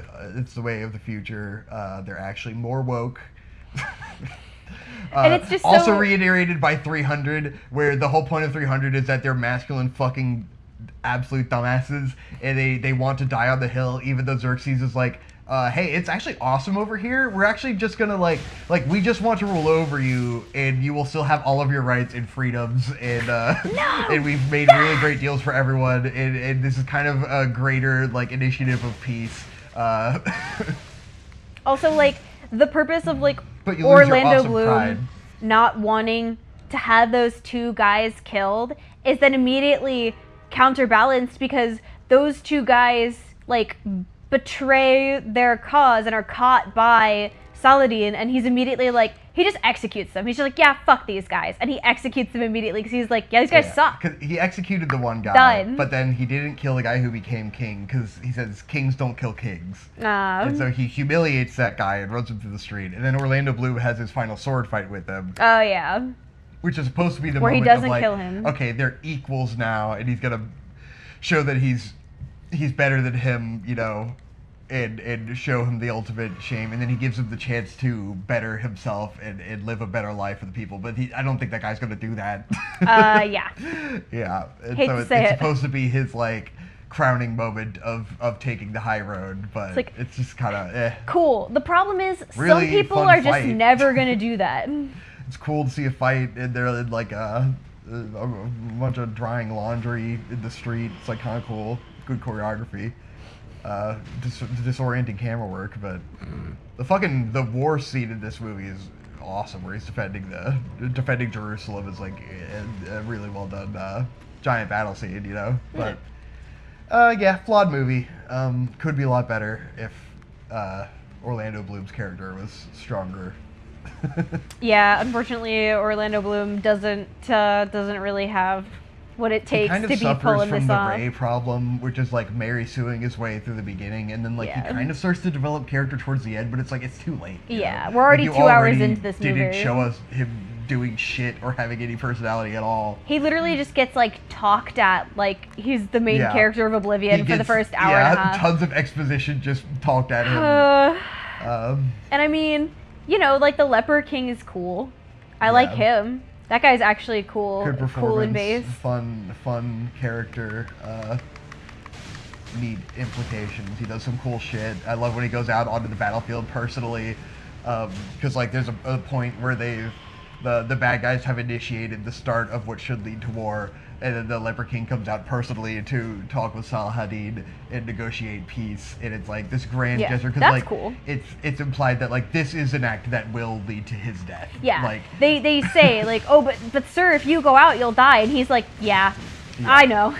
He's like, like, but I "Oh, have to do this. yeah. He has to be there in This person guy's to make cool that as handshake fuck." and establish peace, you know, and punish the dissenters. And it's and he takes his fucking glove off and he makes the bad guy kiss his hand, his fucked up leper His hand. leper hand. Just fucking badass as fuck, and then he slaps him in the face, and it's super cool because it's like he slaps him even though it causes him tremendous pain, you know. Yeah. It's like this guy is super based. That's the cool guy. Yeah, He's the best. lots of great moments like that. It's But just he's not like, the main character, It's just such a unfortunately. shame because it's like that's such a cool character, and then Orlando Bloom. Yeah, and then Orlando Bloom making his stupid puppy dog face the entire movie. He literally has one expression this whole fucking film. And Yeah. It's just, It is like, this is a self-insert custom character that can't talk in the RPG cutscenes. He also has the special, I was actually born into a super special bloodline backstory because his dad was actually a baron. Yeah, and then he's just given all of this shit. So or he's just like, stupid. I don't want to be rich. I don't want to have this. I don't want to have this. And then it's just like, oh, And well, then your it's all dad handed died and to now it's him. handed to you. And he's like, well, I guess I have to do it. Well, I guess I have to be a baron. Oh, but don't wash my feet, servants. Ooh. I'm still gonna dig the hole like a real, But don't take care of a real me. guy. You know, don't take care of me. I'm still gonna, get down there in the ditches and be just a like benevolent you. ruler. But I don't want this. Classic white savior bullshit. Yeah. Not as good as Dune. He's no Timothy Chalamet. He is not Lisan Al-Gaib. he's kind of a weak Al-Gaib. Yeah. Beta Al-Gaib. Oh yeah, that was Kingdom of Heaven. Yeah. Thanks for watching with me. This was a long-standing hope torture movie that I've been threatening for a very long time. It's because true. I really wanted to rewatch it. It's very true. I knew Hope probably wouldn't like it. We watched the director's cut, And then I was really hoping you would like it. And yeah, we also extra long director's cut. which sounds like it is a necessary evil because the theatrical cut cuts out like a bunch of scenes that actually Yeah. are kind of important. Actual context that you need to understand the plot of the film. But like, I don't like Spartacus. I don't like Spartacus stuff like this. Like, was very fucking dry.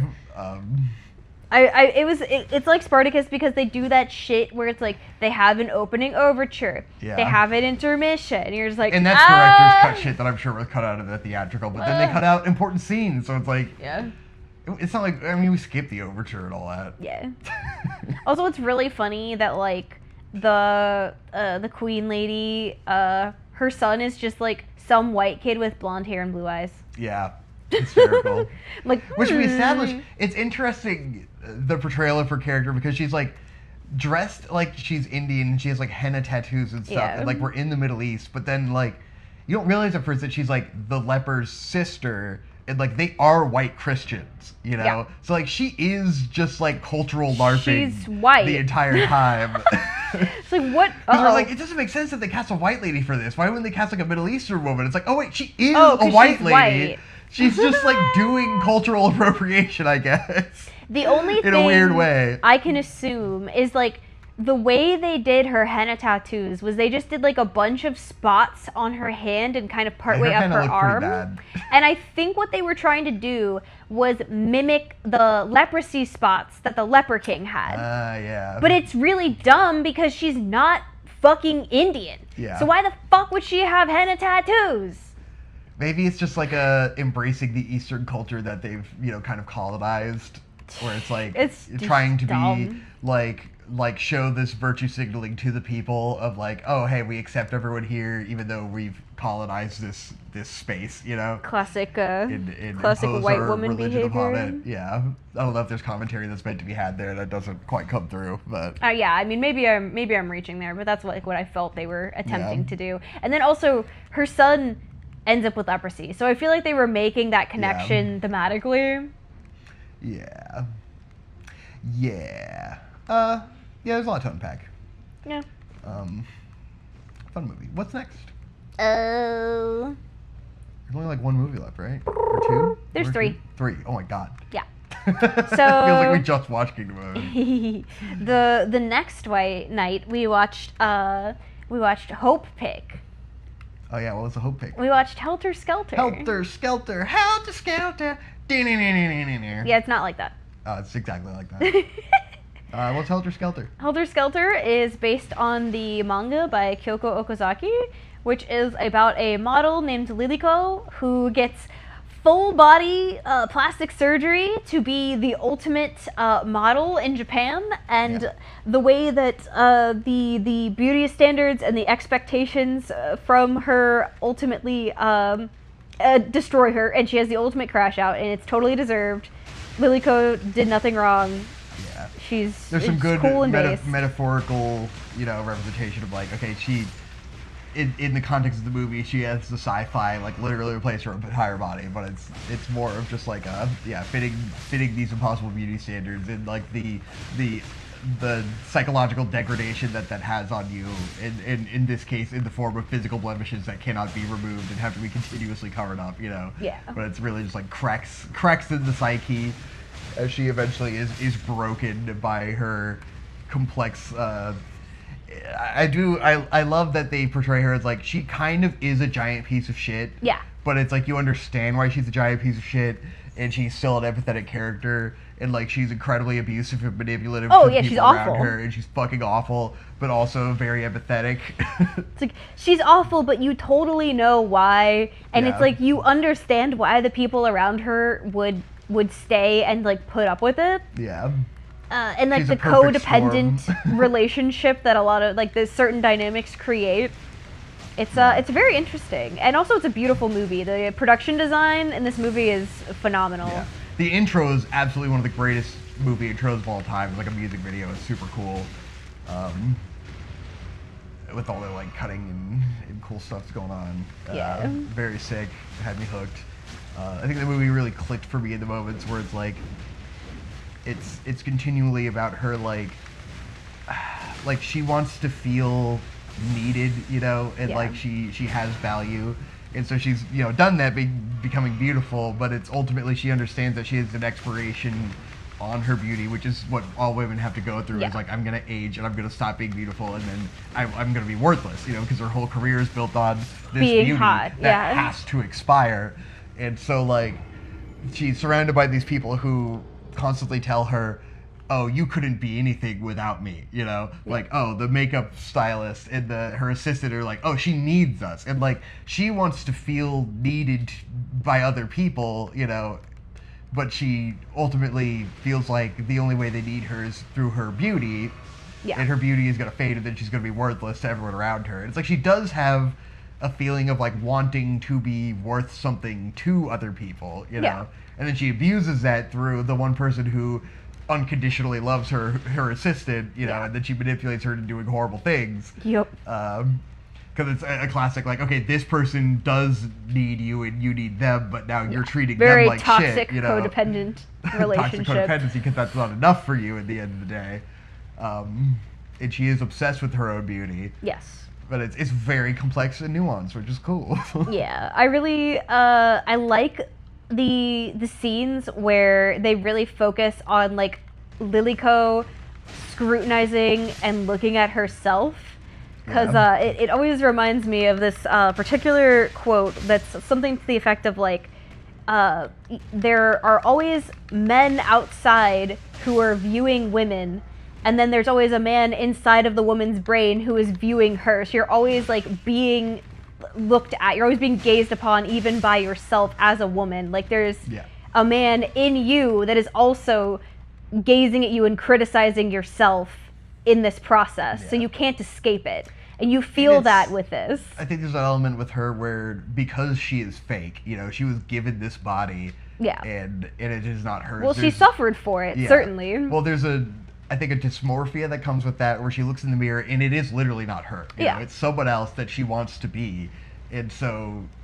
she's like constantly looking at herself because this is the beautiful person that she admires, and she is that person, but she doesn't feel like that person, you know. And then there's going to be the conflict, like the body dysmorphia conflict of that, and the inherent dishonesty of how she became the way she is. It's interesting. Yeah, you know? there's a lot of very to unpack. complicated nuance to this. Yeah, it's cool.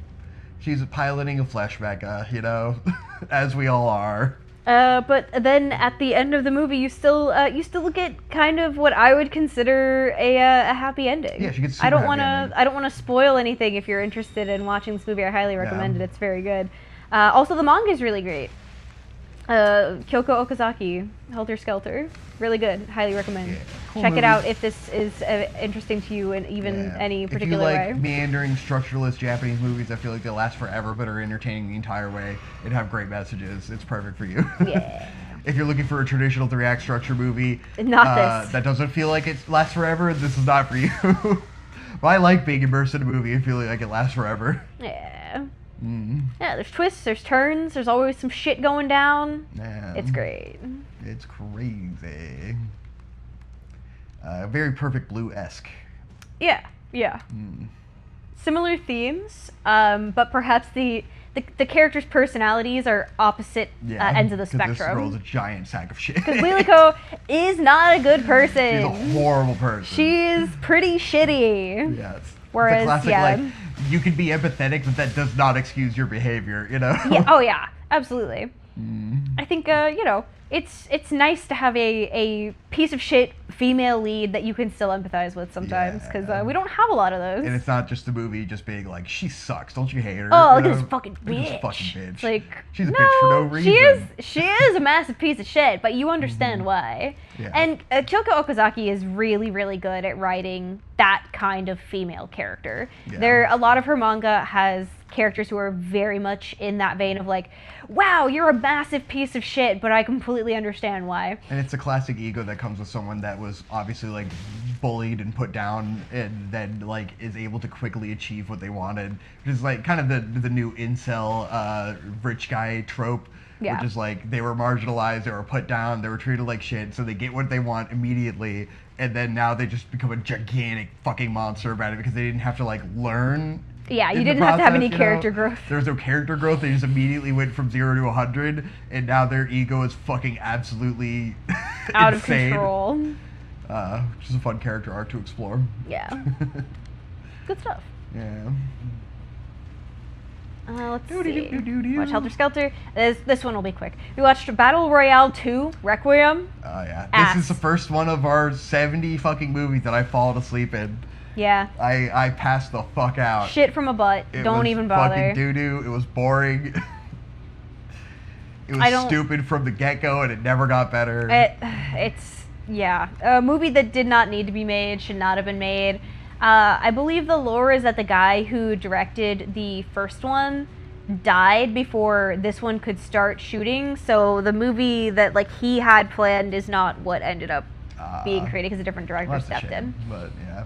So I don't know what it might have been like if Poofy, he stinky doo-doo. had been able to direct this one. But this sucks. Yeah. Yikes. Very unnecessary. Boring. Very poorly thought out. Stupid. Yeah, the latter, like, so this movie is 2.5 hours long. So fucking So long. fucking unnecessary. The last, like, 45 minutes are just, like, it's just a war movie. It's just people shooting at each other.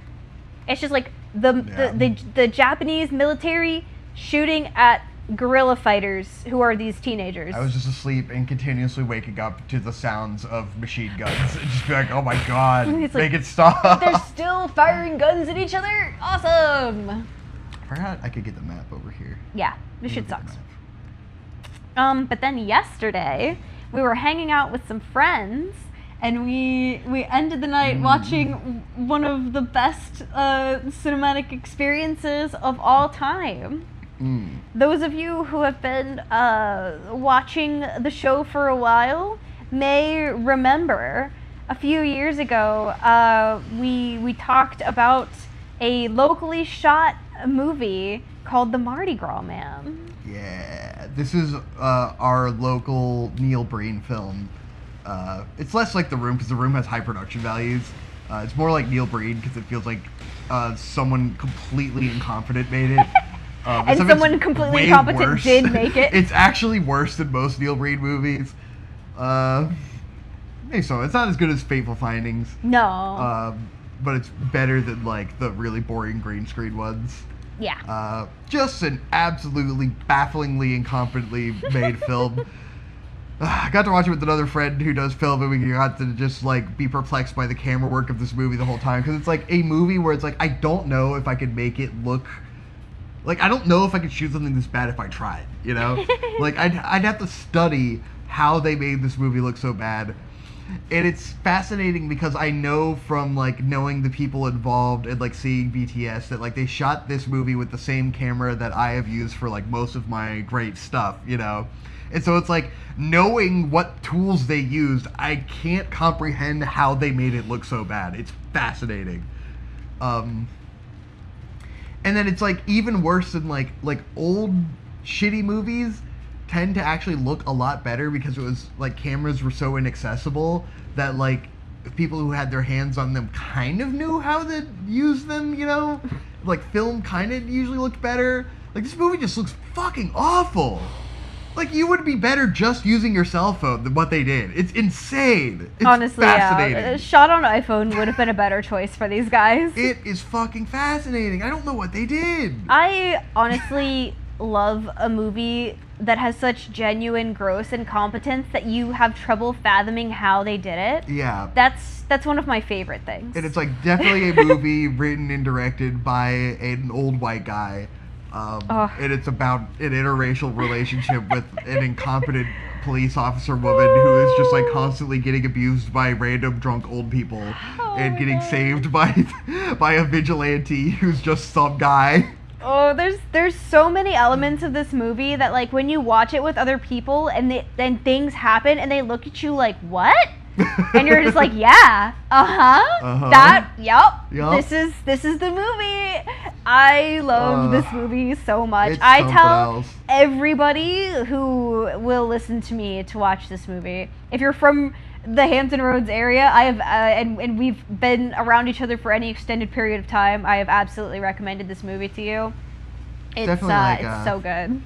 A YMS could really put this one on the map, you know. It's like honestly. But hey, it's our shitty movie. It is our shitty movie. It's a Virginia movie that only we have seen, and we will make it a good. Virginia staple and classic. I think the best part was that one of our buddies was like so viscerally off-put by the main character. She found him to be so creepy and like so off-putting, and I'm just like, oh, I understand where you're coming from, but because I know that like this guy personally and I know he's a nice guy, I feel kind of bad, but I completely understand why she gets those vibes, and it's so funny to me. It's funny when you see this from the side where it's like, I know who these actors were and I know they're good people, and like this movie's so bad. So bad. Oh, it's phenomenal. And they had to do like they went on like local TV news and like promoted the movie and stuff. It's so sad.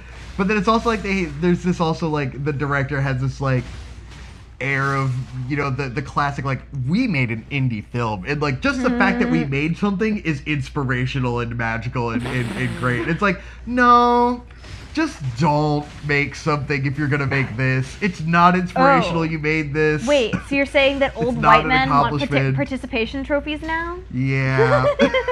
It's kind of woke. No participation trophy, bro. Like, please just keep your thoughts to yourself.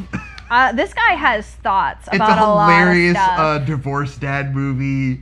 The most divorced movie of all time. Definitely one of the most divorced dad movies I've ever seen. Like, it's a perfect character study parody of a divorced dad and how pathetic they are, but from the perspective of someone who thinks that this is virtuous. It's great. It's just like the most pathetic divorced dad character of all time, who is absolutely fucking useless in a complete beta male, and it's kind of fucking hysterical. Just a hood classic. It's so good, dude. The fucking... I love that, like, the incident that causes the ultimate, like, bit of peril is that the female police officer gets her period, and she's too deeply in pain because of her period to do her job correctly. It's awesome. And she like passes out. These old drunk guys are going to rape her. White drunk men are literally in the process of like, they're gonna rape her. And they are doing it. They're so taking her shirt straight. off. It's wild. They play it so straight. It's like, what the fuck? You didn't have to do that. Yeah, you really did not need to do that, and you did it. So they're literally like, oh, whoopee, she passed out. Let's get going. Oh boy, I'm gonna have some fun. It's time to have some fun. I was like, bro. These like characters that are portrayed as like comical buffoons the entire time, and then they're like, we're gonna rape this girl. One of them even says like, oh, I like them lively, and you're like, oh, yeah. Okay, well, we didn't have to say that, but sure. Weird. Also, like, so weird. Isn't one of those guys the director? I think actually, it turned out from seeing the credits, I don't think. Okay, that wasn't the director was labeled as Fisherman 2. Okay. I'm not sure who the fisherman characters were. Maybe it was the guy from the start, but not the drunk guy at the end. Yeah, I don't think it was the drunk guy at the end. Okay. So I might have been wrong on that. That's but funny. either way, wild. It's still a Wild. crazy choice. It's fucking crazy. About your interracial relationship divorce dad movie. Yeah. Such a wholesome fucking G-rated film, and then all of a sudden the cop is about to get raped. What the fuck were you thinking? This is irreversible. At least, I mean, she doesn't, but She doesn't. like, it's like, But why? the fact that you did she even went come there close? is so completely unnecessary. The fact that they like unbutton her shirt, even though she's wearing a bulletproof vest under it, and you don't see anything, but it's Yeah. still like, you know, But, like, it puts you in a comfortable place. You didn't need to do that. Yeah. That doesn't add anything to the story. And you just know, like, how seriously everyone involved was taking this and how they thought they were doing something, like, really amazing, you know? Yeah. I love it. Uh, That being said, highly recommend. yeah. Please watch The Mardi Gras Man. It's a classic cautionary tale for actors of, like, they just have to trust what's happening behind the camera, you know, and they don't know what's happening. Yeah. And they trust that the older people around them are professionals and, like, making something good, and they all they can do is kind of feel their performance and have faith, and like they put their faith in the wrong people. And unfortunately, your faith was misplaced. And so it's like they're just trying their little asses off. Yeah. Really putting their whole ass into this performance. They're- Not that they're great, they're but like trying, they're though. trying. You know, it's you know, sincere. I- But I feel bad. I do appreciate that. Yeah, Great movie. fascinating. I love it. I love Fascinating showing it to film. other people. It's Yeah, great. I don't know if we're bullies, but I don't think so. yeah. This is a genuine. I genuinely Otherwise, do the movie enjoy would this just movie. be forgotten, and like we've rented it, like we're paying for it. Yeah. You know? We're supporting this film's existence Exactly. for better or for I think- worse. I think it at least does not commit the ultimate sin a movie can commit of being boring. Yes, So you know I what? mean it is fucking boring as fuck. I don't agree. I do not It's- agree. I think every moment of this movie Okay, is engaging. If you were sitting and watching it by yourself, it would be very boring. But if you're watching it as a group and you're clowning on it, it's extremely entertaining. Well, you yeah. know? But yeah. Well, there's certain things that you're meant to watch with a group and not Yes. by yourself. This isn't Synecdoche, It's New something. York. It Like, is hello? something, man. Damn, I guess we're done. I guess that's all the Yeah. movies. Do you want to pick a best of show for the A month? best of show for the month? Yeah. Let me contemplate. Consider. Ponder your orb Because now I have the recency bias of whatever we talked about last. of the Mardi Gras Man. Yes, of the Mardi Gras Man. That's obviously the best. Yeah, it's the best thing we watched. What was your best? I think, and perhaps this is controversial, I think the best of the pick of the litter for this last round for me is Good Luck, Have Fun, Don't Die. Oh, nice. I really enjoyed it, and I feel like It it was real stuck good. with me, and I continued to think about it after we left the theater. And I just really dug it. I guess it might be the. Feels disappointing that it would be my favorite of the litter, but it was a really fun movie, you know. Yeah, I mean, it was pretty really good. fun. It gave us a lot to think about and talk about at the time. Yeah, I mean, you know, we had a lot of strong contenders, you know. And there's a lot so- of very different types of movies. in yeah. this, you know. So like, there's Groundhog Day, there's Irreversible, there's Nirvana the band, the show, the movie, Good Luck, Have Yeah. Fun, Don't Die, If I Had Legs, I'd Kick You, Frankenhooker, Mm-hmm. Pillion, Helter Skelter. Those are all things that I think were really strong Yeah, that we like Helter watched. Skelter I liked a lot.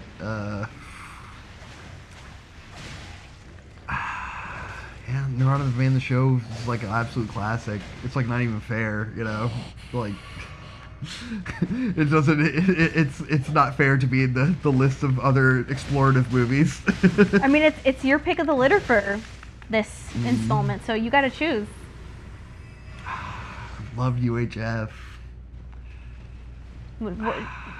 Search your feelings. If I Had Legs, I'd Kick You was really good.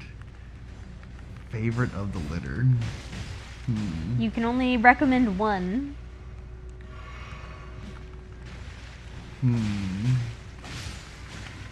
I feel like I want to say UHF just for the endearing 90s qualities of it that just like tickle me, you know? No, it's your personal choice. So that is whatever speaks to you personally the most. As an exploration on this journey that we're going down, you know? Yeah. You know, the modern movies are very good, you know. Yeah, I mean, I agree. But I want to reject modernity and embrace tradition. Problem with modern movies, you don't know how they're going to hold up over time, you know, versus an old movie that you watch, you're like, oh man, that holds up really well. Well, you and I know? mean, this is just off the hip, you know? It's just what you're feeling in the moment. There were some good movies. Yeah. We had a good batch. I keep thinking we watched a bunch of really bad movies, and I'm like, well, I guess we watched a bunch of really good movies too. Well, that's the thing, it's just right? the bad ones, just put a damper on your whole experience. The bad ones sour you, but like we watched a lot of good shit. Yeah, we did. And I suppose I should stop playing Elden Ring now. So, are you going? Is the UHF your recommendation for this go around? Yeah. All right. Well, there you go. Good wholesome movie. Good luck. Have fun. Don't die. And UHF are the picks of the litter for this recording. Oh, and if you guys, Vic mentioned that someone asked about my letterboxd. It's literally just HEE61592. It's my initials and my birthday. If you want to follow my letterboxd, go crazy. The profile picture is a dog pushing its nose through a curtain. It's not a picture of me. So just if you're like, what the hell is this? That you're in the right place. Don't worry. Woof. Check this out. Wow. That's my special little dash for using the claws. I go, and then I go. Spring. Cool. Oh, I didn't pick this up. Guys, I like playing Elden Ring. Oh, Yeah? it's a map. Nice. Elden Wang. Damn, now I have to stop playing Elden Ring because we ran out of movies. Yeah. Well, thanks for watching another Vic and Hope talk about movies long-windedly. Probably shorter than our last one. I was gonna say, I feel like this isn't gonna be 4 hours. Yeah. probably We're getting in the like groove 2.5, of getting 3. through the movies. Moving through Thanks movies. for watching. We'll see you in another month or so, or however long it takes. Spling! But now we're gonna have less. Like if we did it in a month, we would have less movies because we waited so long What into this. is the month. real chance that we're going to be doing it on the 1st of April? There's no shot at all. Yeah, so it's going to be staggered each time. So I'm really not worried about it. I'm going to be real. Yeah. Thanks for watching. Recommend movies in the comments. I won't yeah, remember to see hey. them, but Victor will read the comments maybe. I read the comments usually on the first couple days, and then I forget to check back in. Maybe I'll check back in when I upload the new one. You heard it here. Hold Yep. Victor to it. Yep. It's time to go pee. I also have to. Love you, fam. See ya. Elden Ring forever. Oh, we're going to be Elden playing this Ding, game Elden Dingling. forever. Bye.